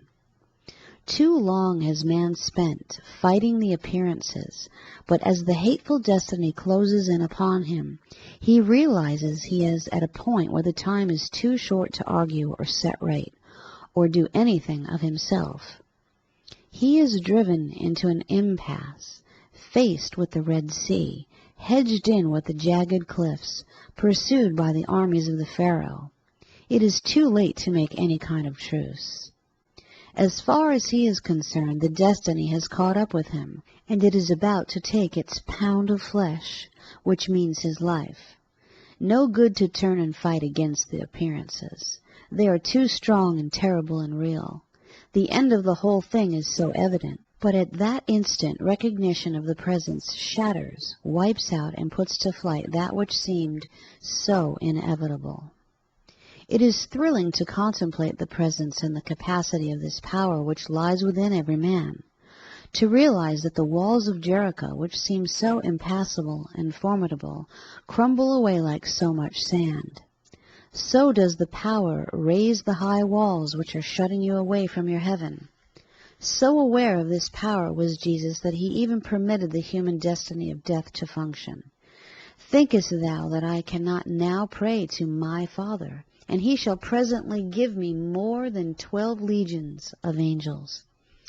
Where is the Father, and what are the angels? And what do you suppose would have happened to the hateful picture of his human destiny if he had chosen at that instant to recognize or call upon the Father? Whatsoever you ask in my name would have come to pass, and the story of the crucifixion would have been missing from the records. Gloriously he submitted to the severest test of the human destiny, to show that nothing the human mind could do to him was real or had power. Moses putting his hand in his bosom and drawing it out white with leprosy, and replacing it again in his bosom and bringing it out in perfect health, indicates what the power of Christ within is capable of doing. Leprosy is not a disease which comes or goes at a moment's notice, according to the dictates of man. Its end is death, and its course is hateful and ugly, going from one filthy manifestation to another. There is no cure for it. And yet, do you begin to see just what the Christ consciousness is? It is not something which is used for the purpose of making demonstrations, but for lifting you into the place where it is not necessary to fight with appearances, and to work against evil. Set yourself and see is quite a different state of consciousness from that which goes out to clamor with the midnight and fight against principalities of darkness and the human destiny. If ye be in the Spirit, ye are no more under the law. The law of what? The law of your own belief in your destiny. Jesus came setting aside the human patterns of life and showing man how to come unto me instead of trying to use me as a bottle of medicine. The moment man turns to this power, he automatically causes the entire outside picture to change. Whether this be one of disease, sin, danger, fear, or any of the so-called laws of fate. The Christ power is not concerned with the working out of the human mind. It makes no difference how its laws are upset. When the man cannot account for an unexpected turn of events, which according to his best findings could not possibly happen, he charges it off to a coincidence, an act of God, or a misunderstanding on his part. And the sooner he can forget this irregularity, the more he is pleased. It matters not how much the mortal mind and its beliefs are inconvenienced by the action of the Christ. It is true, it may be inconvenient to have a picture of death destroyed and a person restored to perfect health instantly as far as his inheritors are concerned, but that means nothing to the presence. Think not that I came to destroy, I came to fulfill. Do you hear? Anything that is not fulfilling the destiny of heaven here and now is the human picture of the unawakened mind, and will be broken up by the instant you call upon me. What matter how far it has gone, even if it be the 11th hour and the doom is sealed? It is not too late to so completely overturn the creation of evil that its awful majesty, which came at you in one way, the only way that was open to you for escape, and stood glaring at you in your hopelessness, shall flee in 10 ways. Call upon me. Do you hear? It is something that you can do in the midst of the fearful manifestations of disease and sin and poverty. Call upon me, and I will smash the pictures of your human destiny, just as the pictures of 40 years which had solidified themselves about the beggar at the temple gates were destroyed in an instant. Just as the pictures of death, decay, and decomposition were wiped out by the presence in an instant when Lazarus was called forth. All the science of that day in this regarding death was made as naught. Handle it as it may, explain it as best it could, finally charge it off to a miracle, and let the matter rest. The old human mind, which had the point of death so well established that it seemed impossible to uproot it, was put to flight the moment the presence was recognized. What are you waiting on? Do you want to make a demonstration against evil? Or do you want to go out and argue against this reality and see if you can defeat it? There is nothing to defeat but the conscious thinking which comes under the law. As a man thinketh in his heart, so is he. It is too strange and terrible to imagine that this human destiny rests in the conscious thinking, and that from that level nothing can be done for or against it. The pictures of limitation are completely obliterated by turning to the Father within and allowing His power to do the work. My Father worketh hitherto, and I work, is the law of instant and perfect success and self-expression. You cannot do it any more than Jesus the carpenter could possibly have been an orator. He knew this and turned from himself to the recognition of the presence, which burst the limitation of what he could or could not do. So the thing that keeps you from self-expression or fills you with fear or stage fright is your human destiny functioning at full speed. To fight this is a hopeless game, but suppose for a moment you call upon me and see the presence come through into manifestation, nullifying all the evil, the inability, the failure, the lack, snapping the bonds that have held you from your goods so long. You are not doing it. It is this glorious power, the Christ within, in reality your I am expressing in its own splendid, untrammeled way. It asks no favors or permission to perform. It does not cull from the wastebasket of life used postage stamps. It is a carte blanche. It is the passport into all countries. It is the peculiar understandable thing which goes ahead, prepares the way, and at the same time remains with you. It is that which instantly destroys the illusions about you and reveals the kingdom of heaven here and now. Conscious thinking is the glass darkly through which you are gazing at the kingdom of heaven. But what you see is so distorted by the crooked lens of your vision that you see everything in wrong proportions. The laws of the madhouse of conscious thinking are these. When I would do good, I do evil. And as for man, his days are few and full of trouble, and a lot of other things equally hateful. The final estimate that all turns to vanity, dust, and the grave. That is the picture of the conscious thinking. That is why Jesus assured you that you could not see heaven through the human thinking, or the glass darkly. When you have recognized just what it is that Jesus discovered and how he insisted on turning to the power within and judging not from appearances, but the righteous judgment, you will understand. Now through a glass darkly, but then face to face. Face to face with the truth of being, you die to the human destiny. Yea, you are a new man in Christ Jesus. There are thousands of things to happen to you, even eventually the transforming of the body and the setting aside of the thing called death. There is no death in spirit. You can die only in human thinking. From being born under a certain sign and under certain predestined influences, man discovers that he is born of spirit and partakes of the nature of spirit. Just as soon as he recognizes this, all the old conscious thinking ideas and manifestations drop away from him, and he stands revealed, self-revealed.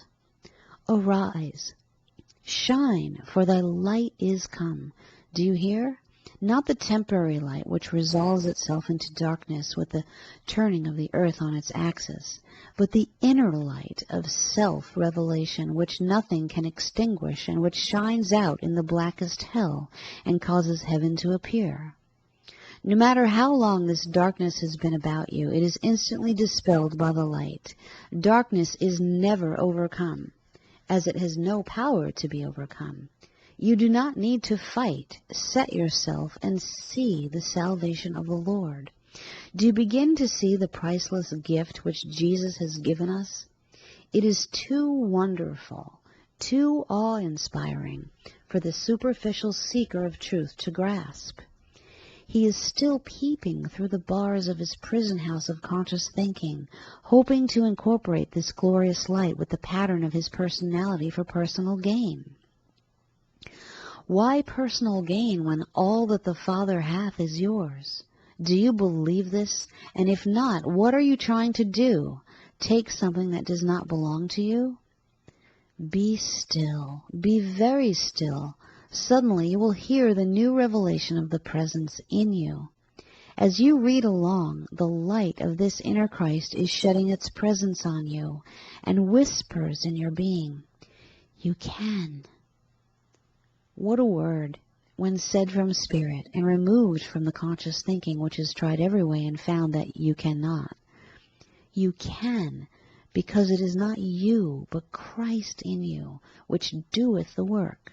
Thus do you speak to the poor, tired manifestation of you, which has struggled so long and so nobly against the pictures of human foreordination. You can has nothing to do with the human willpower. It is the actual power of the presence in action. It is glorious and wonderful. You are beginning to see the way of secrecy and the way of self-revelation and the way of freedom from conscious thinking. You do not have to set anything right, nor change anything. The coming of the presence will take care of all that. The light of the presence will absorb all the darkness of accumulated belief. It is related that in the World War a small company of men were run into a cul-de-sac from which there was no escape. The enemy was closing in on them. It meant certain death. Suddenly something happened. The impossible situation was destroyed. What was it? Confusion set in among the pursuers. A sudden fog arose. The enemy became lost and could not find its way. The destiny of death, which was surely meant to be fulfilled at that instant, was abrogated. And by what? Someone had consciously or unconsciously called upon the presence, and the pictures of conscious thinking vanished.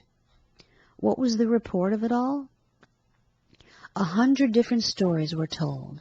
Some saw the Christ, some the Virgin Mary, some a fog bank.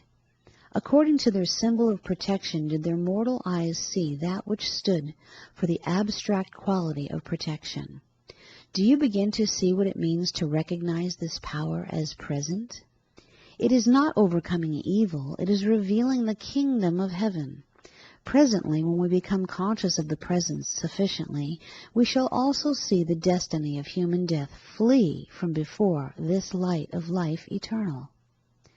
Yes, the teachings of Jesus suddenly take on a new meaning, the meaning of revelation instead of overcoming. The taking the attention away from appearances is something more than hiding the eyes from evil, But when it is done in the way of Jesus' appointing, when the eyes rest upon the situation again, it has disappeared, and even the place thereof is no more. Yea, neither shall it come into mind. So complete and absolute is the way of this presence. The wisdom of man is foolishness in the eyes of God. When man comes to realize this, he will see that no wisdom which evil has brought to bear upon his case is anything but foolishness to the power, no matter though it have bulwarks of reality as mighty as the Great Wall of China. With the recognition of the presence they will crumble and run down as much fine sand that cannot withstand the faintest zephyr. Do you hear?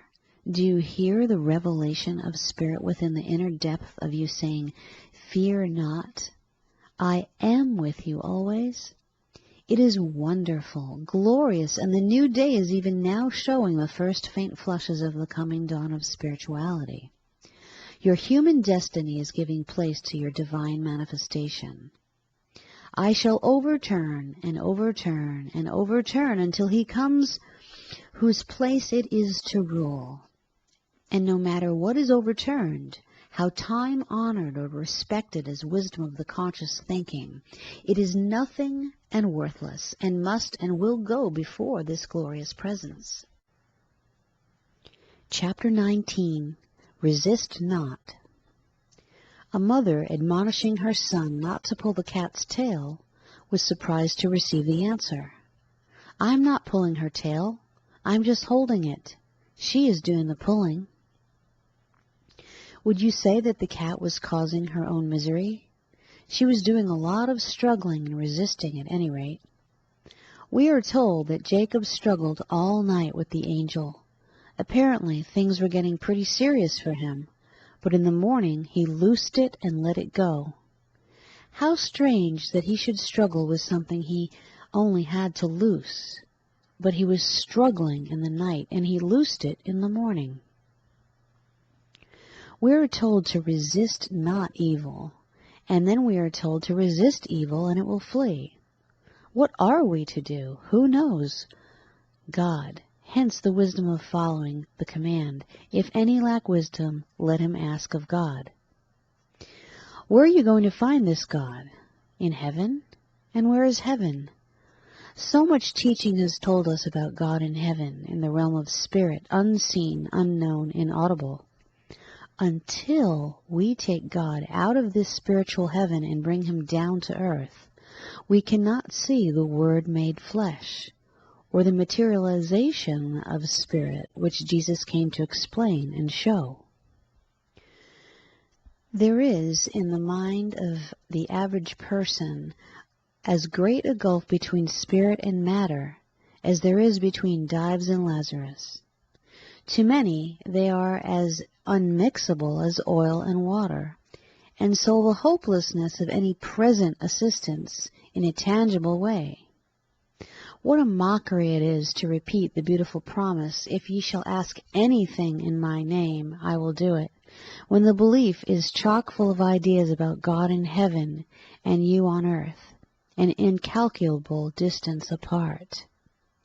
Until you can see God in the flesh, you cannot expect to experience the beneficent results of prayer in anything but a mental way. Until you begin to see that matter is merely spirit slowed down to a point of visibility, and that there is no separation between them, you cannot enjoy the presence of this power. You may be denying that there is any matter. Then you are denying your own manifestation out of the picture.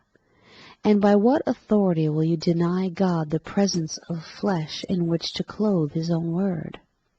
The Word became flesh and dwelt among us. And by what manner of means can the Spirit search the joints and marrow if you have no joints and marrow? Awake, thou that sleepest, and see the oneness of this presence in which you live, move, breathe, and have your being, in which in like manner lives, moves, breathes, and has its being in you.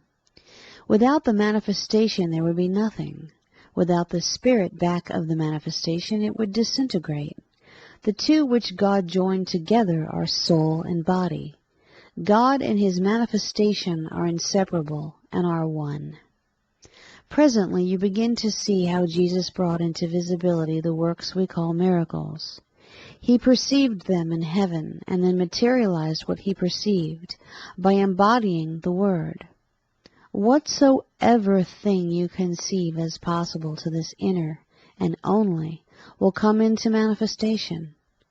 I am not speaking of the things you wish, hope, desire to come into manifestation.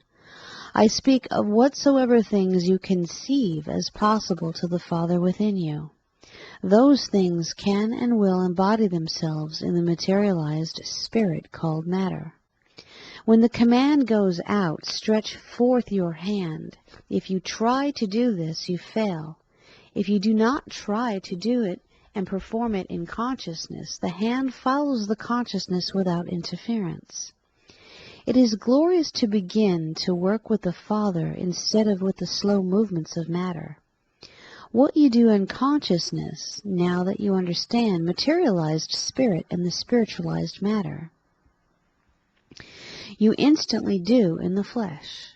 Whatsoever things you ask, believing ye shall receive, is another way of putting it. When you begin to work after this manner, then you find that my Father worketh hitherto, and I work. That the finding this out in consciousness completes the thing before the flesh takes up the mechanics of bringing it into visibility. Coming after the way of man, you try to open your blind eyes, but the weight of so many beliefs and theories which are backed up with so much proof is too great for you, and you cannot. Opening your eyes in consciousness, or performing the whole affair within, is accompanied by an opening of the physical with perfect vision. Just what do you think God can do for you? The struggling all night with the problem only antagonizes the situation and wears you out. We cannot enter into the kingdom by any other door than the I Am, the Christ Father. I am the door of the sheepfold. Enter in at this door and stretch forth your hand in consciousness.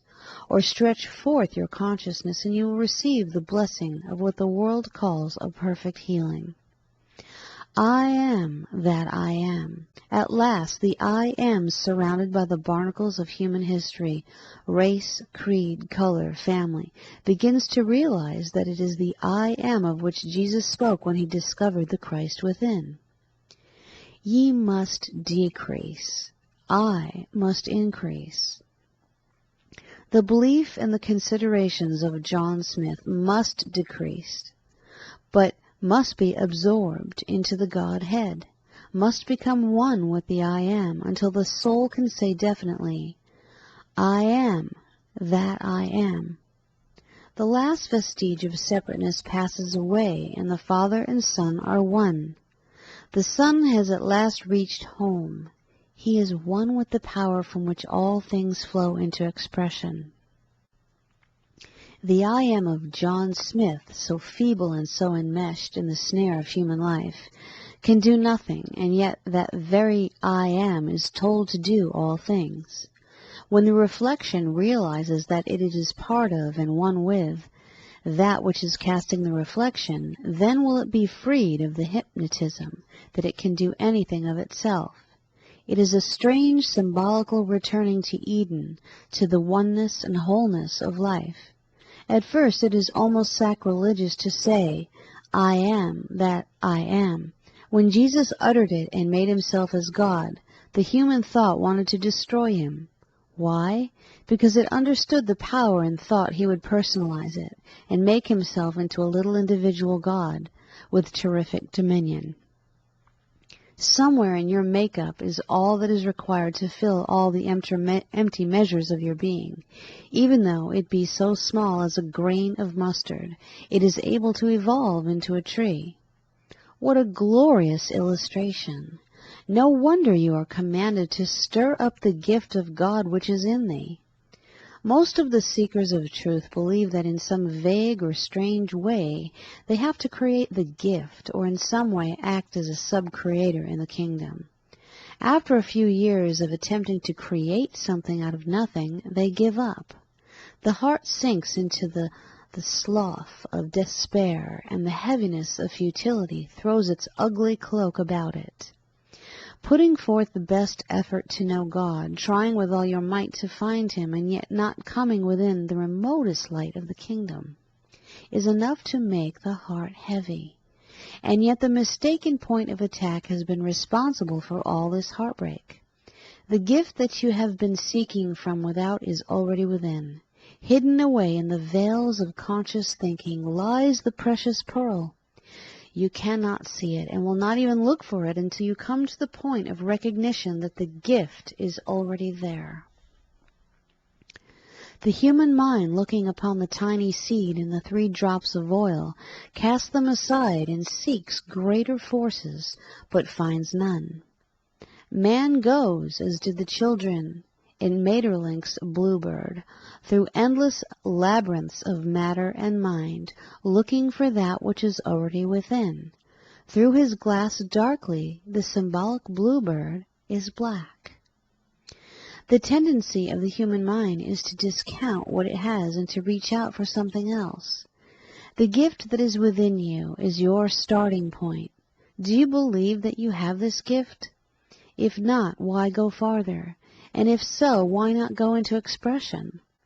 You are at the beginning of the new day because once the gift has been recognized within you, there is a rest from struggling and fighting to make it appear. Already the letting go causes the frightful pain of futility to subside. A new light begins to break through. Stir up the gift of God which is in thee is a revelation as much as a command, and it is filled with light and illumination. Once you begin to feel that the gift is there, it is as precious as the message which came to Mary, announcing the glorious coming event. No matter how deeply you are buried in the dump heap of human belief, your problem is only as old as the last thought about it. With the snapping of the film on the screen, the end of the tragedy definitely comes. As far as the screen is concerned, no marks are left, no sign of the suffering, no scars of the battle. With the acceptance of the gift as something already there instead of something that you have to create, you will begin to borrow measures, not a few, because the something within indicates the need of such. God is not mocked. The power which you mock or imitate or refuse to recognize fulfills itself irrespective of man. Stir up the gift of God that is within thee. You are the possessor of this gift, which is enough to fill every measure that is empty in your life. You are mocking God when you try to be a creator, for there is only one. And the record states that the creation was completed in 6 days, found to be good and very good. What are you going to do? Create it all anew, or tear away the veils from your eyes and see the real creation as it stands in all its glory? It all sounds very much like poetry, and so it is to those who are seeing it from the outside, or trying to argue how, when, and why it can or cannot come into visibility. I am that I am finally puts the seal of silence on the lips for the precious thing. The gift which you have suddenly glimpsed must be held in secrecy. Again, the glorious reminder is given unto you. The sole purpose of God is revelation, not the overcoming of problems. Recognizing the gift which is within you will be your starting point to the heights where this revelation is visible. The veils are falling from your eyes, and you are seeing the power face to face instead of through a glass darkly. The non-resistance of the awakened soul is not a supine waiting for something to happen. It is the waiting patiently on the power to flow forth into manifestation. When Peter was thrown into prison, had he judged from appearances, he would have had a prison problem to solve, a satisfying of all sorts of civil and political laws. It is possible that this could have been done. It would have taken time and influence, but he stayed upon the consciousness of freedom which he found in spirit. The I am of Peter became that I am of God which knew no bounds or limits. It is reported an earthquake set him free. It does not make any difference what it takes to bring the word into manifestation. That is not your concern. The power has a way ye know not of, never working twice in the same manner. So you may rest the matter of manifestation with that power. And now we see the I am of Peter, which was thrown into prison with all sorts of laws laid heavily upon it, invited to come out into freedom. His captors did not want him anymore. Why? When the human mind comes in near proximity with the manifest power of God, it can conveniently forget and set aside its most invulnerable law. It will not stand on ceremony, no matter what a stickler it is for carrying a thing out to the last letter. I have a way ye know not of.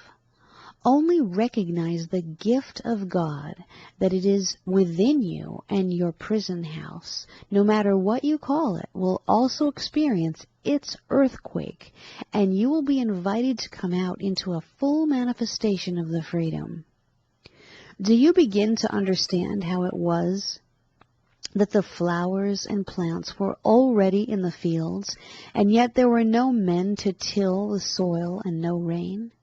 Do you begin to see that the I am that finally recognizes itself as that I am can and does believe the unbelievable? The resisting and the pulling away from conditions only tighten the manifestation about you and cause all sorts of pain and despair. Loose him and let him go is more than just a Bible phrase. Do nothing from the outside. My Father, where is he? Worketh hitherto, and I work. Recognize first the gift within yourself. Perceive the working of the spiritual Father within, and your hands will do what they have been incapable of doing. You say things you have been wholly incapable of saying. Your little message, your little 3 drops, your handful of meal will become the message of God, the ocean of oil, joy, storehouses full of meal, substance. Look again. The fields are white. Do you see? Do you understand what is given to you? Not is going to be given to you, but is already given unto you. Stir up the gift of God that is within thee. You have it already. Its manner of manifestation is in the hands of the Father. The overcoming of habits is difficult. Everything is suggested. Hypnotism, willpower, trying to cultivate another habit. All of these may obtain certain results, but at best can be only temporary. A habit that is merely held out of mind by willpower may at any moment catch up with you. If you have to avoid in order not to indulge in evil, you are not safe. The call of your love, whatsoever it may be, sounds constantly on the strings of desire, like the waves of a raging sea beating against the sand walls of your castle.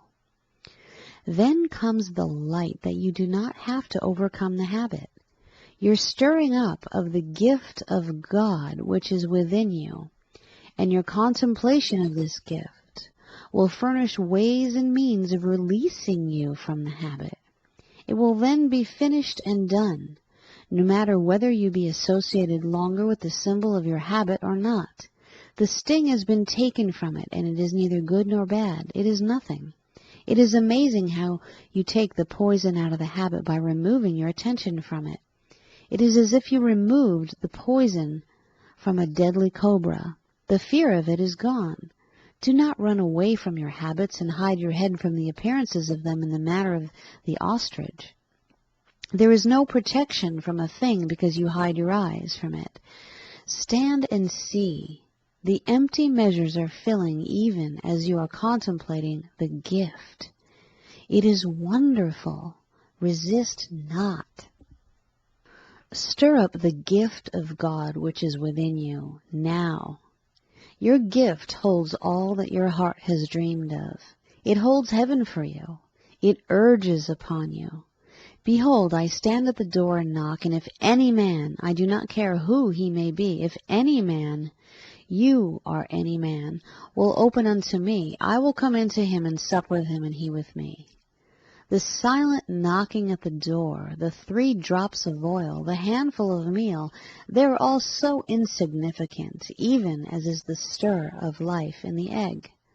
But what a mighty force they become when they are once recognized. The tiny gift you have is sufficient to bring it to pass.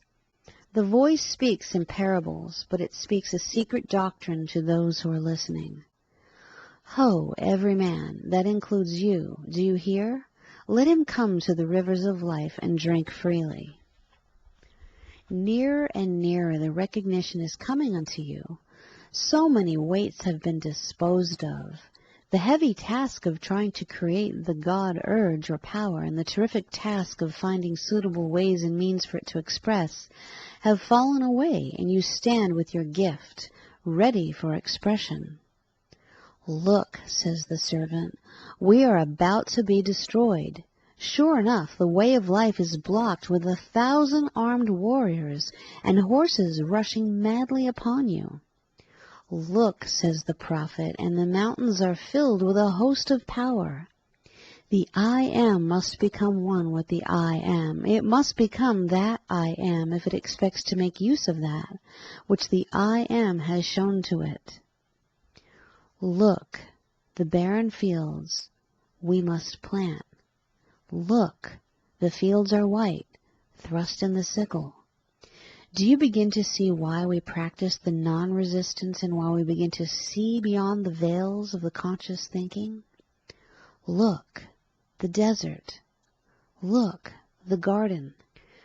The gift of God that is within you will give you the ability to look again after you have looked and reported nothing worthy of mention.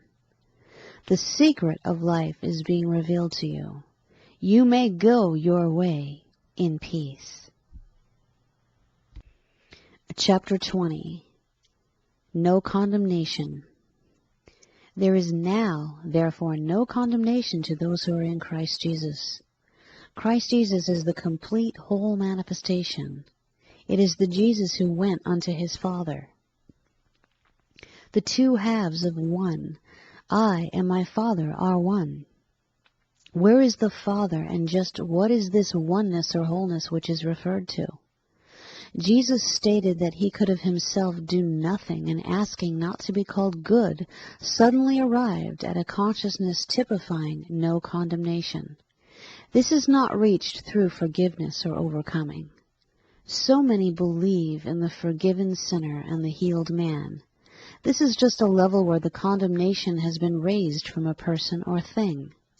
It is a mental place where the pairs of opposites constantly come into play. Where are thy accusers?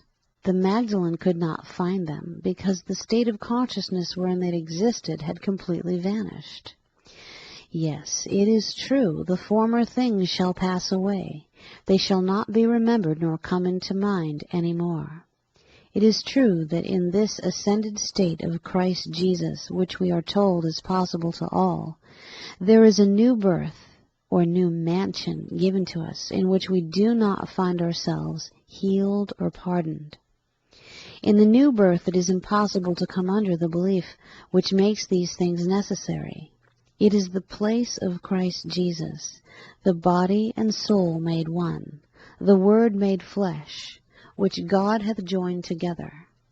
The Father and I, to which nothing is impossible, which has the power to ask, receive, and appropriate the gifts of heaven on earth.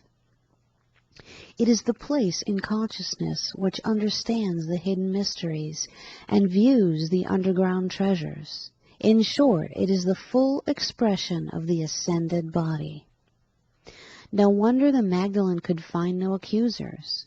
The moment you have advanced or become aware of a new mansion, the things that were true of the former mansion or state of consciousness are no longer true. In the former place she has considered herself a sinner and had much condemnation and accusation in her consciousness, which were bound to outpicture and be embodied in a crowd of stone casters. She was being stoned to death, driven out of a state of consciousness by force, because she would not rise and go unto the Father.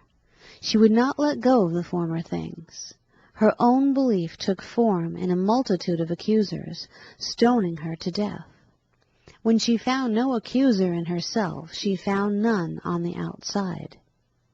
No matter how you resist the idea, it still remains a fact that your universe is the outpicturing of your consciousness. What you recognize as true takes body and shape.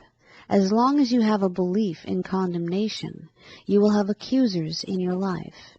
It is both true and untrue that as a man thinketh in his heart, so he is. It is untrue from the standpoint of who, by taking thought, it is true from the standpoint of what you accept will embody itself in one way or another in flesh. Oh, but I never believed in this, that, or other thing. How do you think it happened then? Were you conscious of the radio and its principles before it appeared? Even after it appeared, it had to be accepted. Do not argue with yourself. You have in your manifested universe that which you find to be true. It is not strange, then, that Mary Magdalene could find no accusers, for in the new mansion, a state of consciousness, there was nothing to be accused of, and never had been anything to be accused of. You could not accuse a butterfly of certain faults, which had been true of it as a caterpillar. It is the glory of the new day, the new revelation, that is dawning over you. It is not a crawling out of an evil consciousness and becoming a long-faced martyr to forgiven sins. It is the holy recognition of the fact that I am of too pure eyes to behold iniquity. An awareness of the presence which brings a new consciousness. Arise and shine, for thy light is come. Do you hear? With the coming of this light you find the accusers. Embodiments of disease, unhappiness, sin, and poverty are no more. They were parasites feeding upon your belief in them, and have perished because you have deprived them of your thought upon which they lived. It is glorious to know that you are, through the Christ within, lifted out of the former things so completely that there is no remembrance of them. The Magdalene must have been well known in her day. She had probably contributed a great deal to the unhappiness of many homes. Yet when she arose and went into her Father, we find not only was she unable to find her accusers, but they could not recognize her. Truly the former things shall pass away. The moment they are out of consciousness, they are out of the only place where they ever existed.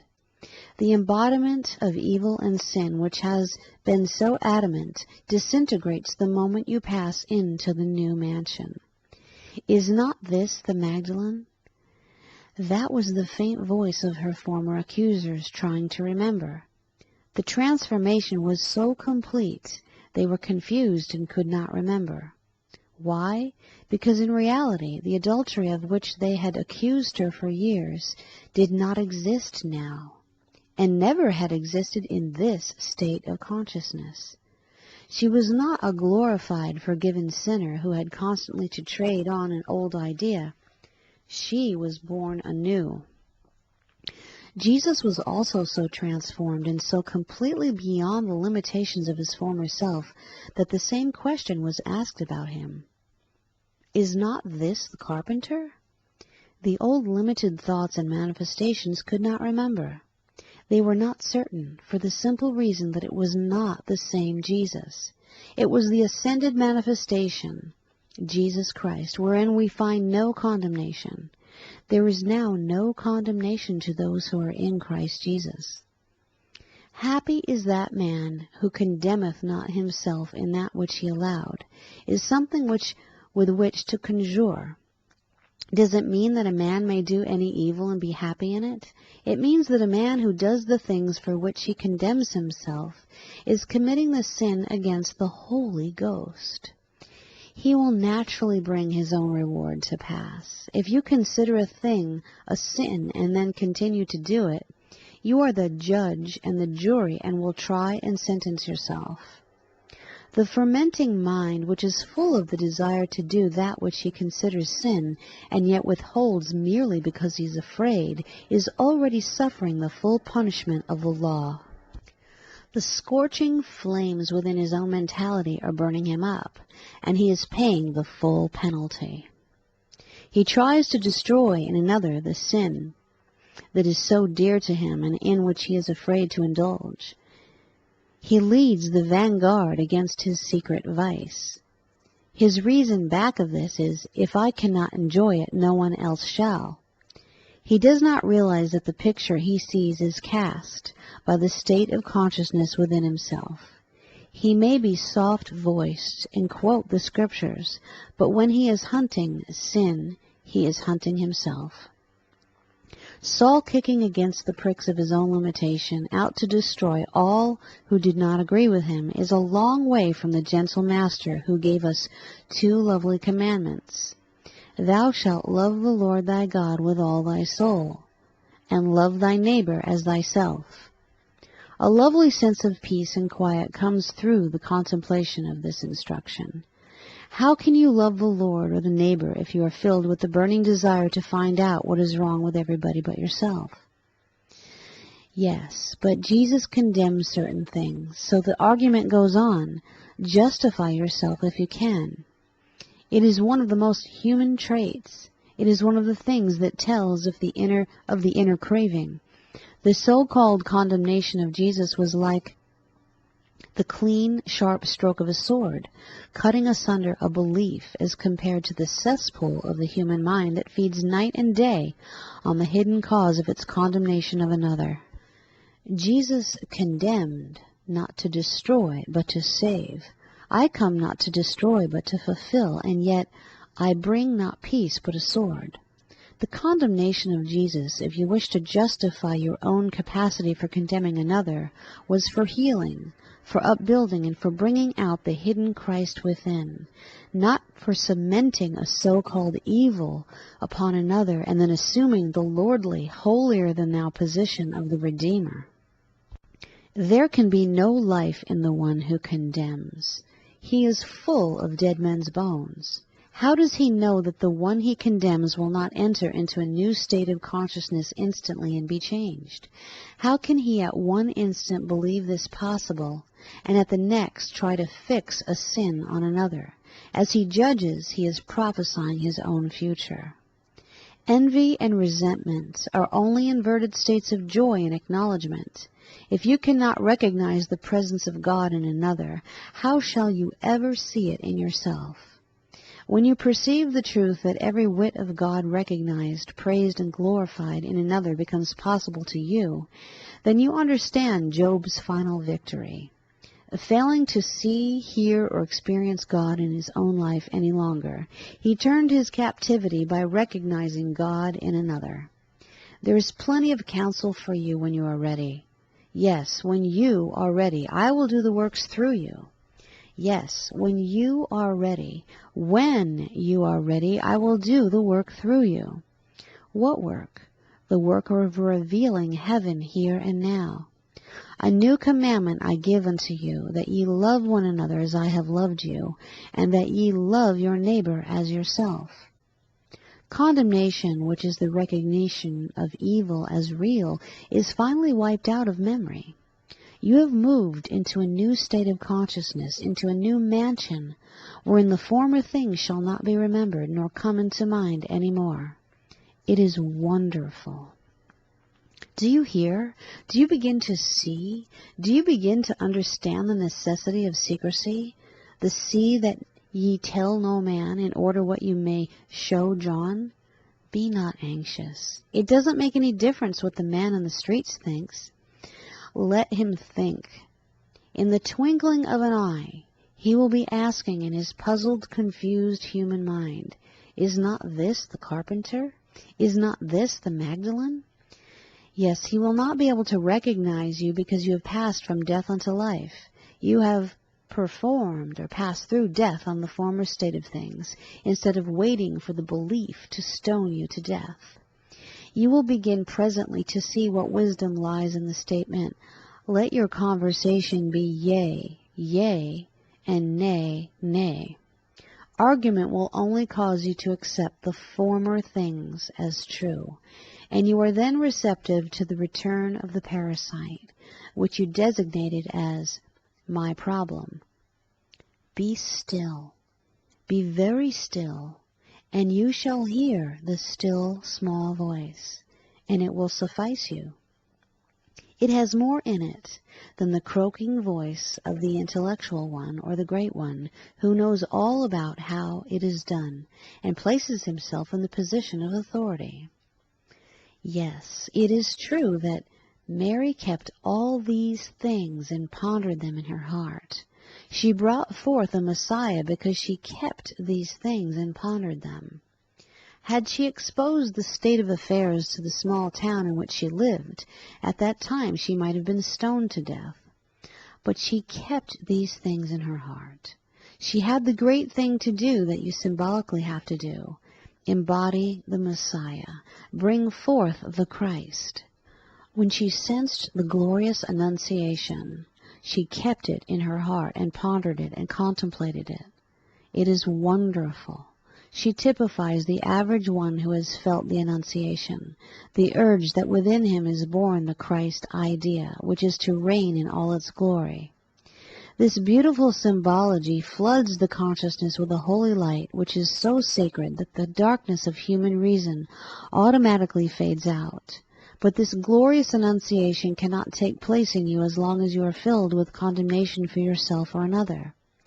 Condemnation is the Saul state of mind fighting and tearing up the earth, trying to get rid of its own limitations, which, through the glass darkly, appear to be the limitations of another. The self-condemnation which goes on constantly is like acid poured upon a rose garden. How can the lovely manifestation come forth if it is watered constantly with censure and resentment drawn from accepting the appearances? The desert cannot blossom as a rose as long as you consider the desert as a desert. You must certainly turn your attention away from the appearances and magnify the Lord within if you expect to see the transformation. When it has blossomed as a rose, it is no longer desert. It is rose garden and presents an entirely new and different set of thoughts and pictures. Is not this the Magdalene? Is not this the desert? It can hardly be remembered, so completely transformed is it. That is the glory of this awareness of the presence. It lifts you to a new state of consciousness where the former things are not overcome, they just naturally do not and never have existed. If you are born anew, you do not carry over the memory or the condemnation of former things. And when you look, your accusers are no more because they are not in you. What is true of the egg is not true of the eagle.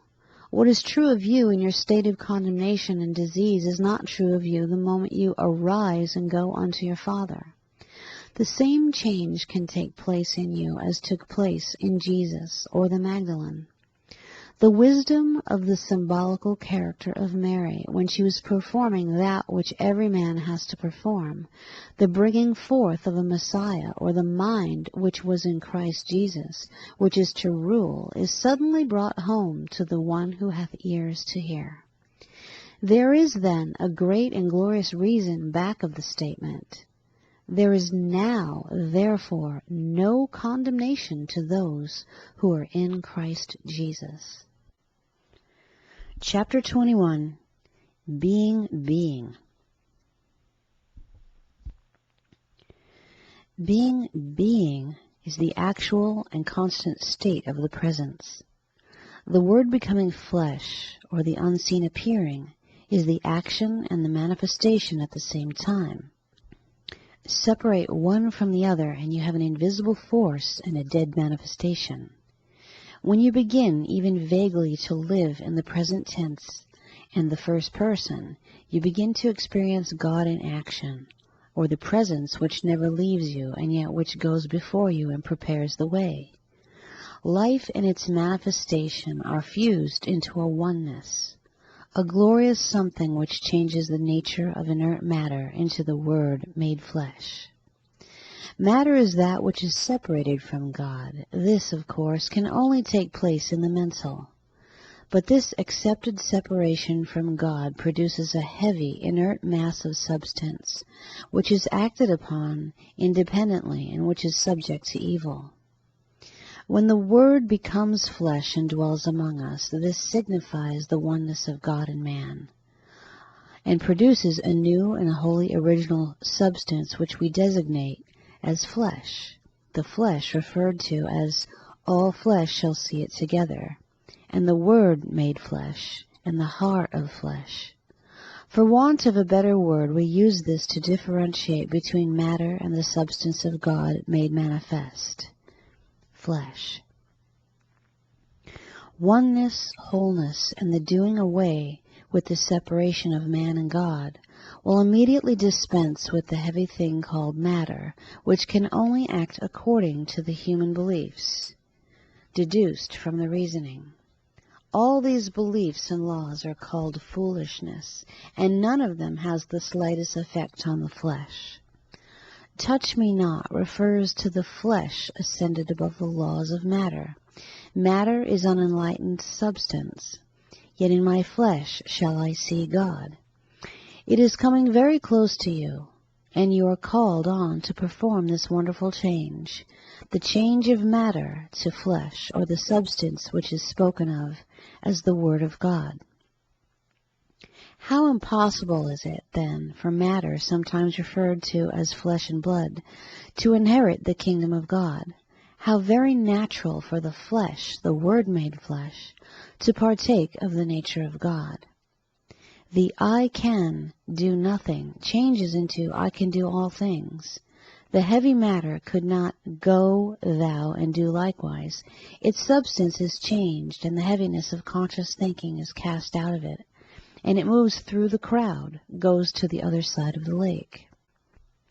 All flesh shall see it together predicates a state of Emmanuel, God with us and in us and through us, and indicates that in Him we live, move, breathe, and have our being, and is the arrival of the transmutation of matter into flesh.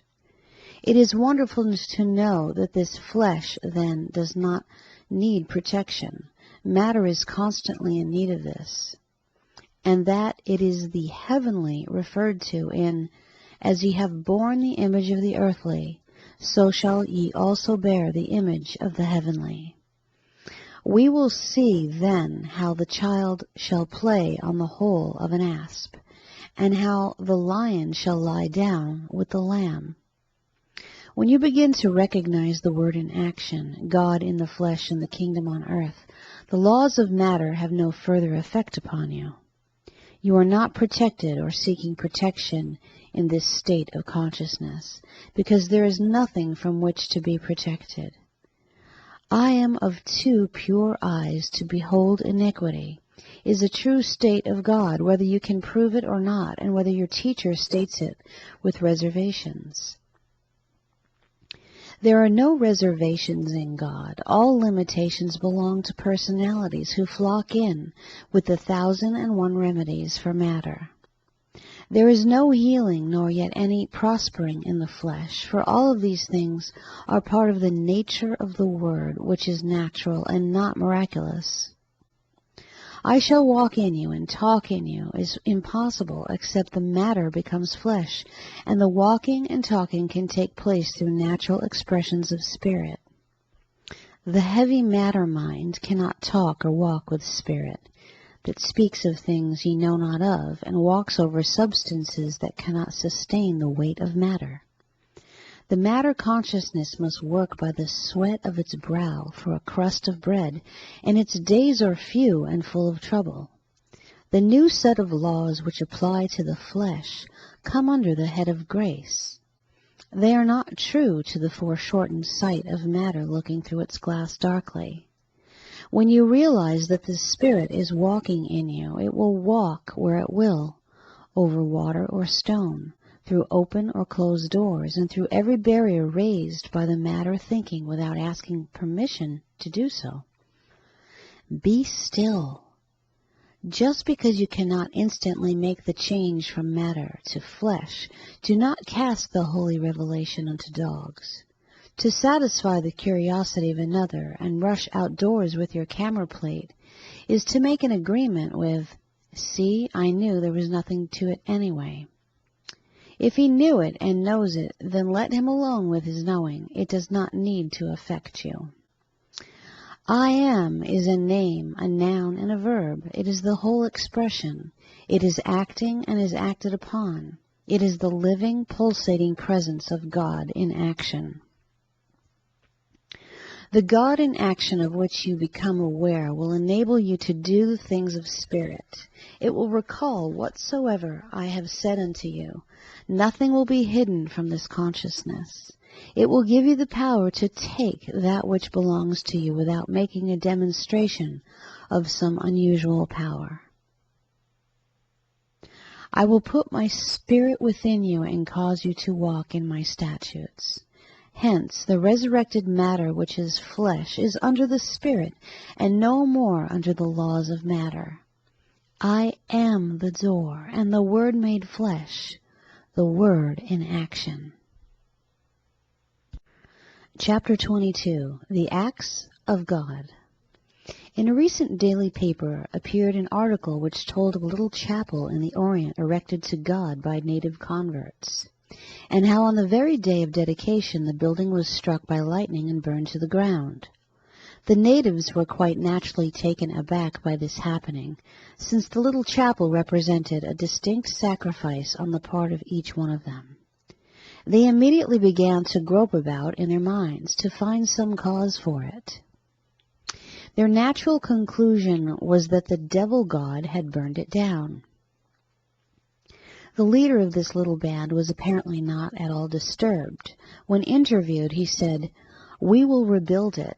Each native will again be called upon to contribute his labors and substance as best he can. I have already explained to them the reason it happened, their wickedness. It was God's way of showing his displeasure at their sins. It appears that the natives refused at first to rebuild the church. They argued that it was useless to build churches to a God who would destroy them by lightning. Their leader settled this once and for always. "Ah," he said, "but this time we are going to put lightning rods on the church, and then it cannot burn down." So a brace of metal rods were held up to these trusting souls as being able to offset the anger of God. What a terrible undermining of the power! And of what avail, then, to rise and say, God is all-powerful? Acts of God in providence are supposed by many to include cataclysms, earthquakes, fearful things too ugly to mention. What a God! If God is of too pure eyes to behold iniquity, how is it possible to charge all these horrible things to him? Either God is a God of love, or he is the God of conscious thinking, filled with all sorts of horrible designs, tyrannical and spiteful, watching like a suspicious person for someone to fall into a trap that he has set. Even a sadist finally tires of cruelty. Are you still subscribing to the old tribal Jehovah who was filled with these terrible things? Or have you left this state of bondage and come out of the place prepared for you by Jesus Christ? God is love, is he? Or do you qualify that statement and sandwich in some misunderstanding of the presence? Because you cannot account for the evil manifestations you have brought forth, do you charge it off to God?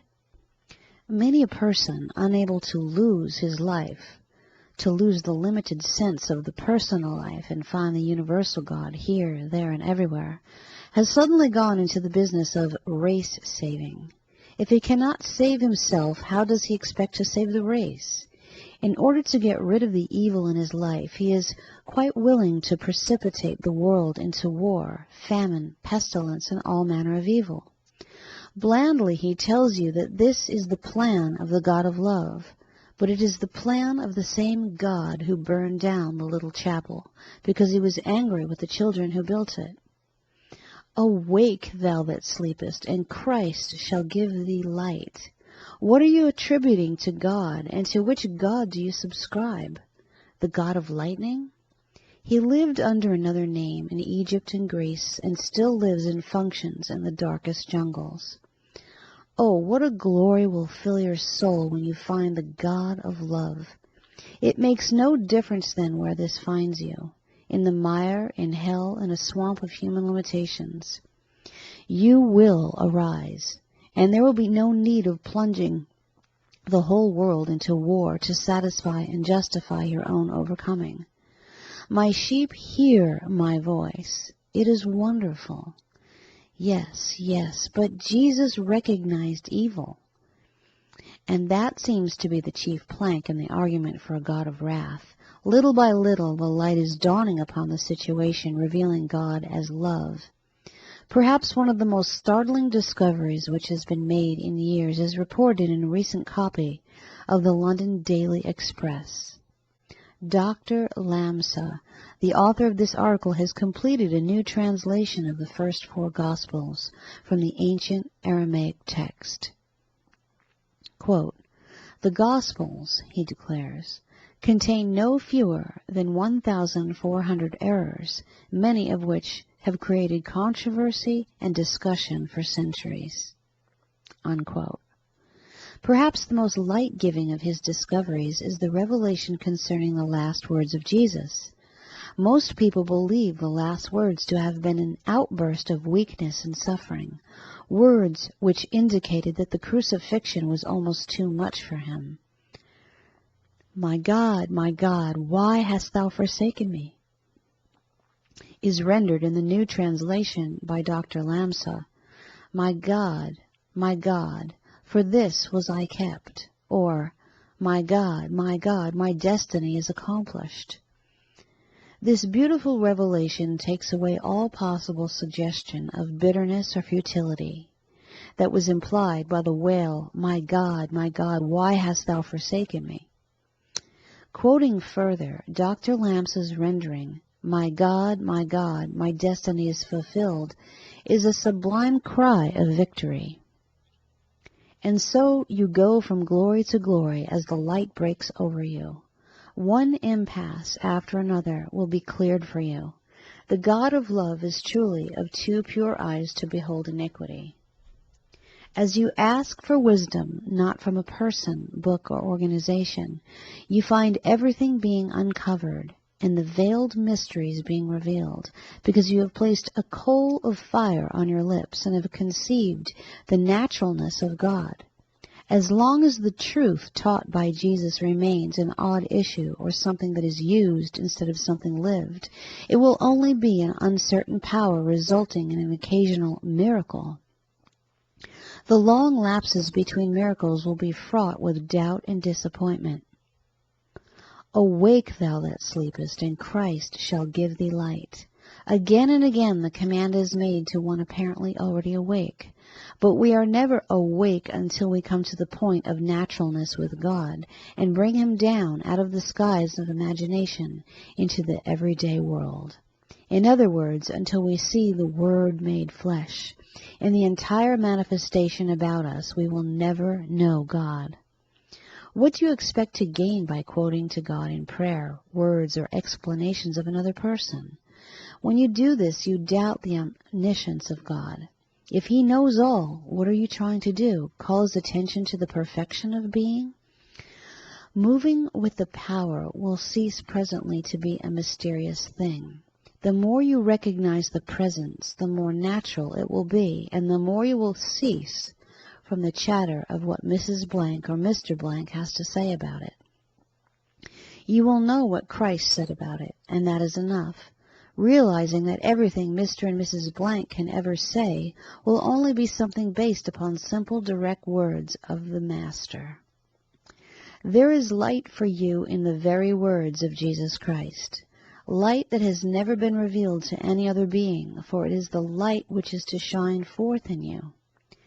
The peculiar manifestation which comes to you in order that you may become one of the peculiar people spoken of as the people of God is not transmitted through another. There is nothing between you and God but the thin veils of conscious thinking. See how thin are these veils. In a moment of excitement or emotion, a hopeless, bedridden invalid suddenly rises with full use of his body. Many an incurable cripple of years standing has run from a burning building. Are you going to say that this does not count, that it is only human emotion? That is all right. The main issue in the whole affair is that just a moment before, you, with thousands of others in authority, would have said that this very thing could not be accomplished in any way. What happened to the invalid then? He followed unconsciously the law. He took his attention away from appearances and instantly found himself free. The veil of conscious thinking which is binding you is just as thin as that. If you can remove your attention from it for a moment, the power comes through.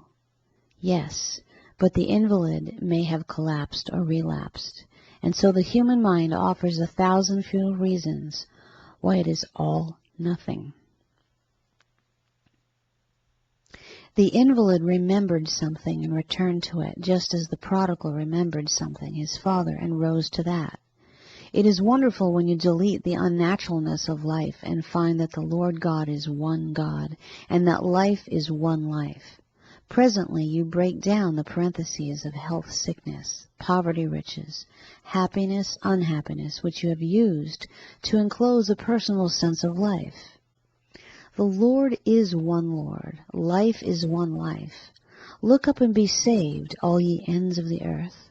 It is glorious to contemplate the allness of the presence, and relaxation comes to you. At last, you have cast your burdens on me, and are finding, strangely enough, that I am sustaining you. So the secrecy envelops you. The great victorious cry, my God, my destiny is fulfilled, thrills one. It is an exultant cry of one who suddenly perceives that he has gone through the thin veils of belief, even death, and presently the secret joy of traveling the way alone, right in the midst of everything, will be revealed. In the world, but not of it, does not mean the holier-than-thou attitude that many imagine is the badge of holiness. Wholeness. If you are to live in the world and not be of it, you will not pose as a saint. Saintly qualities will show forth in deeds and manifestations automatically. In the world and not of it renders to Caesar the things that belong to him, but it also moves through the crowd and goes to the other side and finds the substance in the desert and many other things which are not revealed to the noisy talker. There is no measure large enough to hold the joy of your soul when you for yourself find the Lord sufficient. Not because you read it in a book or because you have heard someone in the know say it, but because you have found the Lord sufficient. You will go down into your house blessed and a blessing to all those with whom you come in contact. The things that could not be told to you in Jerusalem because of the noise may be told to you when the coal of fire is placed upon your lips and you are listening instead of telling the power what to do. Drop all human emotional ideas and vain imaginations of becoming a saint. Let the naturalness of the Christ flow through you into manifestation. I came that your joy might be full. Do you hear? I did not say nearly full, nor full of a sickly, puny sense of humor, as many imagine it to be, but a far-flung joy of life, ebullient, vital, all-encompassing. Jesus, calling down the centuries that his destiny had been fulfilled, should so stir your heart that it would burst the narrow confines of conscious thinking and feel the great universal heartbeat of rhythm and the surge of life passing into manifestation. The subterfuges of the human mind will be cast aside. You will not seek to hide behind lightning rods. Neither will you excuse your failure in bringing the manifestation forth by something as flimsy as a human explanation. A woman once said in great glee that she had thrown away all her medicines. Well, that is everything but a few. A tiny box of tablets, and I have those way behind all the jars in the pantry on the top shelf. Awake, thou that sleepest. If the pills are there at all, they are the recognized point of power. They are the hidden things which are relied upon, just as the lightning rods on the little mission hall. What hope will there be for such an idea when you are caught far from home in the conscious thinking and cannot make it to the pantry, or if the storm break in a place where no lightning rods are available? Arise, do you hear? Let the dirty rags of deceit and hypocrisy fall from you. Come out from among them. Come out from the hidden deceit of the conscious thinking. Stand and deliver. All these ringing commands are accompanied with the power to accomplish when you are ready and willing to leave all and follow me. What do you mean by all, and what do you mean by me, and where are you going? Yes, it is true. I shall overturn and overturn till he comes, whose place it is to rule. It is the coming of me at which you leave all pills, lightning rods, and the deceitful human explanations of them. The victorious cry, "My destiny is fulfilled," which closed the conscious thinking chapter in the life of Jesus Christ, is made 1,000 times in the life of every man, once he is awakened to the presence. He claims with joy, "It is done, and it is fulfilled. It is so, and so it is," and rises into the consciousness where this is an absolute reality. When you begin to travel alone, you may for the first time in your life be in a real crowd. So contrary appear the laws of God to the human reasoning mind. You will also find that in the secret place you are able to hear things that you cannot utter or explain. When you begin to come by the way of God, it is the secret way, and though you pass thousands of men on the highway, you salute none of them. The moment you do, that moment the conscious thinking enters in and you are turned away. Do not be alarmed. The time will definitely come when I will walk in you and talk in you. But at all other times it is best to leave arguments to those who are argument-wise. If my ways are not your ways, then there is little to be accomplished by arguing.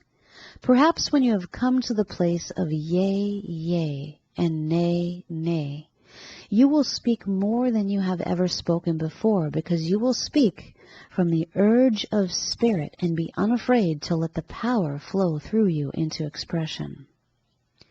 There is only one yardstick with which to measure everything. That is the voice of Jesus Christ in the midst of you. It will keep you safe from the opinions of the wise ones. Do not be fooled. God is not mocked, and God is in the midst of you. What hypnosis entered you when you put up your lightning rods and then turned about and violently declared, "There is no power apart from God"? A house divided against itself must fall, and so it is. Chapter 23. The God Spake Voice. If thy voice becomes single, thy whole body shall be full of light, is not a stupid distorting or rearranging of words, but a revelation from the Spirit. When we read that God spake, we find it came to pass, or it was done. Man speaks in either the past or the future. He either tells what happened to him or what he wishes or thinks will happen to him. He cannot say with any authority that his prayer shall be answered. He can only preface his remarks with something in the nature of, "If it be the will of God," or "God willing," which is only a cover for his fear or knowledge that his word has no power. Talking of and about God only causes an emotional disturbance at best. Deep, powerful revelation is not measured by the strength of the vocal cords, nor by excess motion of the physical body. Great show and pomp and worship of God is no indication of understanding. Talking of God through the so-called human voice, we see a variety of gods with a variety of powers. A millionaire conceives of God as wealthy quite naturally. A poor man's idea of the same God is functioning degrees below in a concept of wealth which the millionaire would call small change. Yet the law states there is but one God, and until this wholeness or oneness is understood or seen, man will go on taking a measure of God out and calling it all, as a bucket of water from the ocean might be called the ocean. As man examines into the bucket of water which he designates as ocean, he begins to see the limitations and the narrow confines of his claim. Anything he finds out about this ocean would have to come under the limitations of the measure in which he holds the water. So is it with man and life. Separated from the universal, he begins to measure life by the narrow limits of a personality which he believes to contain life. It is true he does contain life, and it is contained in life, but when he stops it down to the personality, he can only find in life what his measure has to give. So with the voice which speaks the knowledge which it finds within itself. It speaks of itself, and it speaks a lie in the generally accepted sense of the word, for it is speaking of a limitation. It speaks of life as circumscribed in the parentheses, health and sickness. It speaks of the riches of the spirit as circumscribed in the parentheses of riches and poverty. All of these limitations are found in the personality and never in God. All the stated limitations in the voice lie in the voice of man, separated from the God spake voice. The man voice, speaking from what it finds to be true of itself, can say, I can run a mile and then I'm tired. Or, I can spend $1,000 a month and then I am finished financially. But it can never speak with authority because it speaks of itself. Trying to bring all the activity of the God power into the little narrow confines of John Smith is as ridiculous as imagining that a whale could live in a small amount of water taken from the ocean. It is true that the whale does live in such a medium, but the limitation of that medium precludes the possibility of his doing it. It is just as impossible for the riches of spirit to express in a place so small and limited as John Smith's self-consciousness. All that the Father hath is mine is true in more ways than one, but using this in the grandest dimensions, the universal idea of riches, we see the utter folly of a little personality with an idea of prosperity placed at the $10,000 limit, making this glorious thing come true. All is a great deal more than the limitations of the greatest financially minded person who ever existed. Trying to coax, convert, or change this glorious God principle to suit the purposes of a person, to glorify little personality and make a demigod of man, is as futile and as fruitless as waiting for rain from the clouds without rain. As man begins to understand and see something of the wholeness of life, he will lose his life and thereby find life. All that the Father, your concept of the Father, hath is yours, and that is why, even in the limited sense of things, we see people manifesting health which they apparently know nothing about, or a certain freedom of money. Their personally circumscribed Father has just a certain all which they have a right to. No wonder the voice says over and over, Be still and know that I am God. And do not confuse this with the little human voice which speaks of its own needs and wants.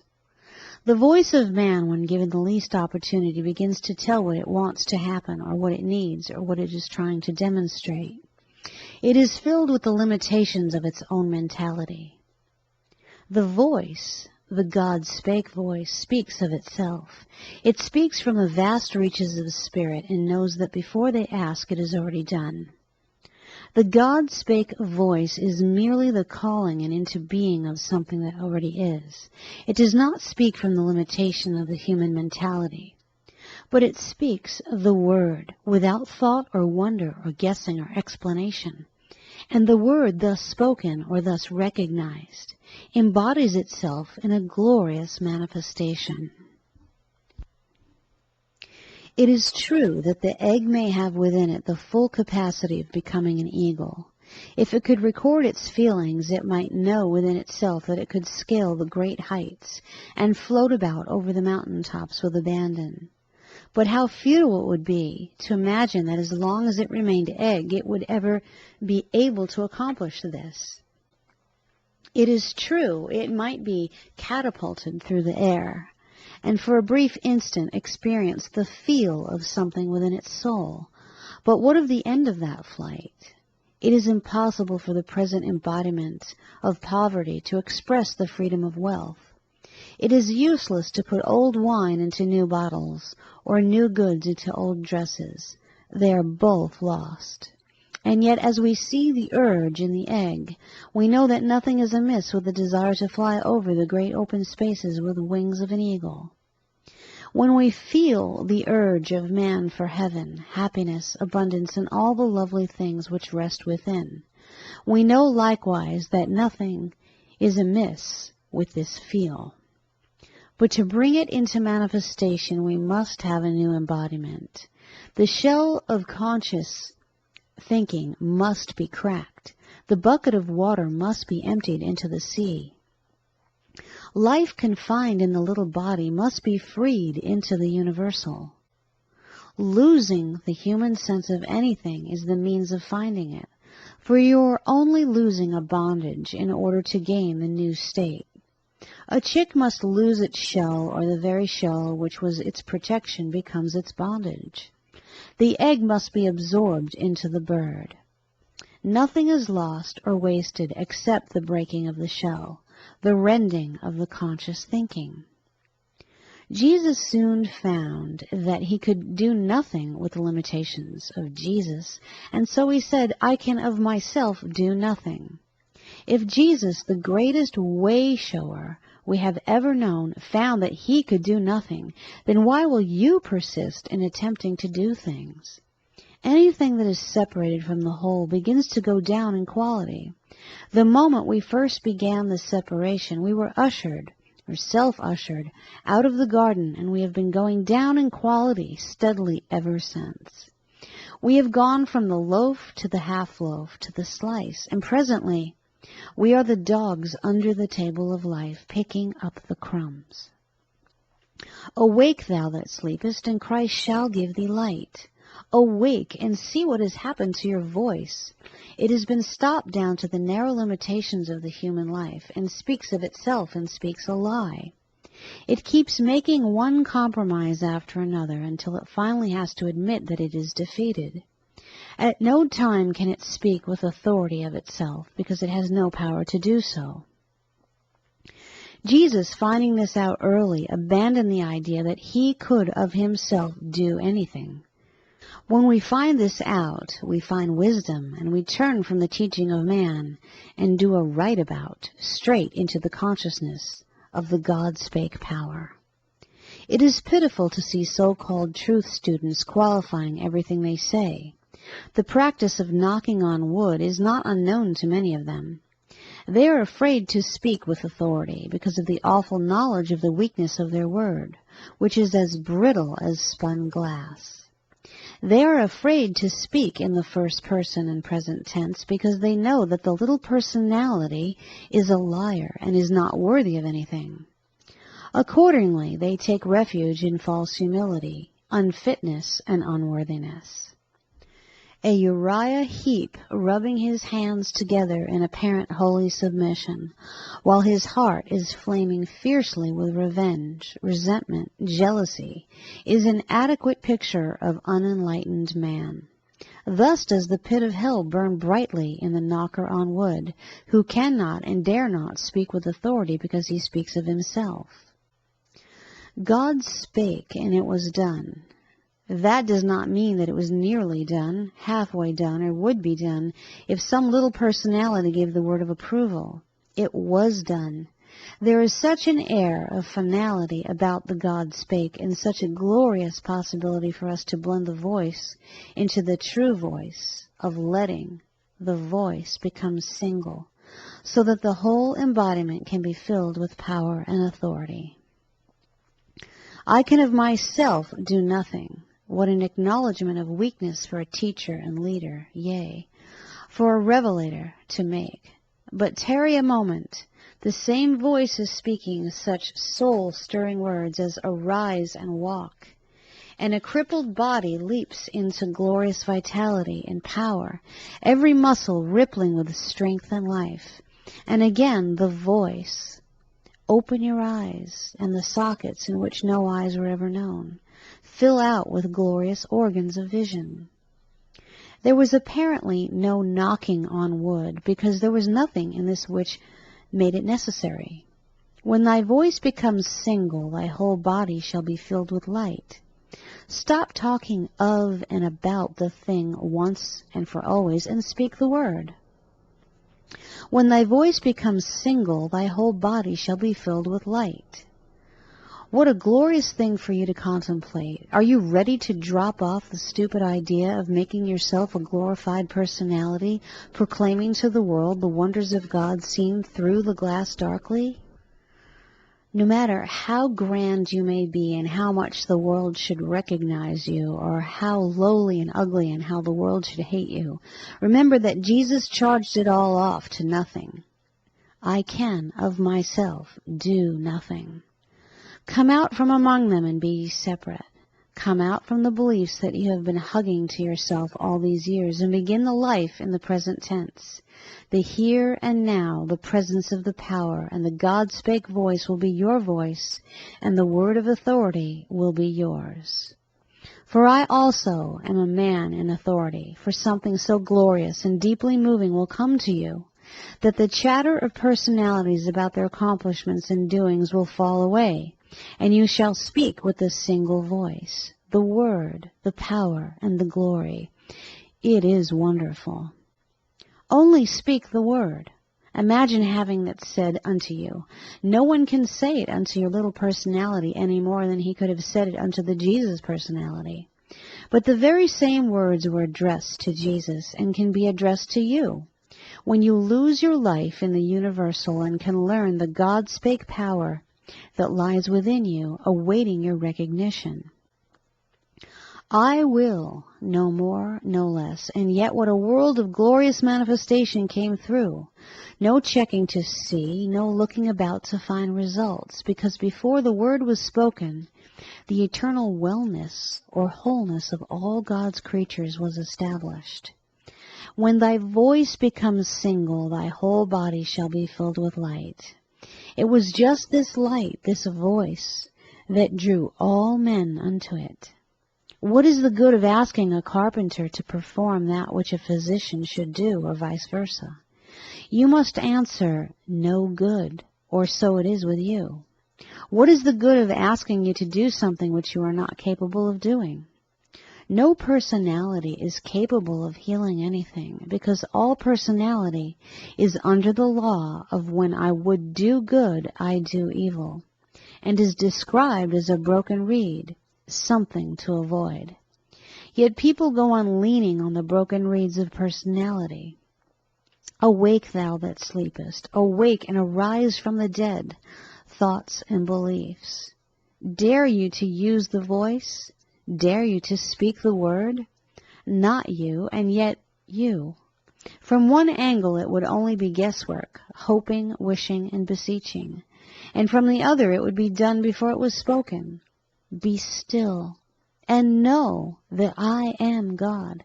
Does not refer to the small measure of life shut away in your body, but the universal life which can only be found when you lose the personal life you have been so vainly holding and protecting all these years. The very voice which says it does not believe in evil has to protect itself from that evil.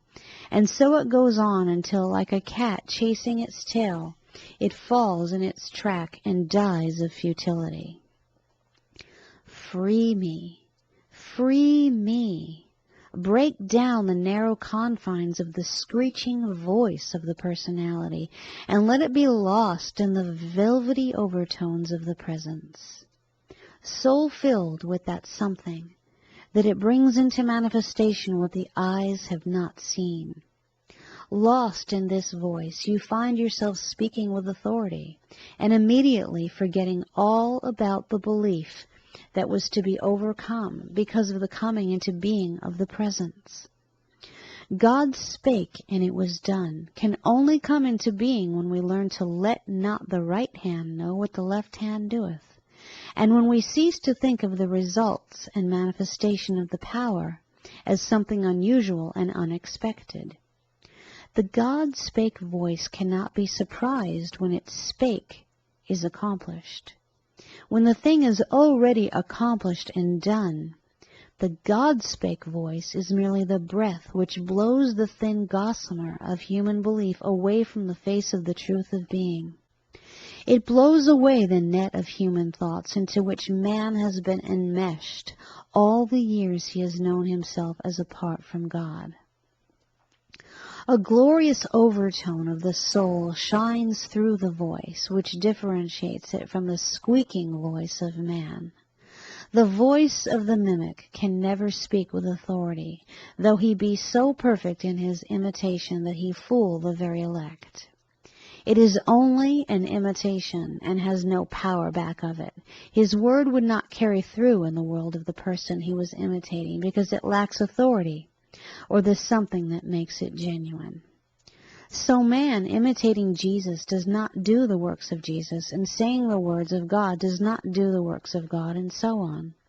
It lacks the life substance, or the authority which is hidden away in the God spake voice, and is absent from the voice of man.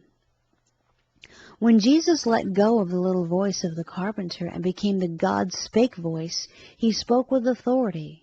So it is with you, whoever you are. God spake, and it was done, because the glorious power behind the veil of human limitations, when recognized, instantly establishes that which is done and gives it an embodiment. It is so near you, it is so possible to you when you lose the human voice and its limitation and blend the Word with the Father Word. You feel the deep inspiration of this voice, which is with you always, no matter where you go. When you are alone with me, then you will one day speak the word, the God spake word, and the bush on the wayside will burst into flame. No human knowledge could reason it out, measure it, or tell of its wonders, because it measures everything by the yardstick of personal knowledge. My sheep hear my voice. Just what do you mean? What is there in the voice which can be heard by my sheep?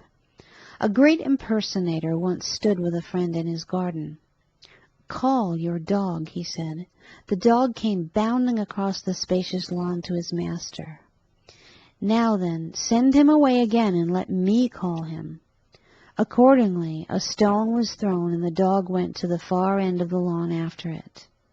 The impersonator then called with a voice which was so nearly like his friend's that it would have been impossible for even his intimate acquaintances to have discerned the difference. The dog at the other end of the garden pricked up his ears, stood for a moment, turned his head on one side, and then, disregarding the voice, went further away to something that had attracted his attention. His master then called him again, whereupon he turned and came running towards him. There was something in the voice which had authority, which could and automatically did call the manifestation into being. My sheep hear my voice, because it is the voice of authority, and when the sheep hear the voice, they come. So is it with manifestation. When the God spake voice is used or spoken, the manifestation comes into being, because it has that quality of authority which unveils and shows that which has been before you ask. It is wonderful to contemplate this glorious voice which Jesus discovered for us. God spake, and it was done. Only speak the word, I will. Chapter 24. Believest thou this? Whom do men say that I am? Some say one thing, some another. Some may consider you a religious bigot, a holier than thou, a thief, a liar. It makes little difference what answer is made to that question. But the answer to another question determines your place in the grand scheme of heaven here and now. But whom do you say that I am? Whom do you say that I am? You, yourself, what do you say of your I am? Do you say that it is the miserable worm of the dust that needs constantly to be treated, led, and helped? Or is it the creation of the living God? When will you answer, I am the Son of the living God, and proceed to reveal this man of God to the universe here and now? In a moment, you think not, when the seemingly ceaseless thinking about how to make God do your bidding stops, at that moment the Christ comes into manifestation. Not much Christ consciousness or power can penetrate the layers of human thought, which form an insulation about you. Reasoning about God does not make him any more visible than he is already. No man shall see God and live is paired off with the statement, in my flesh shall I see God. In the realm of the human intellect, little or no wisdom is seen. A strange change of coincidences hooks a train of cars together, each with its load of thought and care. There is to the human mind little actual reason for man being here. He has often asked himself, whither and why? And these go unanswered, and he finds that man's days are full of trouble. A lovely picture for a God creation, to be sure. But when he takes his attention away from appearances and can answer himself, you are the Son of the living God, the whole fabric of hell breaks through, and the heavenly light of self-revelation shines out here and now into expression. Man finds himself clear seeing, clear hearing, clear speaking, revealing the kingdom of heaven here and now, appropriating the good and passing it on to the universe. He finds new and lovelier capacities. He perceives himself to be the Son of the Most High, with dominion and authority. He finds himself in affluence. He finds the glory of self-expression here and now. 1,000 avenues open before him. He finds it wonderful. The consciousness is deepened and made more receptive, made ready for the things I could not tell you back in Jerusalem, because you could not have borne the glory of it all. The eyes are aware of a new and lovely universe here and now, people with angelic beings instead of fiends incarnate. Who do you say that I am? What are the capacities? And no wonder it was given to the child. The child would automatically answer yes to the believest thou this. But the adult, wise in his own conceit, would try to reason it out. He says he would like to, but his eyes are so hypnotized to evil that he cannot.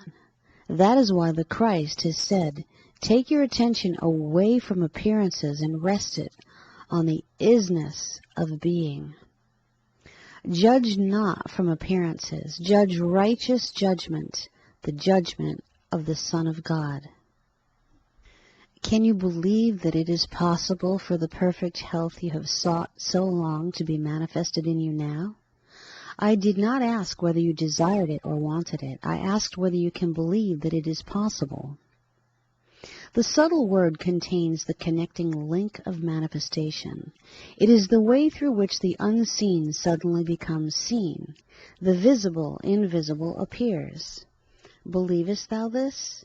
Was asked over and over by Jesus. And when the answer was, yea, yea, Lord, the results were sure to follow. Just what do you believe? Many people know the letter of truth perfectly, but are not healed. I may have at my command the whole technique of playwriting, and be a critic, with no ability whatsoever to write even a small scene. You may know 100 systems of truth, but that does not make you a revelator of the kingdom. No, not until you believe it is possible. Not until you get over the emotional worship of Jesus and you go thou and do likewise can you ever know the beauty of the kingdom here and now. When you sit down to have your quiet time of contemplation and are done with the insane idea of trying to make God do your bidding, or of following some words rattled off by some other person, then you will ask yourself, believest thou this? And when you can say, yea, Lord, within yourself, the manifestation is as good as into visibility. Believest thou this? Chapter 25, When Ye Pray. True prayer is not demanding things of the universe, nor yet it is imagining that things can be had by begging or beseeching, or yet knowing they are yours. Prayer is merely recognition of that which is about to appear, provided, of course, you are willing to accept your good. Thank you, Father, was one of the most efficacious prayers ever said, and it was followed up by a magnificent explanation of the nature of prayer. I knew it was already so. This checks perfectly with the statement, before they call, I will answer, and while they are yet speaking, I will hear.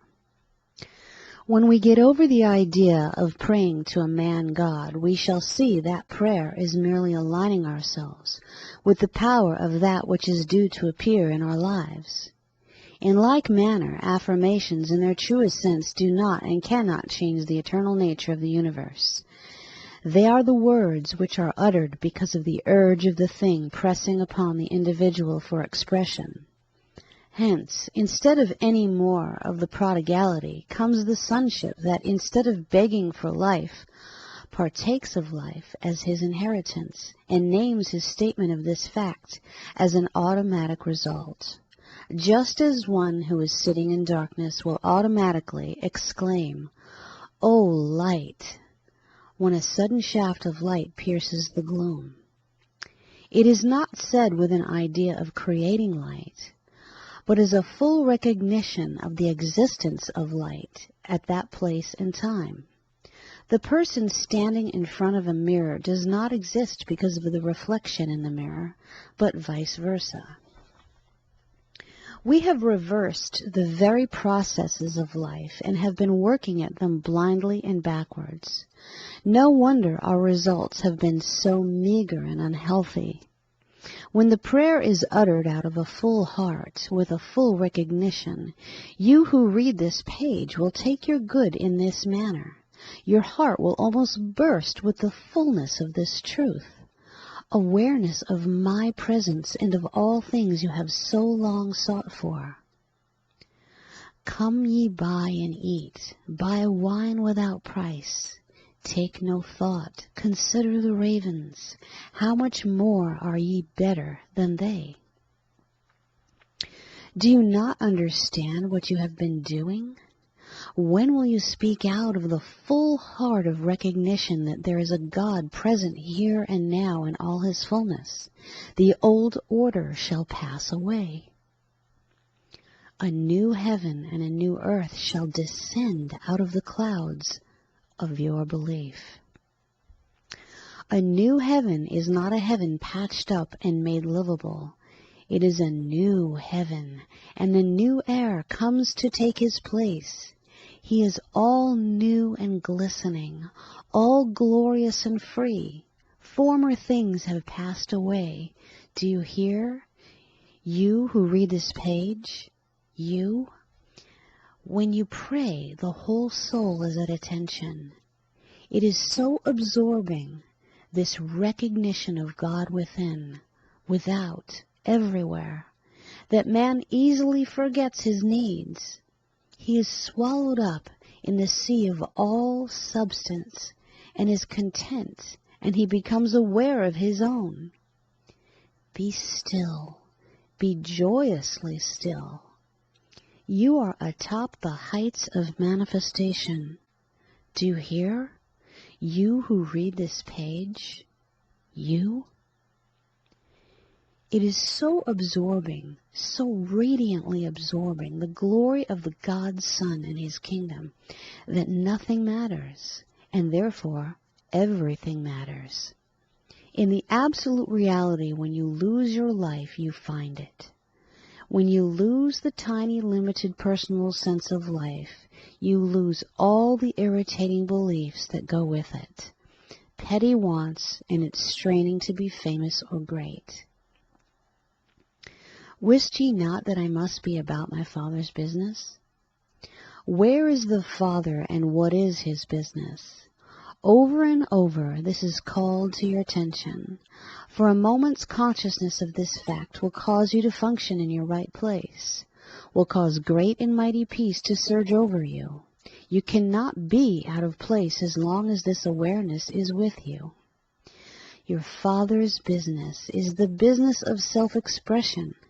When you are expressing the true self, you are bringing in the kingdom of heaven, for you are, both literally and figuratively, giving water to the thirsty and food to the hungry. In other words, the urge of spirit, as a reality, is gushing forth into conscious expression. The Father's business is self-revelation.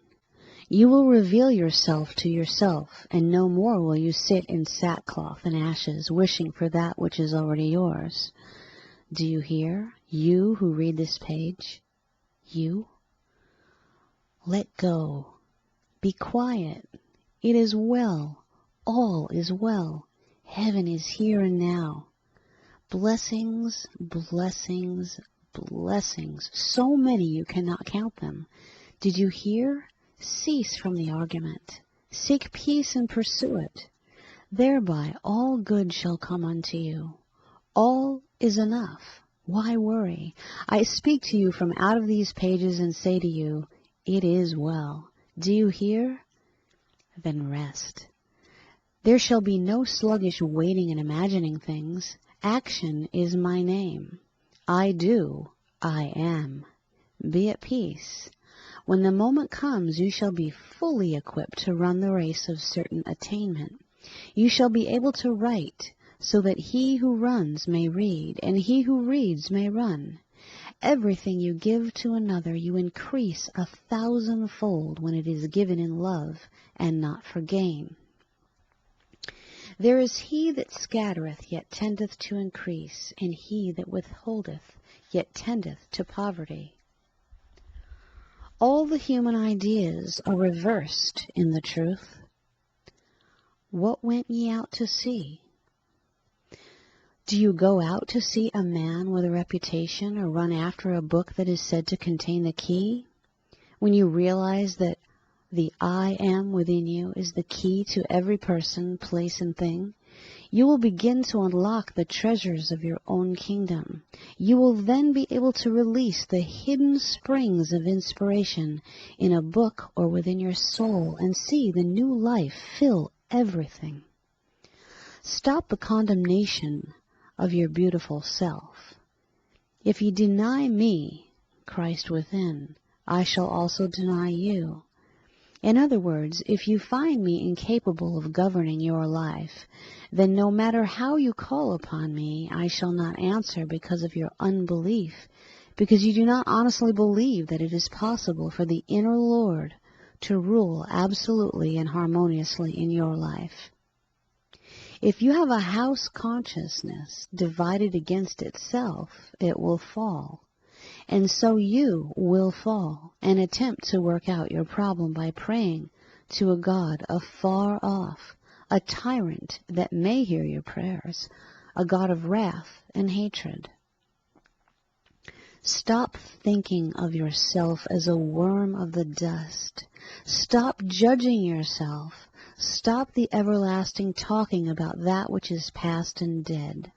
Arise and let the dead bury the dead. Do not try to straighten out things. Get yourself lined out with the power within you, and you will find things automatically falling into harmony and order. The piece of steel follows the magnet. but you are trying to make the magnet follow the piece of steel. God cannot be made to do your bidding, but by becoming conscious of your point in the universal mind, you will be happy in doing His bidding. You will someday cheerfully say, "Not my will, but thine be done," and be satisfied that it is the only will and it is the door of freedom, not martyrdom. Be still. Nothing is hard to me. Do you hear, you who read this page? You? Dominion is yours through the recognition of the Christ within. Dominion to do and to be. The Christ asks no favors to perform. He does not need the recommendation or veto of anyone. He is independent of such three-dimensional rubbish. The dawn asks no permission to dispel the night. It may not be in accord with many people's desires to have it come when it does, but it is above requesting the favor to express. So you will likewise ask no privilege to speak the freeing word of truth, nor to perform the works after the manner of Jesus. The wind bloweth where it listeth, and thou hearest the sound thereof, but canst not tell when it cometh, and whither it goeth. So is everyone that is born of the Spirit. So then is every man, for every man is born of the Spirit when he arises to recognize this.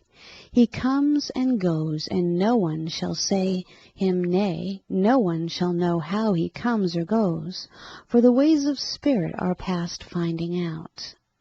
My ways are past finding out, but my ways are ways of definite accomplishment, effortless, untrammeled and free, unconditioned and easy into expression, assembling instantly all that is necessary for the instantaneous expression of the Son of God. Thus, when you are ready to let the Christ within take over the government of your life, you will find the upper chamber, the robe and the ring, the scrip and purse, always waiting for you. Are you afraid? Dare you accept such a wondrous gift?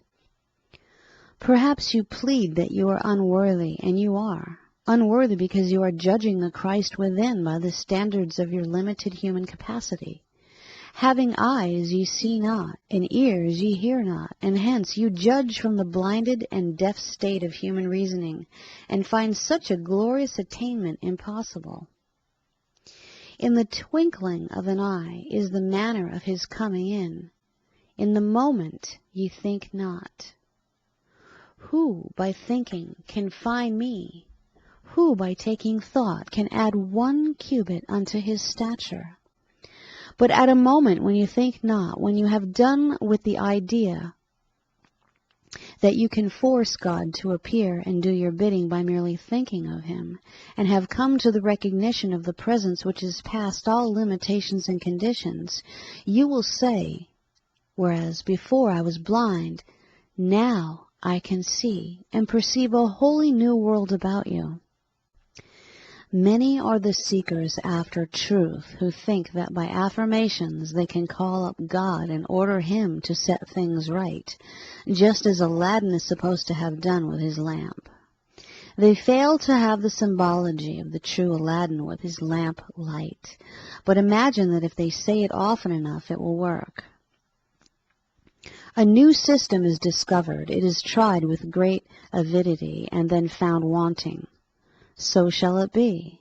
I will overturn and overturn until he comes whose place it is to rule, until I am the only ruler of your universe, and every prop is kicked from under, and you stand revealed to yourself, a glorious Son of the living God, with healing in his wings, with light in his eyes, with his feet shod with the winged sandals of attainment, clothed in light, praying without ceasing, is the prayer of thanksgiving and recognition.